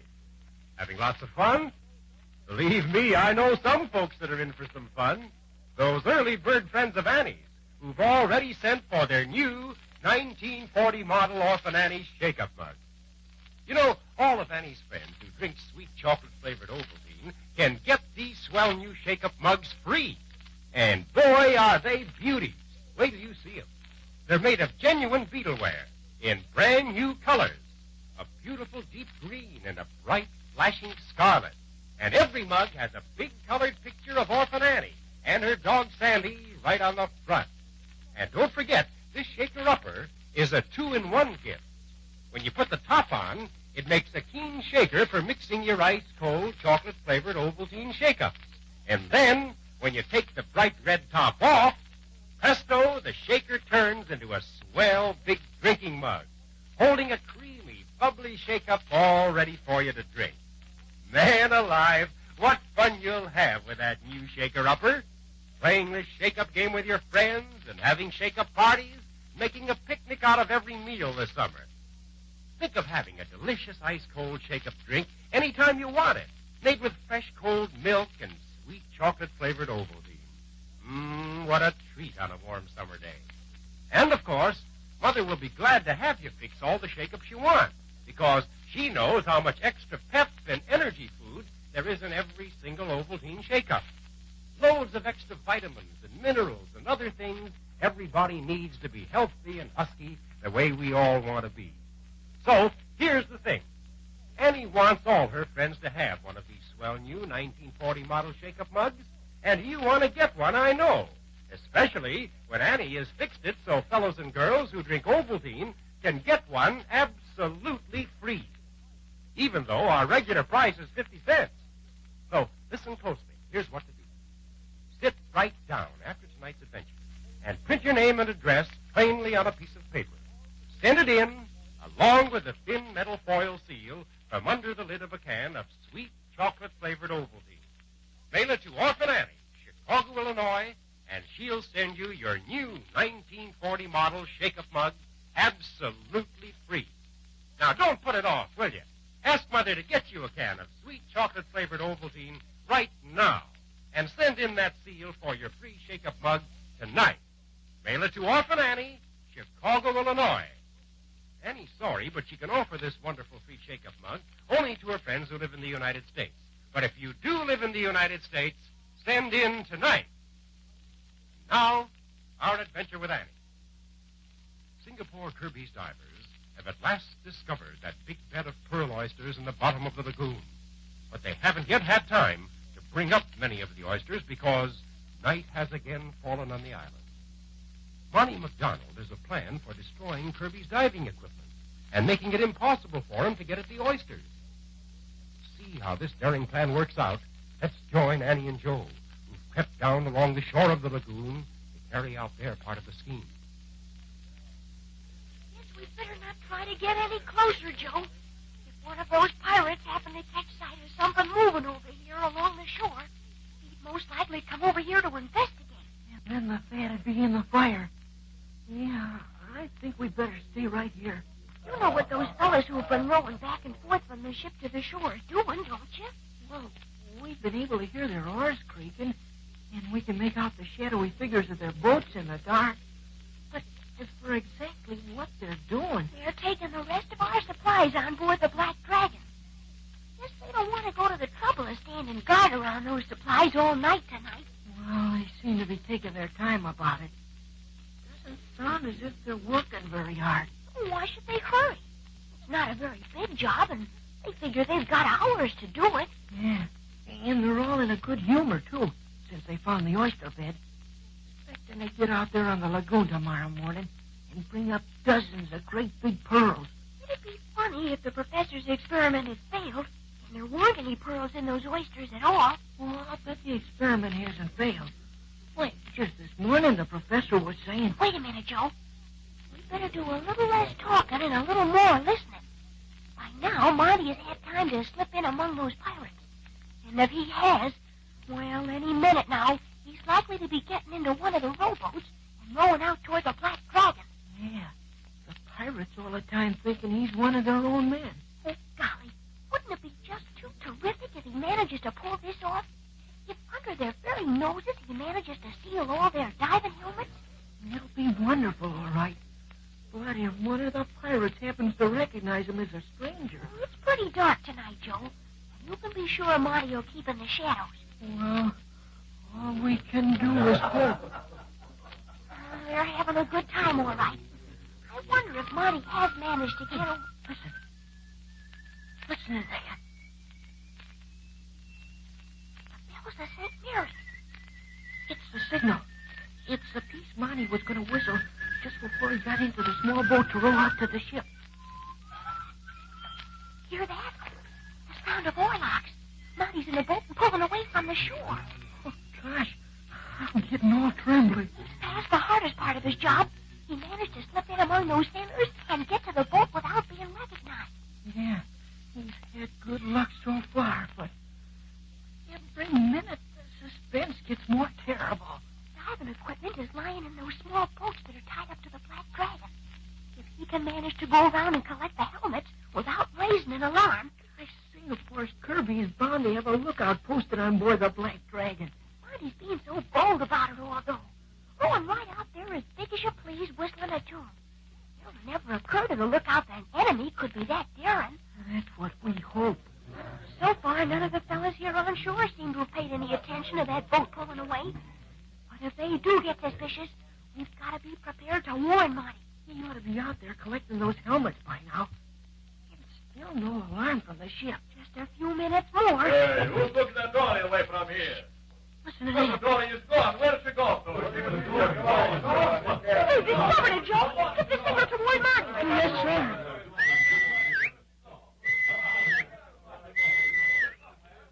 Oh, Marty couldn't help hearing that. And neither could the pirates. Well, now that we've warned them, let's get away from here fast. You bet. They'll be coming after us. Come on, let's run. Yes, Marty McDonald heard those whistled signals, and he knows what they mean. He knows that it won't be more than a few minutes until he's discovered. But Marty, while working rapidly, doesn't get excited. His job isn't yet quite finished. Things are going to start popping in a few minutes now. I could get away by swimming for it, but I've got 3 of these helmets if I can only get the 4th. See, the last helmet ought to be here in this boat. It's pretty dark. Kind of hard to see. What's the matter with those guys over there? What's all the chatter about? Singapore Kirby himself. Glory be, here's the other helmet. Now if I can only... Whoa! Whoa, where are you? There. Got all 4 helmets in the boat. I gotta get going. Come on up here, Wong. Some excitement over there among the men. Strike out for the deep part of the lagoon. If I can drop those helmets in 35 fathoms of water, Kirby will never get them back. Native divers can't get down that far. Marty rows rapidly toward the northern end of the lagoon. But to get speed, he sacrifices silence. And one of the men on board the Black Dragon notices him, gives the alarm to Singapore Kirby. Don't stand there talking at him. Catch that fella. We shoot him. We shoot him. Don't shoot him. If that's one of those guys from Warbuck's party, I'll be wanting to ask him a few questions. Throw that power launch. Get after him in the power launch. You can catch him easy. Bring him back on board here. Lively now, you swans.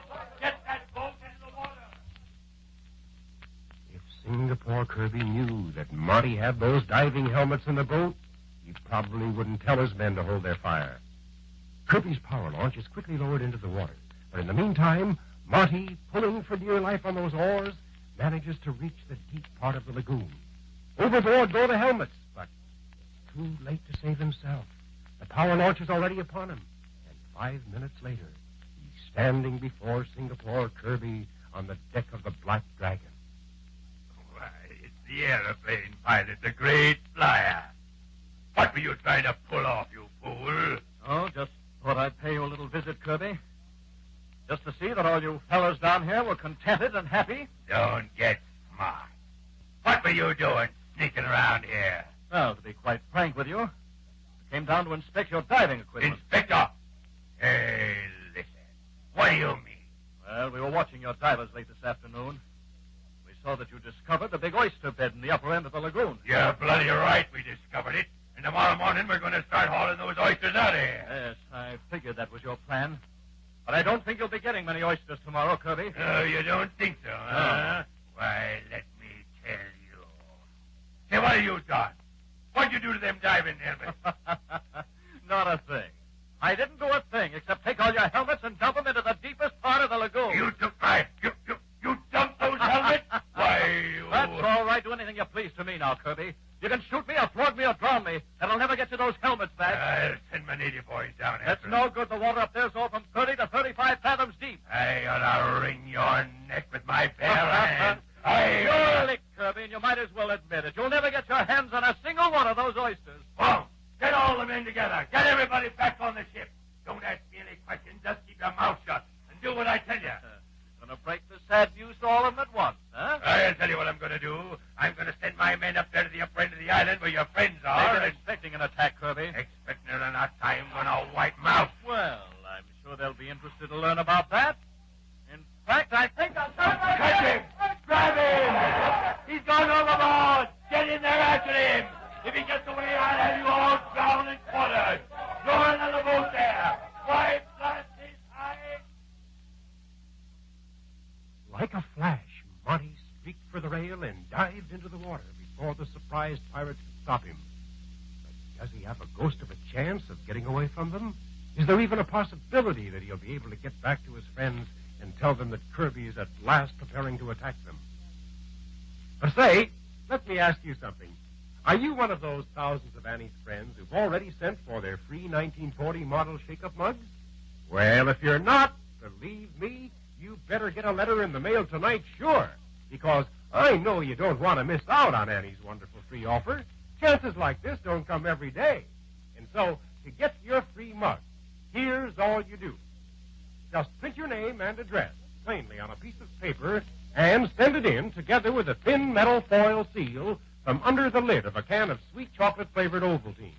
Mail it to Orphan Annie, Chicago, Illinois. That's all. Don't spend a single penny. Annie will mail you one of her own brand-new 1940 model 2-in-1 shake-up mugs, free just as soon as she gets your letter.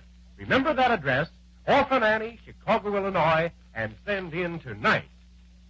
Well, there are plenty of thrills in store for tomorrow, so make doubly sure not to miss Annie's adventure. Will Monty be captured again? What will happen to Annie and the others when Singapore Kirby launches his attack? Well, until tomorrow, this is Pierre Andre saying goodbye.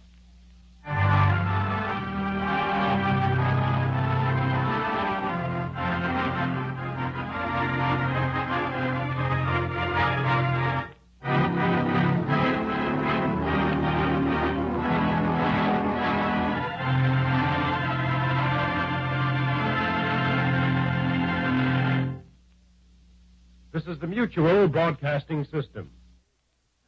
Well, not the best of recordings, but that's 60 years old. Little Orphan Annie from the Mutual Broadcasting System in 1940.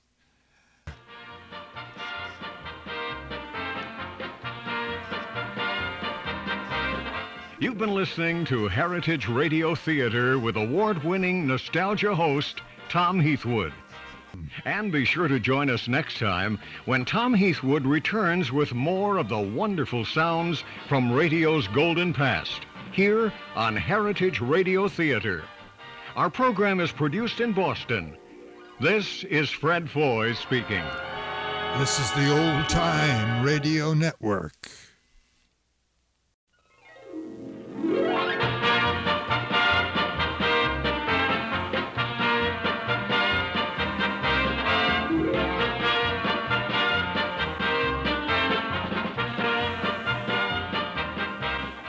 From Boston, this is Fred Foy, inviting you to join us once again for Heritage Radio Theater with Tom Heathwood, bringing you memories from the golden days of network radio.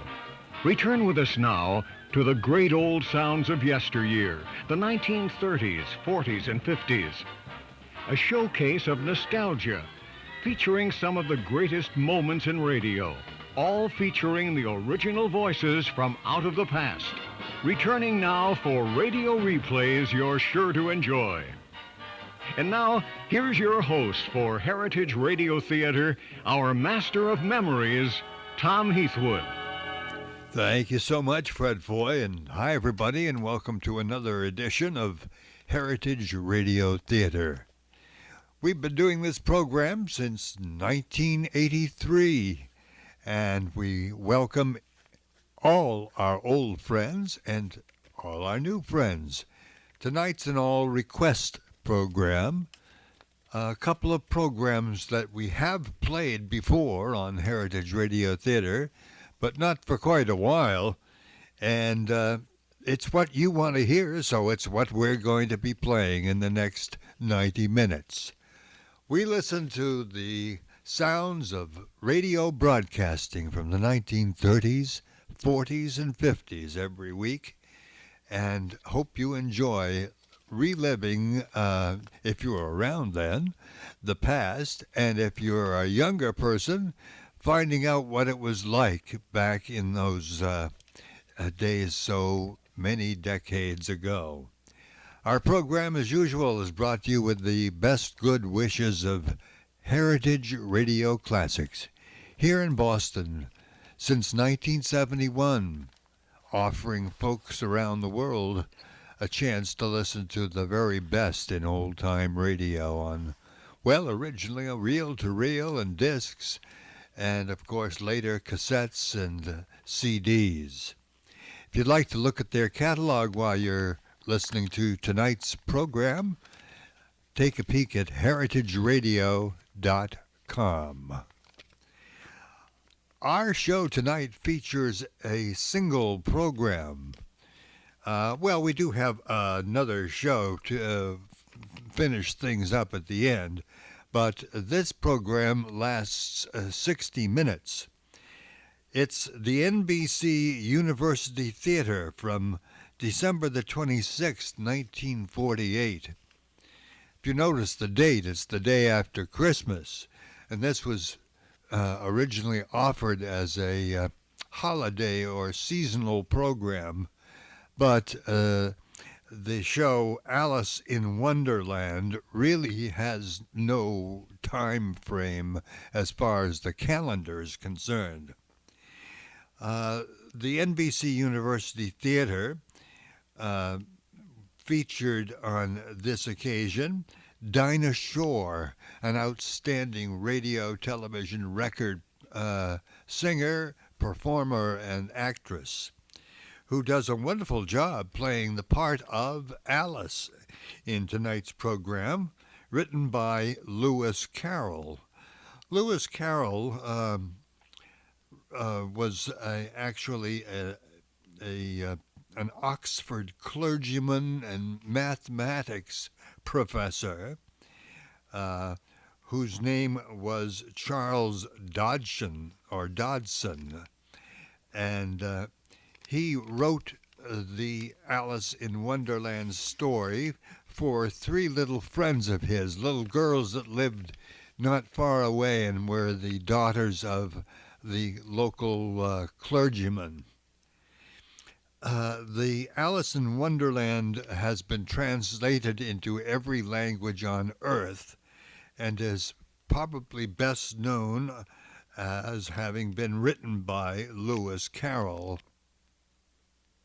I'm not aware of any other story that Lewis Carroll or the Reverend Dodson wrote, but this certainly has lasted down through the years. The University Theater, NBC University Theater, was a popular hour-long show which was heard on the network from July 1948 till February of 1951. It was a drama anthology of basically great stories, famous stories, and it utilized, at least in its beginning a year or two, some of the greatest stars of Hollywood and radio. Tonight, then, we feature Dinah Shore And this program from December 26th, 1948.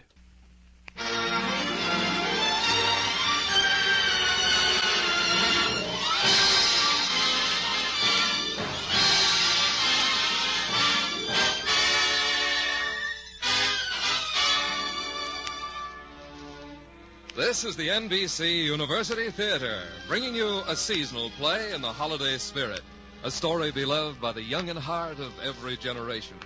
We present the Lewis Carroll classic, Alice in Wonderland, starring Dinah Shore as Alice.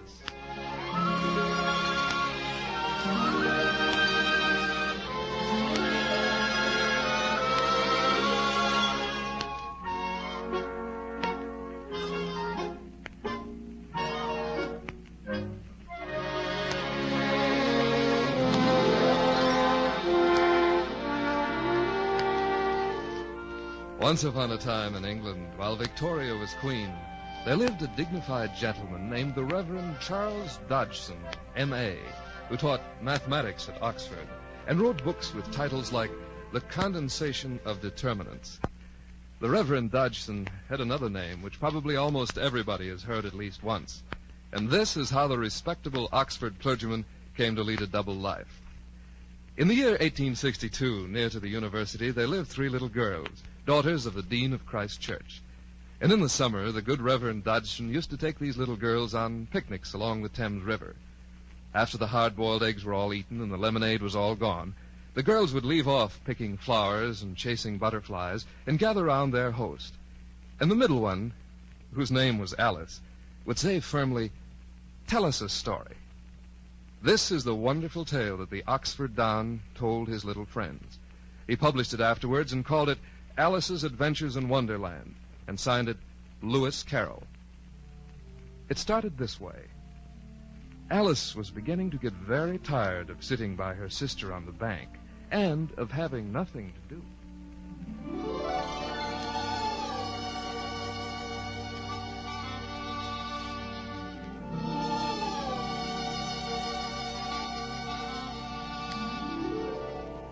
Emily? Emily? Emily? Alice, please, I'm reading. Oh, all right. Are you reading one of Father's books? Because they don't have any pictures or conversations in them. I don't see how you can... Alice, dear, why don't you make a daisy chain?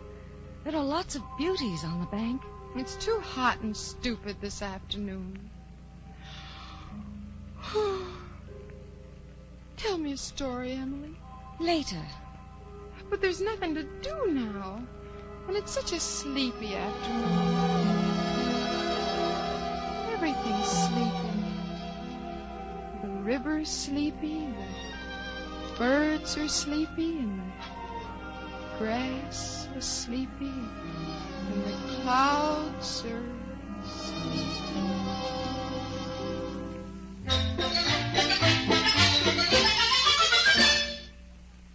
Well, fancy! A white rabbit with pink eyes. Well, anyhow, he seems to be in a hurry. Oh, the poor dear can't get his watch out of his waistcoat pocket. Oh, dear, I shall be too late. The Duchess will be furious. I shall be so late. Oh, dear. What a funny little rabbit. And such a beautiful purple waistcoat. Waistcoat? That's odd. I've never seen a rabbit with one before. I shall be so horribly late. Oh, dear. Oh, there he goes down a rabbit hole. Wait for me, rabbit. It seems big enough to go down. I think I'll lean over and see. Oh! Whoops!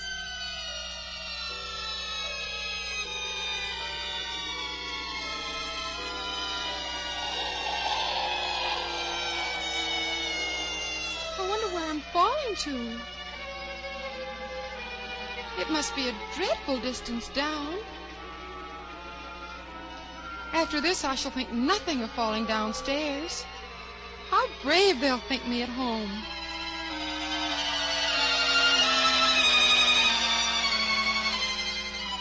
I wonder if I shall fall right through the earth. How funny it'll seem to come out among the people that walk with their heads downwards. I had it in geography, the antipathies, I think. No, that doesn't sound right. But I shall have to ask him the name of the country. Please, ma'am, is this New Zealand? Fancy asking that.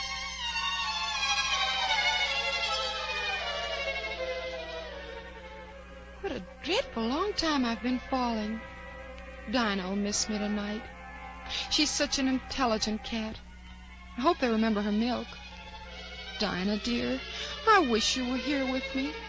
There aren't any mice in the air, but then you might catch a bat, and that's very like a mouse. But do cats eat bats, I wonder? Do cats eat bats? Do cats eat bats? The bats eat cats. The bats eat cats. The cats eat bats.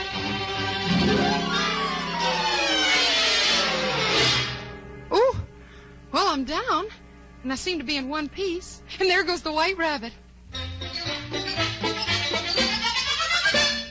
Oh, my ears and whiskers, how wet it's getting. The Duchess will be furious. Oh, dear, oh, dear, oh, dear. Oh, he's gone. I don't know how he did it. There doesn't seem to be any way out of here. Let's see now. He went down this side. Oh, here's a door. But it's locked. And it's so tiny I shall never fit through. There must be a key somewhere. Oh, here it is on this glass table. Let's see now. Oh, what a lovely garden. If only I could get through the door. Oh, I wish I could shut up like a telescope. I think I could if I only knew the way to begin. Well, I might as well shut the door. It's no use. I suppose I should put the key back where I found it. Now, that's odd. This bottle wasn't here before. Drink me. Drink you? Well, that's all very well, but maybe you're poison. No, it isn't marked. All right, then. It's all kinds of flavors. It's good.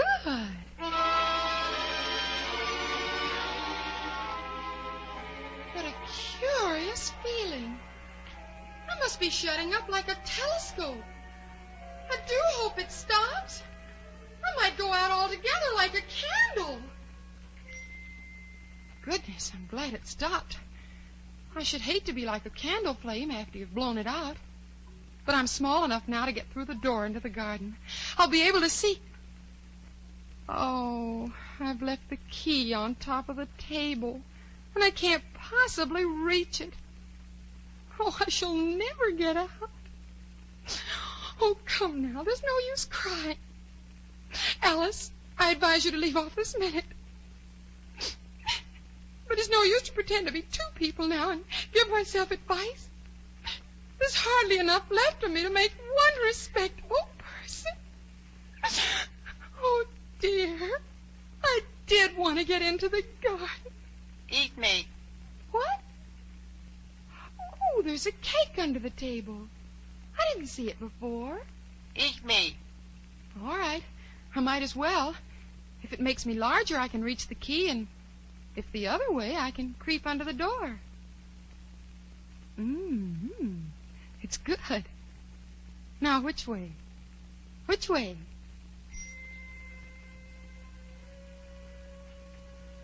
Curiouser and curiouser. I'm growing again. Ooh, I'm growing too much. I'm opening out like the largest telescope there ever was. There go my feet. Goodbye, feet. Ooh, my head. Well, at least I've stopped growing. I must be 9 feet tall. But I still can't get into the garden. Oh, dear. How vexing. You ought to be ashamed. A great big girl like you crying. Stop it.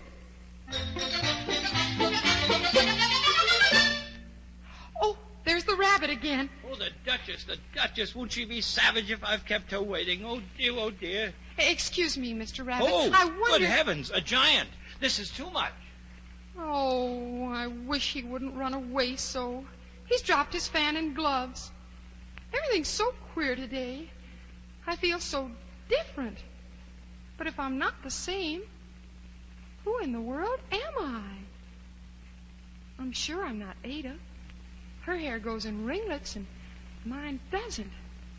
Besides, she's she and I'm I. I'll see if I know the things I used to know. I'll try and say, how doth the little... How doth the little crocodile improve its shining tail and pour the waters of the Nile on every golden scale? How cheerfully he seems to grin, how neatly spreads his claws, and welcomes little fishes in with gently smiling jaws. Oh, I'm sure those aren't the right words. I'm not me at all. I've put my hand in the rabbit's glove. I've grown small again, and I can go through the door into the garden. No, I've left the key on top of the table. Now things are worse than they were. I declare it's too bad. It's certainly... Ooh, I'm slipping. Whoop! Phew. Salt water. Now, how did that get... Oh, it must be the tears I wept when I was 9 feet high. I wish I hadn't cried so much. I shall be drowned in my own tears. Oh, look, it's a mouse. Mr. Mouse, do you know the way out of this pool? I'm awfully tired of swimming. Oh, perhaps it doesn't understand English. I dare say it's a French mouse that came over with William the Conqueror. Let's see now, what French do I know? Où est ma chatte? Chatte? Well, I never... Oh, I beg your pardon. I quite forgot you don't like cats, Mr. Mouse. Cats are low, vulgar things. Are you fond of dogs? There's such a nice little dog near our house, a little brownish terrier. It'll fetch things when you throw them and play dead and sit up and beg, and you should see it killing rats. Young lady, let's get out of this pool, and I'll tell you why I hate cats and dogs. And besides, it's getting crowded in here.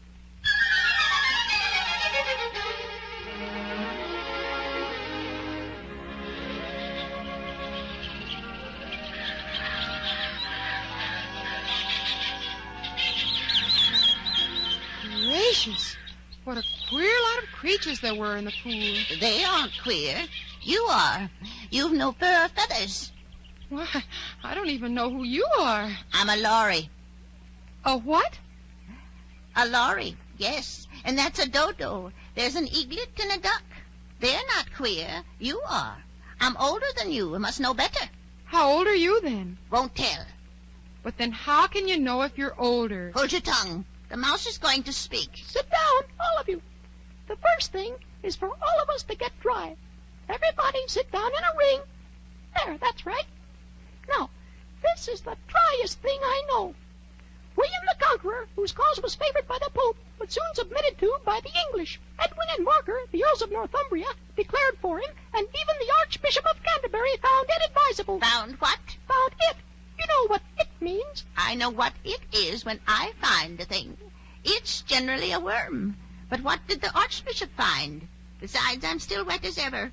What we need to get dry is a caucus race. A caucus race? That's right. Everybody spread out in a circle, and then up and away.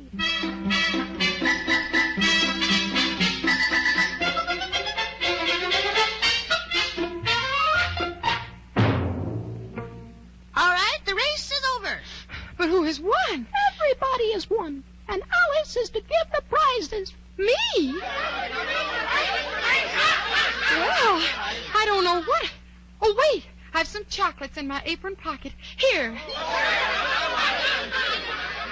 But she must have a prize herself. Of course. What else have you in your pocket? Only a thimble. Well, hand it over. We beg your acceptance of this elegant thimble as your prize. Why, thank you, sir. She got the best prize. Well, I never. You certainly didn't. That's rude. I wish I had Dinah here. She's polite. And who, might I venture to ask, is Dinah? Dinah's our cat, and she's such a capital one for catching mice. And oh, I wish you could see her after the birds. Why, she'll eat a little bird as soon as look at it. Oh, dear. They're all gone. I wish I hadn't mentioned Dinah. Nobody seems to like cats here. Dear Dinah, I wonder if I shall ever see you any more.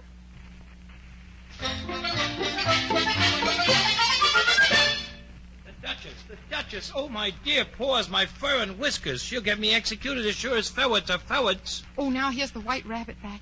I must remember not to mention Dinah and frighten him off. Why, Mary Ann, what are you doing here? Oh, I'm not Mary Ann. I'm Alice. Nonsense. You must be Mary Ann. Run home this minute and fetch me a pair of gloves and a fan. Quick now. I must be off. Remember, a pair of gloves and a fan. He took me for his housemaid. But I'd better get his gloves or he'll be furious.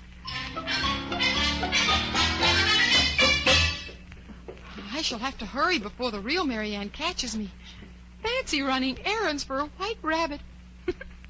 I suppose Dinah will be sending me on messages next or have me watching mouse holes. Now, the gloves must be in here somewhere. Oh, there they are on the chest and the fan. Drink me. Oh, another of those bottles. Drink me. Well, I might as well. I know something interesting is sure to happen. I hope it'll make me grow large again. I'm tired of being such a tiny thing. Oops! Here I go! I think maybe I'm growing too fast. I hope it stops soon. I shan't be able to get out the door. I'd better kneel so I fit. Maybe if I put one arm out the window, there, now I can get my foot up the chimney. Now what will become of me? There. Thank goodness I've stopped growing. Oh, it was much pleasanter at home when one wasn't always growing larger and smaller and being ordered about by rabbits. When I grow up, But I'm grown up now. At least there's no more room to grow up here. Mary Ann! Mary Ann! Let me in at once. Fetch my glove. Let me in. The White Rabbit won't be able to get in with me filling the room. Very well, then I'll go round and get in by the window. I don't know why I'm trembling. I must be at least 1,000 times larger than the rabbit. There he is outside the window. I'll just grab. Oh! Heavens! He must have fallen into a cucumber frame. Pat, where are you? Where is that gardener? Sure that I'm here digging for apples, Your Honor. Well, come and help me out of this. There. Now, what's that in the window?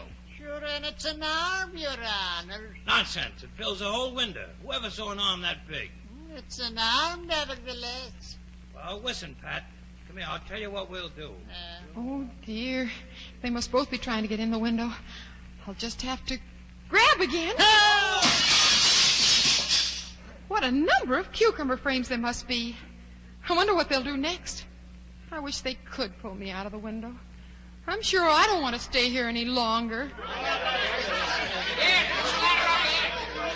All right, Bill. You ought to go down the chimney. Oh, so Bill's coming down the chimney, is he? Well, I think I can pull my foot down a little. There he is. Now I'll kick. There goes Bill. Catch him. Well, we have to burn the house down. You do, and I'll set Dinah on you. That scared them. I wonder what next. If they had any sense, they'd take the roof off. All right. Now, a barrelful will do. Blow him through the window. 1, 2, 3. Oh, now they're throwing pebbles at me. You stop or I'll get Dinah. Well, that's odd.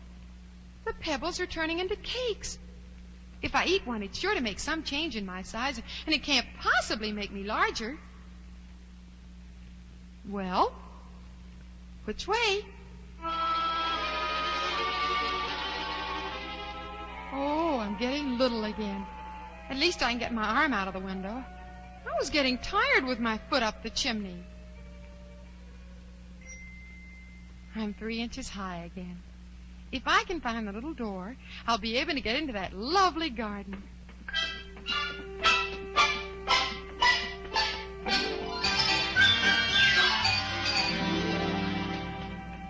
The best thing would be to find someone who knows the way. There doesn't seem to be anything here but a mushroom, and I can't even see over it. Maybe if I stand on tiptoe, I'll find something on the top. There. It isn't polite to stare. Oh, a caterpillar, smoking a water pipe. Who are you? I hardly know, sir, at present. Being so many different sizes is very confusing. Not a bit. Well, it feels queer to me. You? Who are you? Oh, dear. That's where we started. You see, I can't remember things. Can't remember what things? Poetry, mostly. I try to say it, but it all comes out wrong. Repeat. You are old, Father William. I'll try. You are old, Father William, the young man said, and your hair has become very white. And yet you incessantly stand on your head. Do you think at your age it is right? In my youth, Father William replied to his son, I feared it might injure my brain. But now that I'm perfectly sure I have none, why, I do it again and again. You are old, said the youth. One would hardly suppose that your eye was as steady as ever. Yet you balanced an eel on the end of your nose. What made you so awfully clever? I have answered your questions, and that is enough, said his father. Don't give yourself airs. Do you think I can listen all day to that stuff? Be off, or I'll kick you downstairs. That's not right. Oh, not quite, I'm afraid. Some of the words have got altered. It's wrong from beginning to end. Well, what size do you want to be? I should like to be a little larger. 3 inches is such a wretched height to be. It is an excellent height to be. I am just 3 inches high. Oh, dear. Don't go. Don't. Oh, I wish the creatures wouldn't be so easily offended. He's gone and left his water pipe. Well, I'm still not in the garden.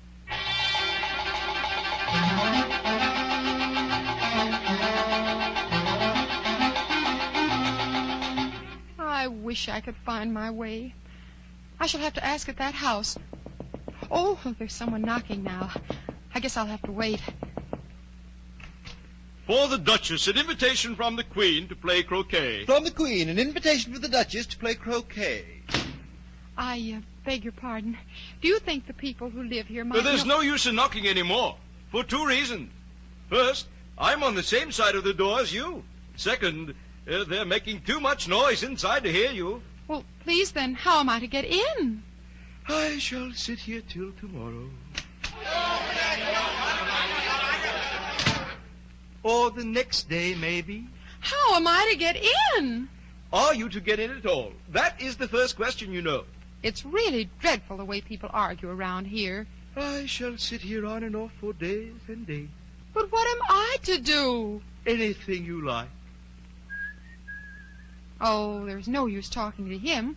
He's perfectly idiotic. I'll just open the door and walk in. What a lot of pepper in the air. Pepper's good for you. I'm the Duchess, little girl. Who are you? Oh, never mind. Time's money, I always say. Cook! Yes, Mum? More pepper. Oh, not more pepper.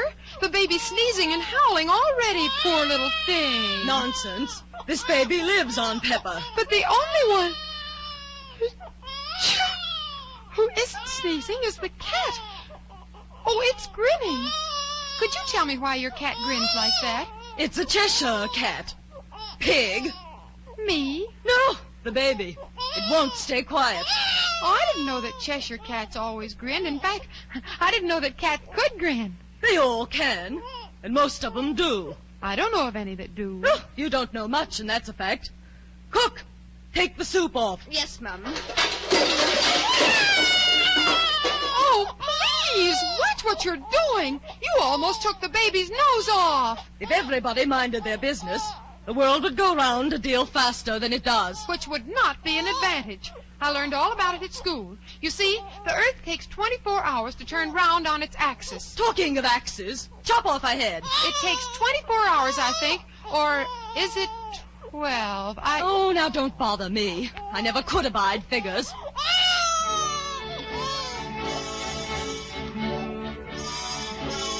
Speak roughly to your little boy and beat him when he sneezes. He only does it to annoy because he knows it teases.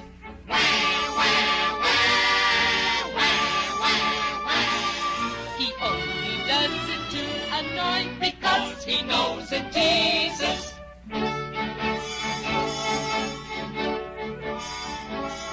I speak severely to my boy, I beat him when he sneezes, for he can thoroughly enjoy the pepper when he pleases.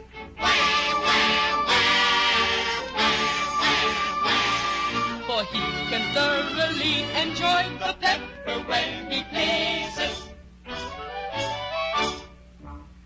Here, you may hold the baby a bit if you like. Oh, don't throw it! Oh, there now, baby. It's all right. I must go and get ready to play croquet with the Queen. Cook, mind the soup kettle. Yes, ma'am. Oh, look out! You'll hit the baby. If I don't take this child, they're sure to kill it in a day or two. Come on, baby. Let's get out of here before they kill us both. There now, baby. Wouldn't it be murder to leave you behind in there? Don't grunt. That's not at all a proper way of expressing yourself. You know, baby, that turned-up nose of yours looks much more like a snout than a real nose. And your eyes are extremely small for a baby.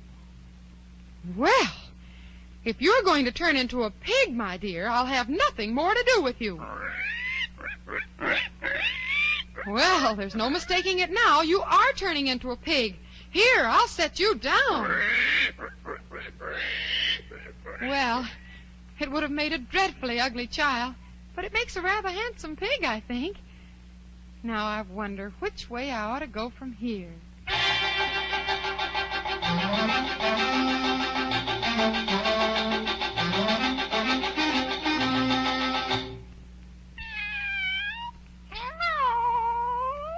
Who said that? Here, up in the tree in the meow. Oh, it's the Cheshire Cat from the Duchess's. Cheshire Puss. Yeah. Would you tell me, please, what sort of people live around here? Over that way lives a hatter, and then the other way lives a March Hare. Visit eating alike. They're both mad. Oh, but I don't want to go among mad people. Oh, you can't help that. We're all mad here. I'm mad, and you're mad. How do you know I'm mad? Well, you must be, or you wouldn't have come here. Oh, well, that doesn't prove anything. How do you know that you're mad? When you begin with, the dog's not mad. You grant that. I suppose so. Well, then you see a dog growls when it's angry and wags its tail when it's pleased. Yes? Now, I growl when I'm pleased and wag my tail when I'm angry. Therefore, I'm mad. Oh, I call it purring, not growling. Oh, call it what you like. Purring or growling, it's the same. Do you play croquet with the Queen today? Oh, I should like to, but I haven't been invited yet. You'll see me there. Well, goodbye. Well, he's vanished. He certainly goes quickly. I suppose it's because he's a Cheshire Cat. Oh, by the way, I forgot to ask. What became of the baby? Oh, it's you again. It turned into a pig. Yeah, I thought it would. Well, goodbye again. Vanished again. Well, now, which way shall I go? The Hatter or the March Hare? Oh, I've seen hatters before, so the March Hare will be much more interesting. And perhaps, as this is May, he won't be raving mad. At least, not so mad as if it were March. Did you say pig or pig? I said pig. And I wish you wouldn't keep appearing and vanishing so suddenly. You make one quite giddy. All right, I'll take it slow.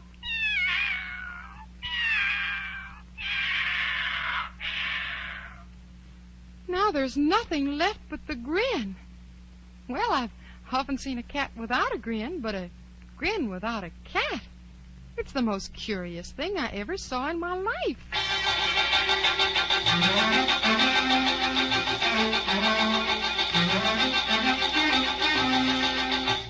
The March Hare it is, then, and that must be his house. The chimney's like ears, and the roof's thatched with fur. It's nearly tea time. I wonder if I can get any of the March Hares. Well, raving mad or not, here I go. Although I almost wish I'd gone to see the Mad Hatter instead.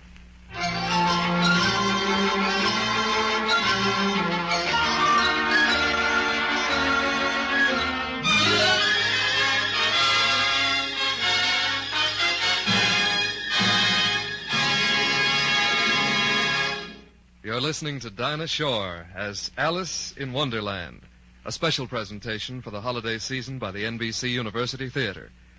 Our adaptation of the Lewis Carroll classic continues after a brief pause for station identification.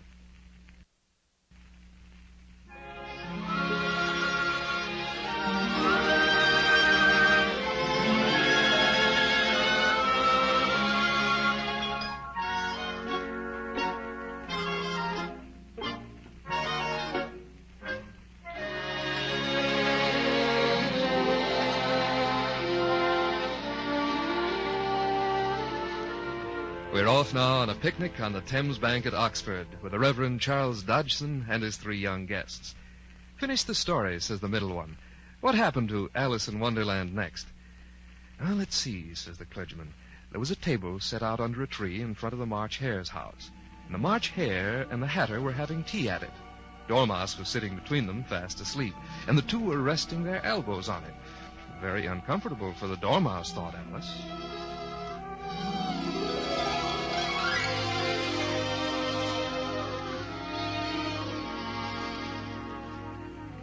Only it's asleep, so I suppose it doesn't mind. No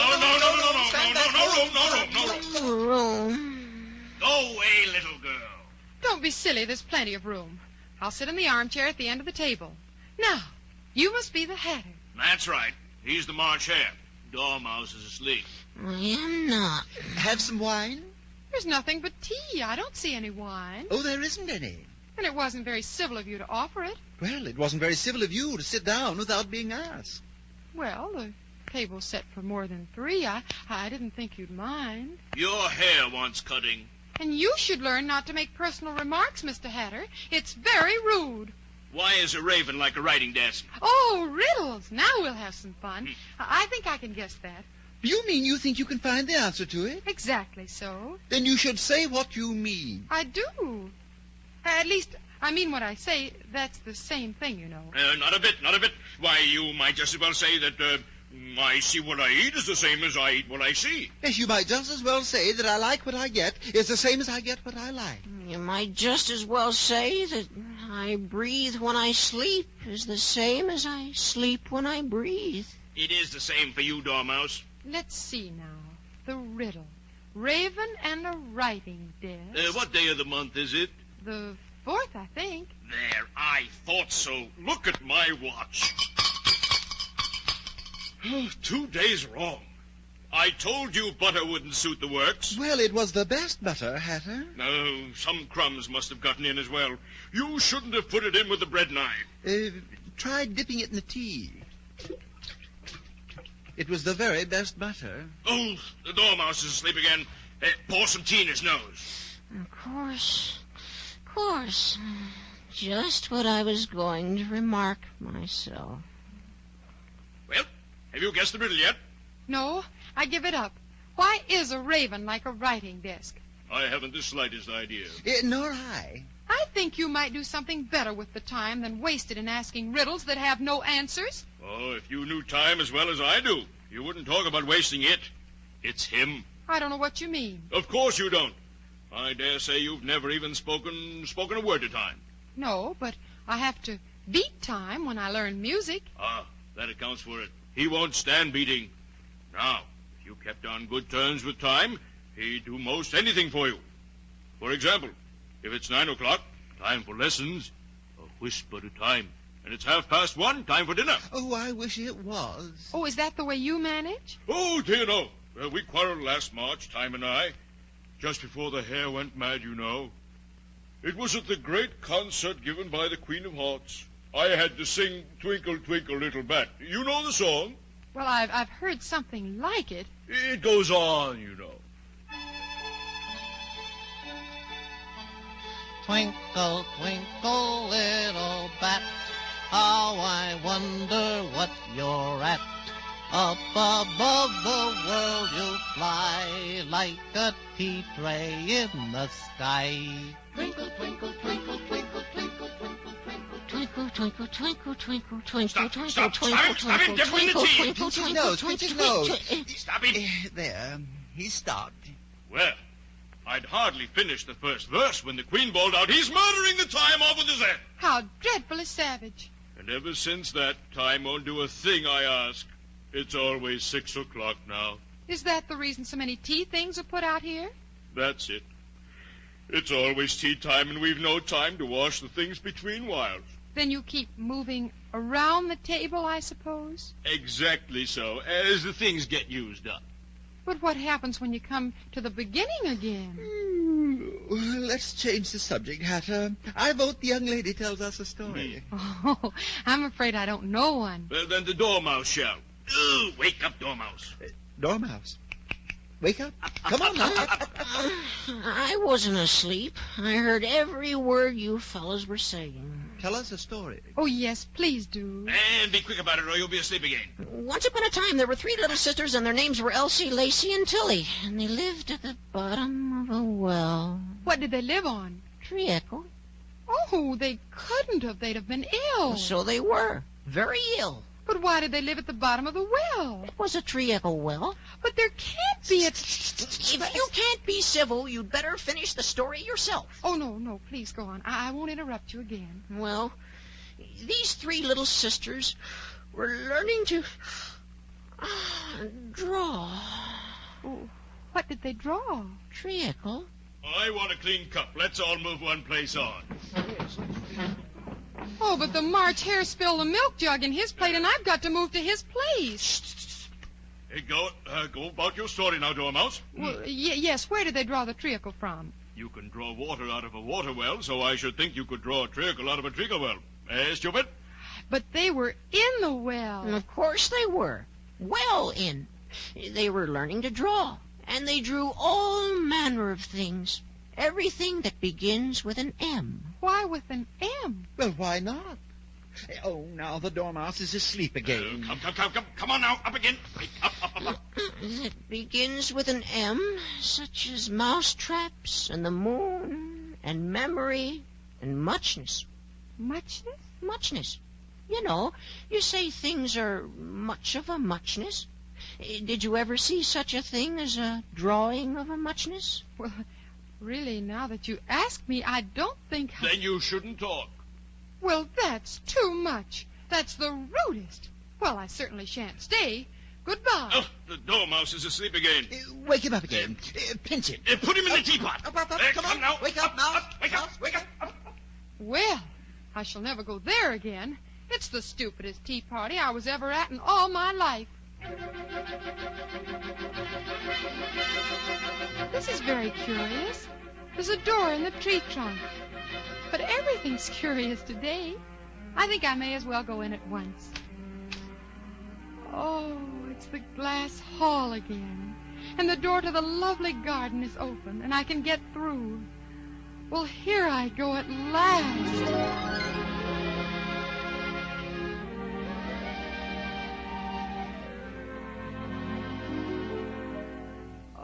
What lovely white roses. But That's odd. Those gardeners are painting them red. Well, they're really playing cards. Look out now, Five. Don't go splashing paint over me. You joggle my arm, too. Well, of all the unjust accusations... I beg your pardon, but could you tell me why you're painting those roses? Well, miss, you see, this ought to have been a red rose tree, and we put a white one in by mistake. And if the Queen was to find it out, we should both have our heads cut off. So you see, miss, we're doing our best. Oh, my, the Queen, the Queen. The King and Queen of Hearts. Well, who is this? What's your name, child? My name's Alice, so please your majesty. And who are these creatures on the ground? How should I know? It's no business of mine. What? Off with her head! Off with her head! Nonsense! What? Nonsense! Oh. Consider, my dear, she's only a child. No matter. Well, you two on the ground, what have you been doing? Never mind, off with the heads.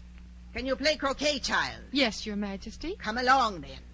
Your majesty? Yes, of course. On to the croquet ground.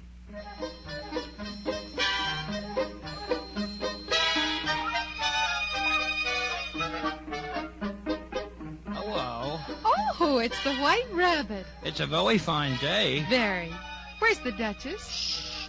She's under sentence of execution. What for? Did you say what a pity? No, I didn't. I don't think it's at all a pity. I said, what for? She boxed the Queen's ears. Oh. Shh, the Queen will hear you.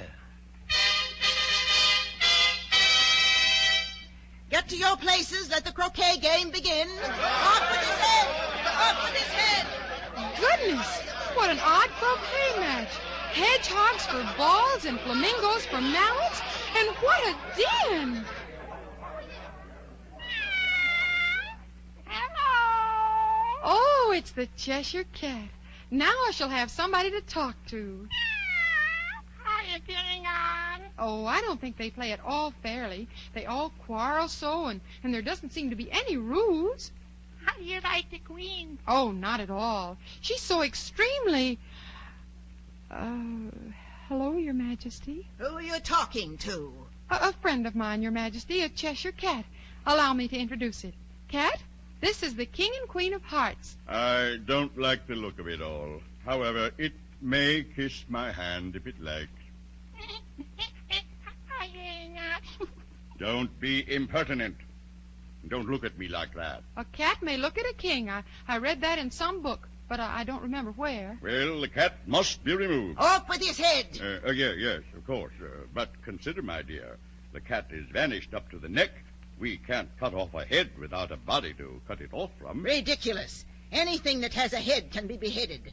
No more nonsense. And if something isn't done soon, I'll have everybody executed all around. Well, the cat belongs to the Duchess. You might ask her. She's in prison. Fetch her here. Immediately, Your Majesty. Well, I can't stay here all day now. You can't leave. You're to be executed. Oh, I'm sorry. Well, goodbye. Stop him! Stop him! Where's he going? Off with his head!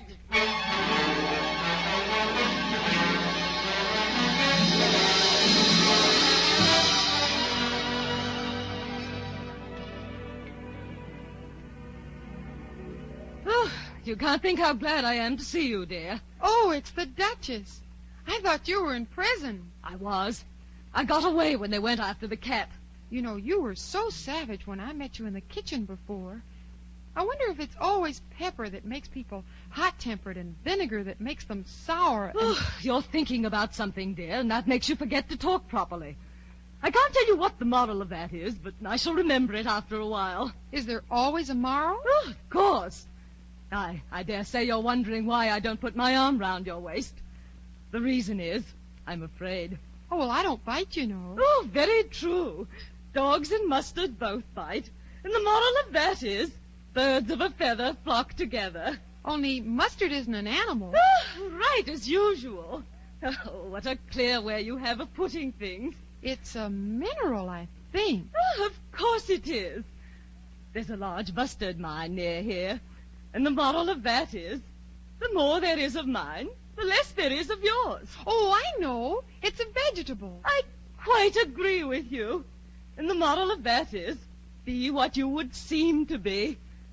And that's nothing to what I could say if I chose. Oh, pray don't trouble yourself. Oh, it's no trouble at all, no. No. How do you do, Your Majesty? What are you doing here? Fine day, Your Majesty. I give you fair warning, Duchess. Either you or your head must be off. And that in about half no time. Take your choice. Oh, well, of course.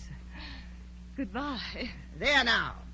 Have you seen the mock turtle yet? No, I don't even know what a mock turtle is. It's the thing mock turtle soup is made from. I've never seen one. Come along, then, and he shall tell you his history.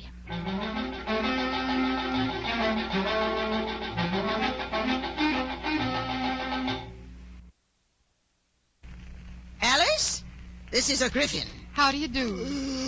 Up, lazy thing. You're to take this young lady to see the mock turtle. Oh, very well. Good. I must go back and see after some executions I've ordered.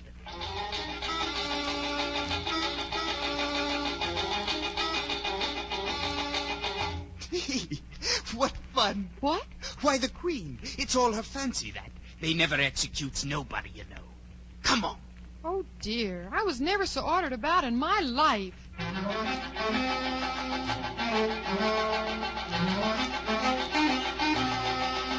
Hi there, Mock Turtle. Oh, this here young lady, she wants for to know your history, she do. Oh, very well. Once I was a real turtle. Well? When we were little, we went to school in the sea. The master was an old turtle. We used to call him Tortoise. Why did you call him Tortoise if he was a turtle? We called him Tortoise because he taught us. Oh. Really, you're very dumb. Now, hold your tongue. We had the best of education. In fact, we went to school every day. I've been to day school, too. With extras. Oh, yes, we had French and music. And washing. Certainly not. Then it wasn't really a good school. At our school, they had it at the end of the bill. French, music, and washing extra. But I only took the regular course. What was that? Reeling and writhing, of course, to begin with. And then the different branches of arithmetic. Ambition, distraction, uglification, and derision. What else had you to learn? Well, there was mystery, ancient and modern, and drawling. Drawling? The drawling master was an old conger eel. He taught us drawling, stretching, and fainting in coils. What was that like? I can't show you myself. I'm too stiff. And the griffin never learned. Hadn't time. And how many hours a day did you do lessons? 10 hours the first day, 9 the next, and so on. What a curious plan. That's the reason they're called lessons. They lesson from day to day. Oh, then the 11th day must have been a holiday. Oh, that's enough about lessons. Tell us something about games. Oh, there. Oh, perhaps you've never been introduced to a lobster. Well, I once tasted...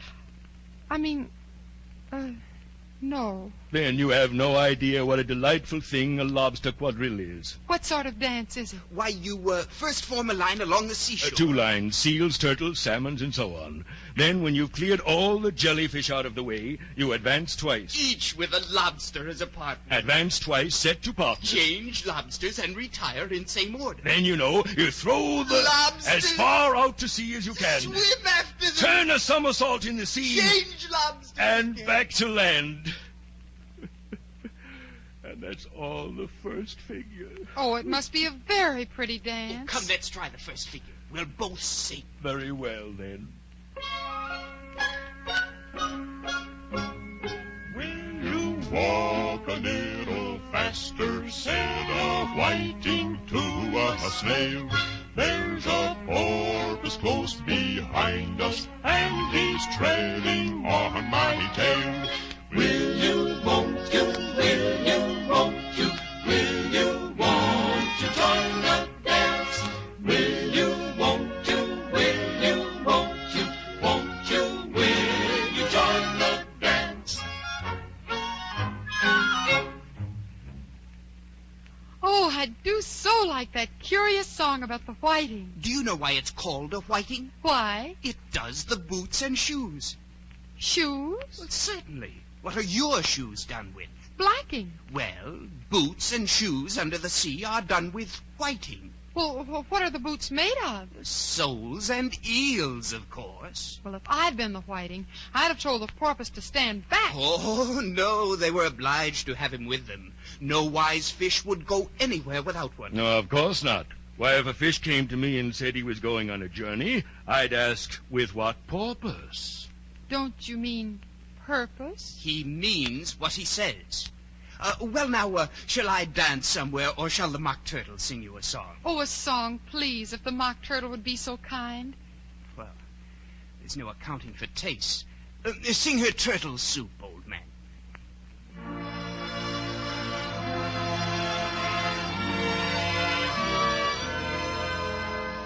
Beautiful soup, so rich and green, waiting in a hot tureen.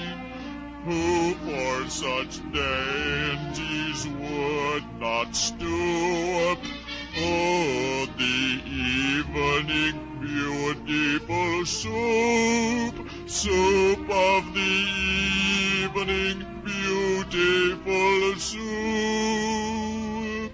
Beautiful soup, beautiful soup, soup of the evening beautiful soup, beautiful, beautiful soup. The trial's beginning. Come on. What trial? Never mind. Come on. Soup, who cares for fish? Goodbye, Mock Turtle. Game for any other dish.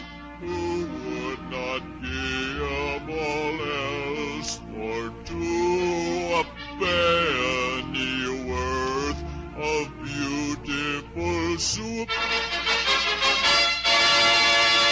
Silence! The court is now in session. Their Majesties the King and Queen of Hearts presiding. The king's wearing his crown over a judge's wig. Silence in court! Harold, read the accusation. The Queen of Hearts, she made some tarts, all on a summer's day. The Knave of Hearts, he stole those tarts and took them quite away. Consider your verdict. Not yet, simpleton. Harold, call the first witness. Yes. The first witness. First witness, the Mad Hatter. Here, coming. I beg your pardon, Your Majesty. I hadn't quite finished my tea. When did you begin? 14th of March, I think. Or 15th, or maybe 16th. Write that down. Well? It adds up to £9, 7 6, Your Majesty. Good. And you, witness, take off your hat. Give your evidence or I'll have you executed on the spot. Quit shoving, little girl. I can't help it. I'm beginning to grow again. Well, you shouldn't grow in here. It's too crowded. Give your evidence, Hatter. I'm a poor man, Your Majesty, and what with the bread and butter getting so thin, and the twinkling of the tea... The twinkling of what? It began with the tea. Of course twinkling begins with tea. Go on. I'm a poor man, Your Majesty, and most things twinkled after that. And the March Hare said... I did not. You did. I deny it. You did. Denies it. Leave out that part. It was tea time, Your Majesty, and the Dormouse said... He can't deny it. He's a sweep. I'm a poor man, Your Majesty. You're a very poor speaker. Here. You may go. And take off his head outside. Next witness, the Duchess's cook. Give your evidence. Shan't. I suppose I've got to cross-examine you. What are tarts made of? Pepper, mostly. Triple. Collar that dormouse. Turn that dormouse out of court. Pinch him up with his whiskers. Never mind. Call the next witness. Next witness. Ours. Here? Careful there. If you don't stop growing, you'll upset the jury box. Oh, I'm so sorry. Now then, what do you know about this business? Nothing whatever. Silence! Rule 42. All persons more than a mile high to leave the court. Well, I'm just growing again. I can't help it. And besides, I'm not a mile high. You are. Nearly 2 miles high. Well, I shan't go. And besides, that's not a regular rule. You invented it just now. It's the oldest rule in the book. Then it ought to be the number 1. Consider your verdict. No. Sentence first. Verdict afterwards. Stuff and nonsense. The idea of having the sentence first. Hold your tongue. I won't. Off with her head! Off with her head! Off with her head! Off with her head! Off with her head! Off with her head! Off with her head! Who cares for any of you? You're nothing but a little pack of cards.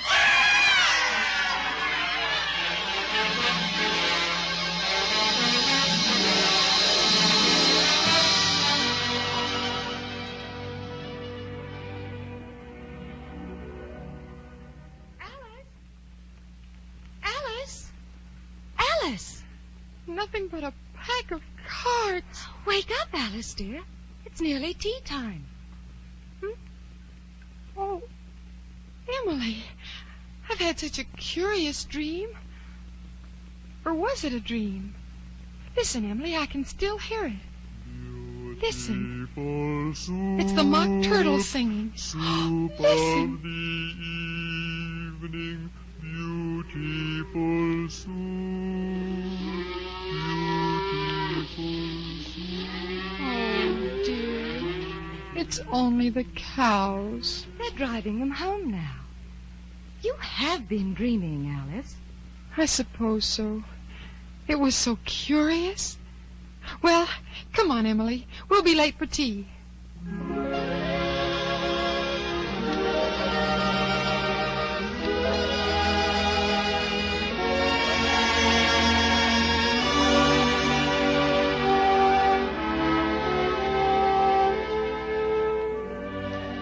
And that's the story the Reverend Mr. Dodgson told his little guests on the banks of the Thames.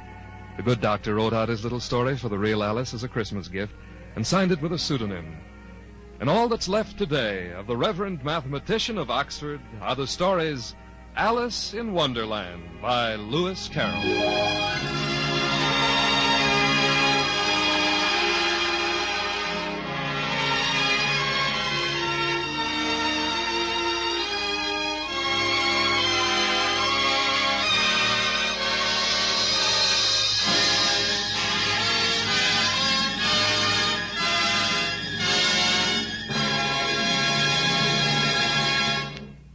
The curtain of the NBC University Theater falls on our special holiday presentation of Lewis Carroll's beloved story, Alice in Wonderland. Ernest Kenoy adapted it for radio, and our star in the role of Alice was Miss Dinah Shore. Our cast included Arthur Q. Bryan, Earl Keane, Maya Gregory, Dick Ryan, Margaret Brayton, Parley Bear, Jack Crucian, Don Messick, Noreen Gamil, Ralph Moody, Hugh Thomas, Charles Seal. Your announcer, Don Stanley. Original music for Alice in Wonderland was composed and conducted by Henry Russell. The production was directed by Andrew C. Love.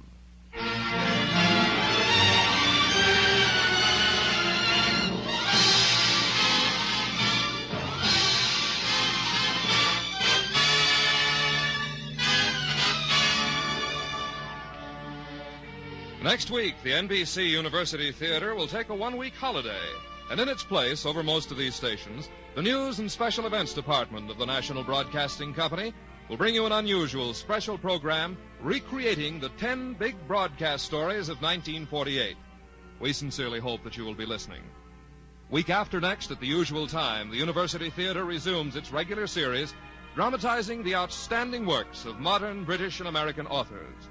During the month of January, you will hear a distinguished quartet of modern works, beginning with John Steinbeck's The Grapes of Wrath, and continuing with the Graham Greene novel Brighton Rock, Robert Penn Warren's Pulitzer Prize winner All the King's Men, and the Catherine Ann Porter story Noon Wine.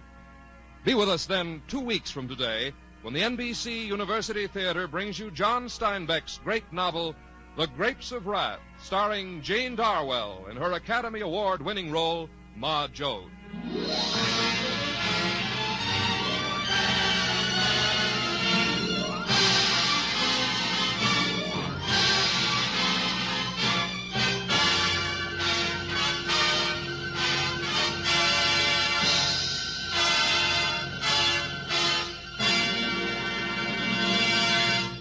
This program came to you from Hollywood. It's a wonderful Sunday on this station. Yes, 2½ hours of fun when you keep tuned right where you are. And remember, next week, Horace Height moves into the #1 spot, while Fred Allen drives up to your home a half hour earlier. Hear them tonight and every Sunday over most of these stations. This is NBC, the National Broadcasting Company.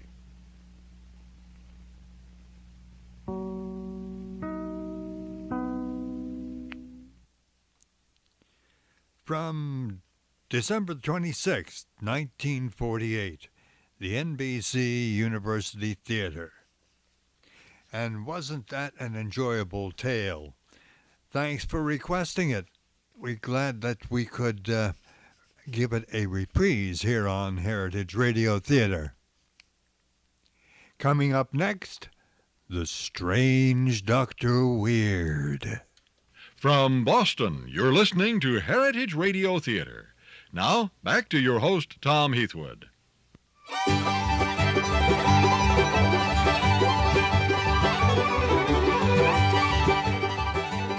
It's intermission time now on Heritage Radio Theater. We'll be right back.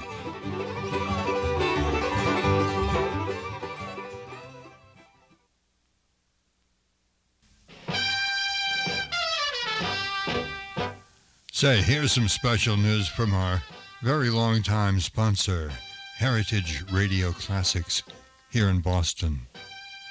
Heritage, as you may have heard me mention, is downsizing and now limiting its sales to cassettes, CDs, MP3 CDs, and DVDs to its radio listeners and the items in its catalog that you can see at heritageradio.com.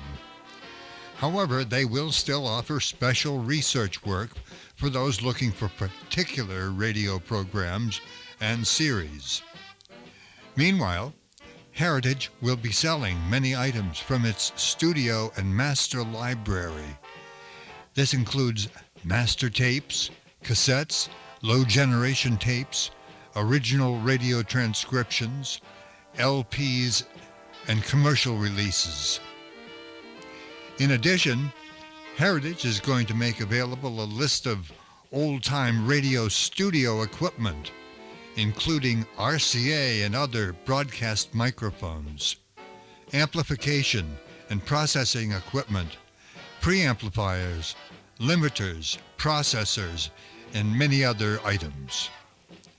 If you have an interest in master recordings, commercial disc collections, ETs, and equipment, please send Heritage an email so they can discuss what you may be looking for and how we can help. The email address is heritageradio, that's all one word, heritageradio @msn.com.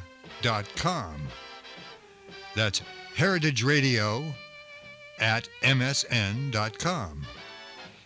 If you're a collector, there's bound to be some of the exclusive Heritage files that are of interest to you. Please send an email to Heritage in Boston today. Their address again is heritageradio@msn.com.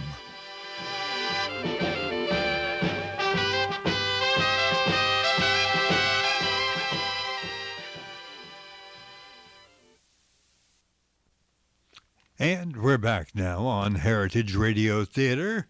I'm your host, Tom Heathwood. Winding things up on today's theater, we have a little ditty for you, requested by an Oklahoma listener who writes that she had heard The Strange Dr. Weird once or twice before on Heritage Theater, but would like to hear another episode. So we've dug one out from the Heritage Radio Classics files, this one from April of 1945.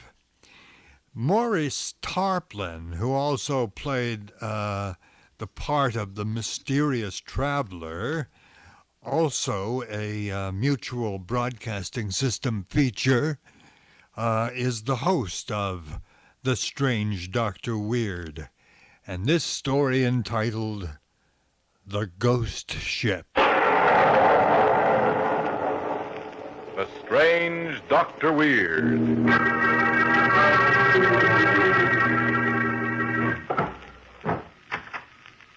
Good evening. Come in, won't you? Why, what's the matter? Your hand is shaking. Surely you're not afraid of me. Perhaps it would steady you to hear a little story that was just told to me.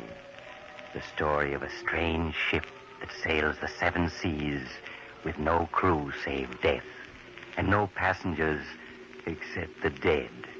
I call the story The Ghost Ship.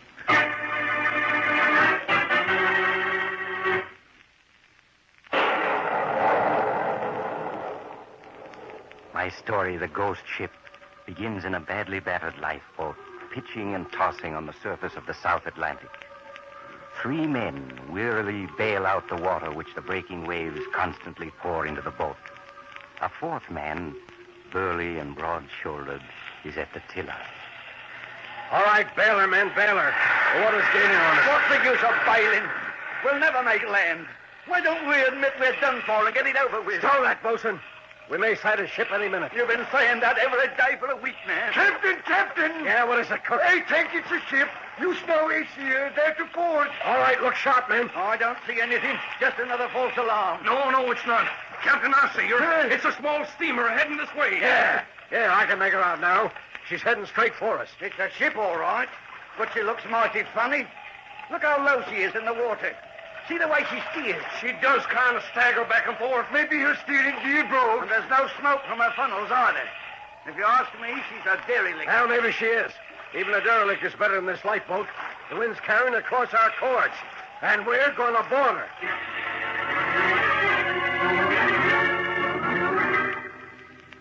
Half an hour later, the lifeboat rubbed against the side of the strange ship.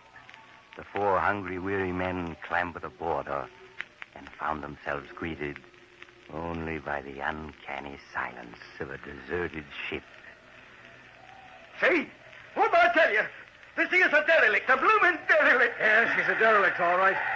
Look at her ironwork, covered with rust.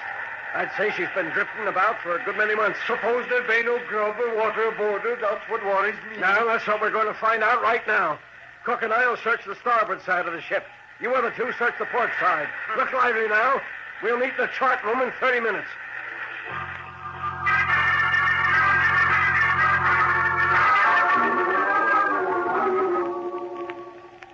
All right, Bosun, what did you find?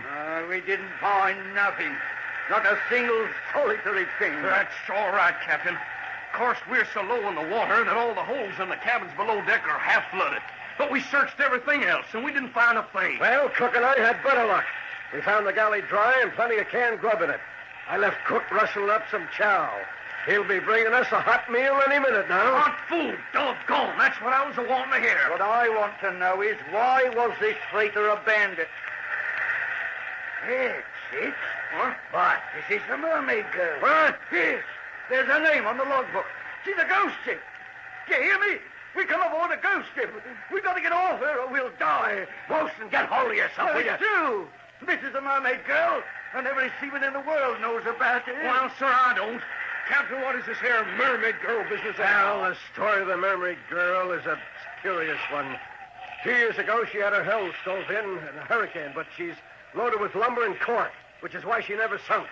Well, the first night out after the storm, one of the crew disappeared. The next night, 2 more men went, and 2 more the night after. I'm telling this, bosun. It's true, every word of it. It's true, the men disappeared. Rest of the crew mutinied and abandoned ship. Only one lifeboat with 5 men in it ever made port. They're the ones who spread the story. And ever since then, the Mermaid Girl's been drifting. A ghost ship with death at the helm. I tell you, we've got to get off her, or we'll die, too. That's a cook. Quick, outside. Something's happened to him.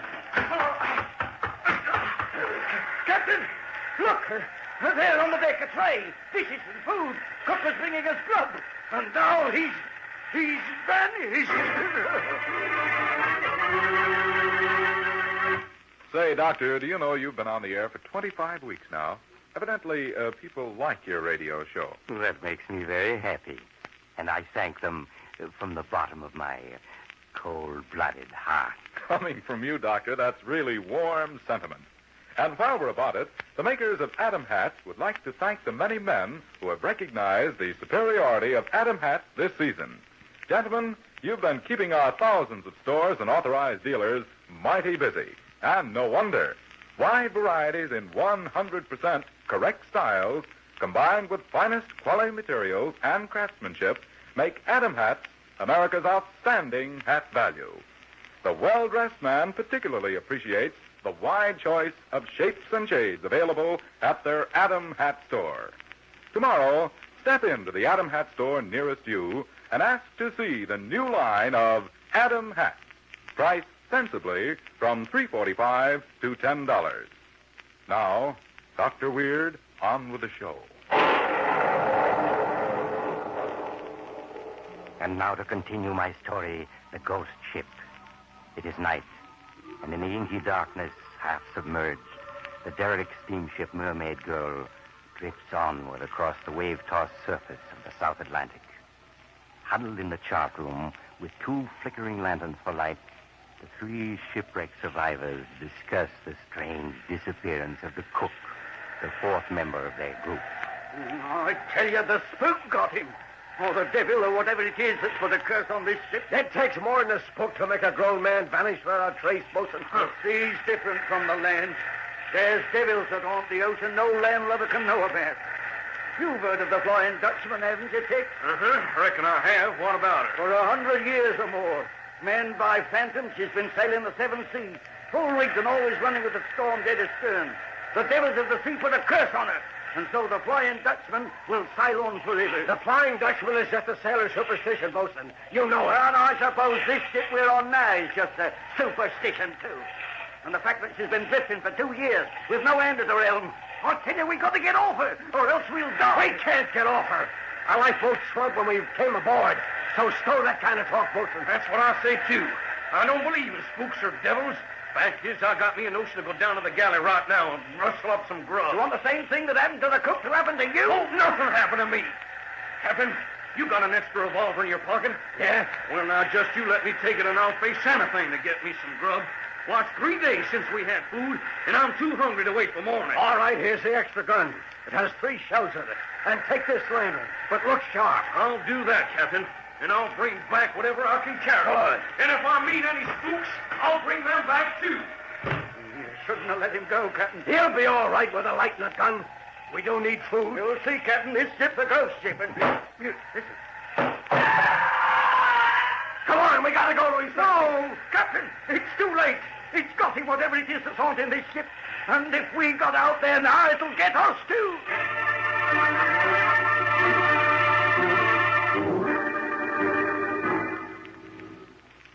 All night, the 2 men huddled in the chart room, the doors bolted, the memory of Tex's screams ringing in their ears.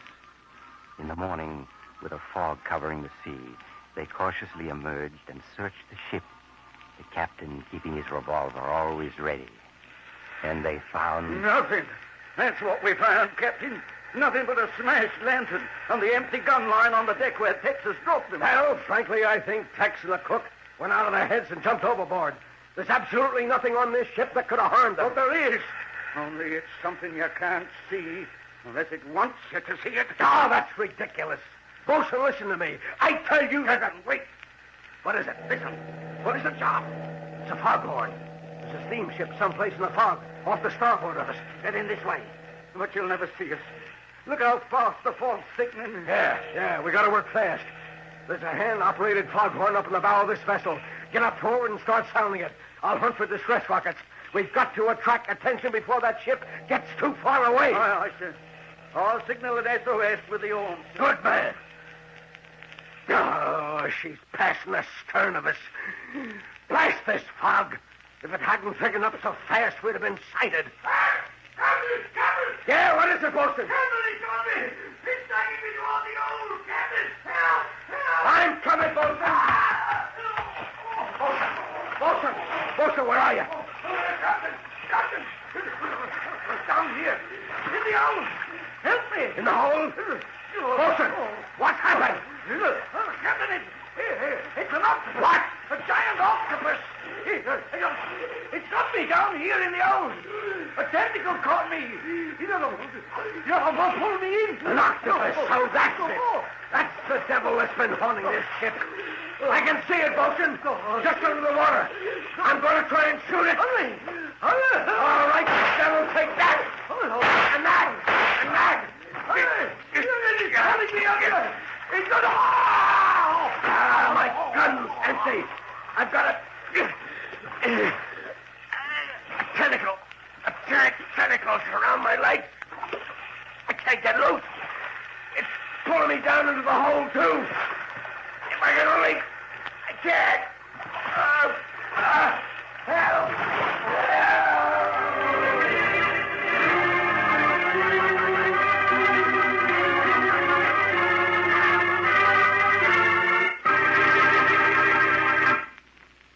No wonder the shipwrecked sailors who boarded the Mermaid Girl could find nothing. The devil who haunted her was an underwater devil whose presence they couldn't guess. And so the Mermaid Girl still drifts on across the seven seas, with death in the shape of a giant octopus, her captain, and dead men, her only crew. Perhaps someday... Oh, you have to go now. I do hope you'll drop in again soon. Just look for the house on the other side of the cemetery. The house of Dr. Weird.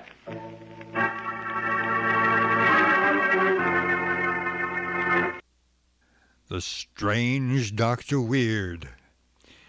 From April the 24th, 1945. Recently, we broadcast on Heritage Radio Theater an episode of The Witch's Tale called The Devil Doctor, and we identified it as coming from WOR in New York City, broadcast on February 19th, 1937. Michael Ogden was kind enough to send us along a note.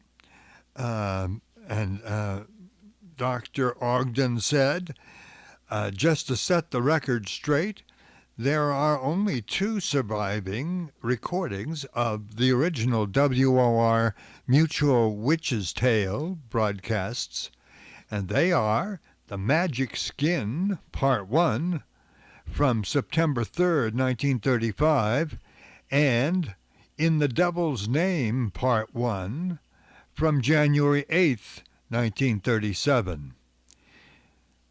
Dr. Ogden goes on to say every other Witch's Tale episode which currently circulates, however inappropriately dated by dealers and collectors, is either from one of the 2 1934 transcription series or from the Australian Witch's Tale shows of the early 1940s.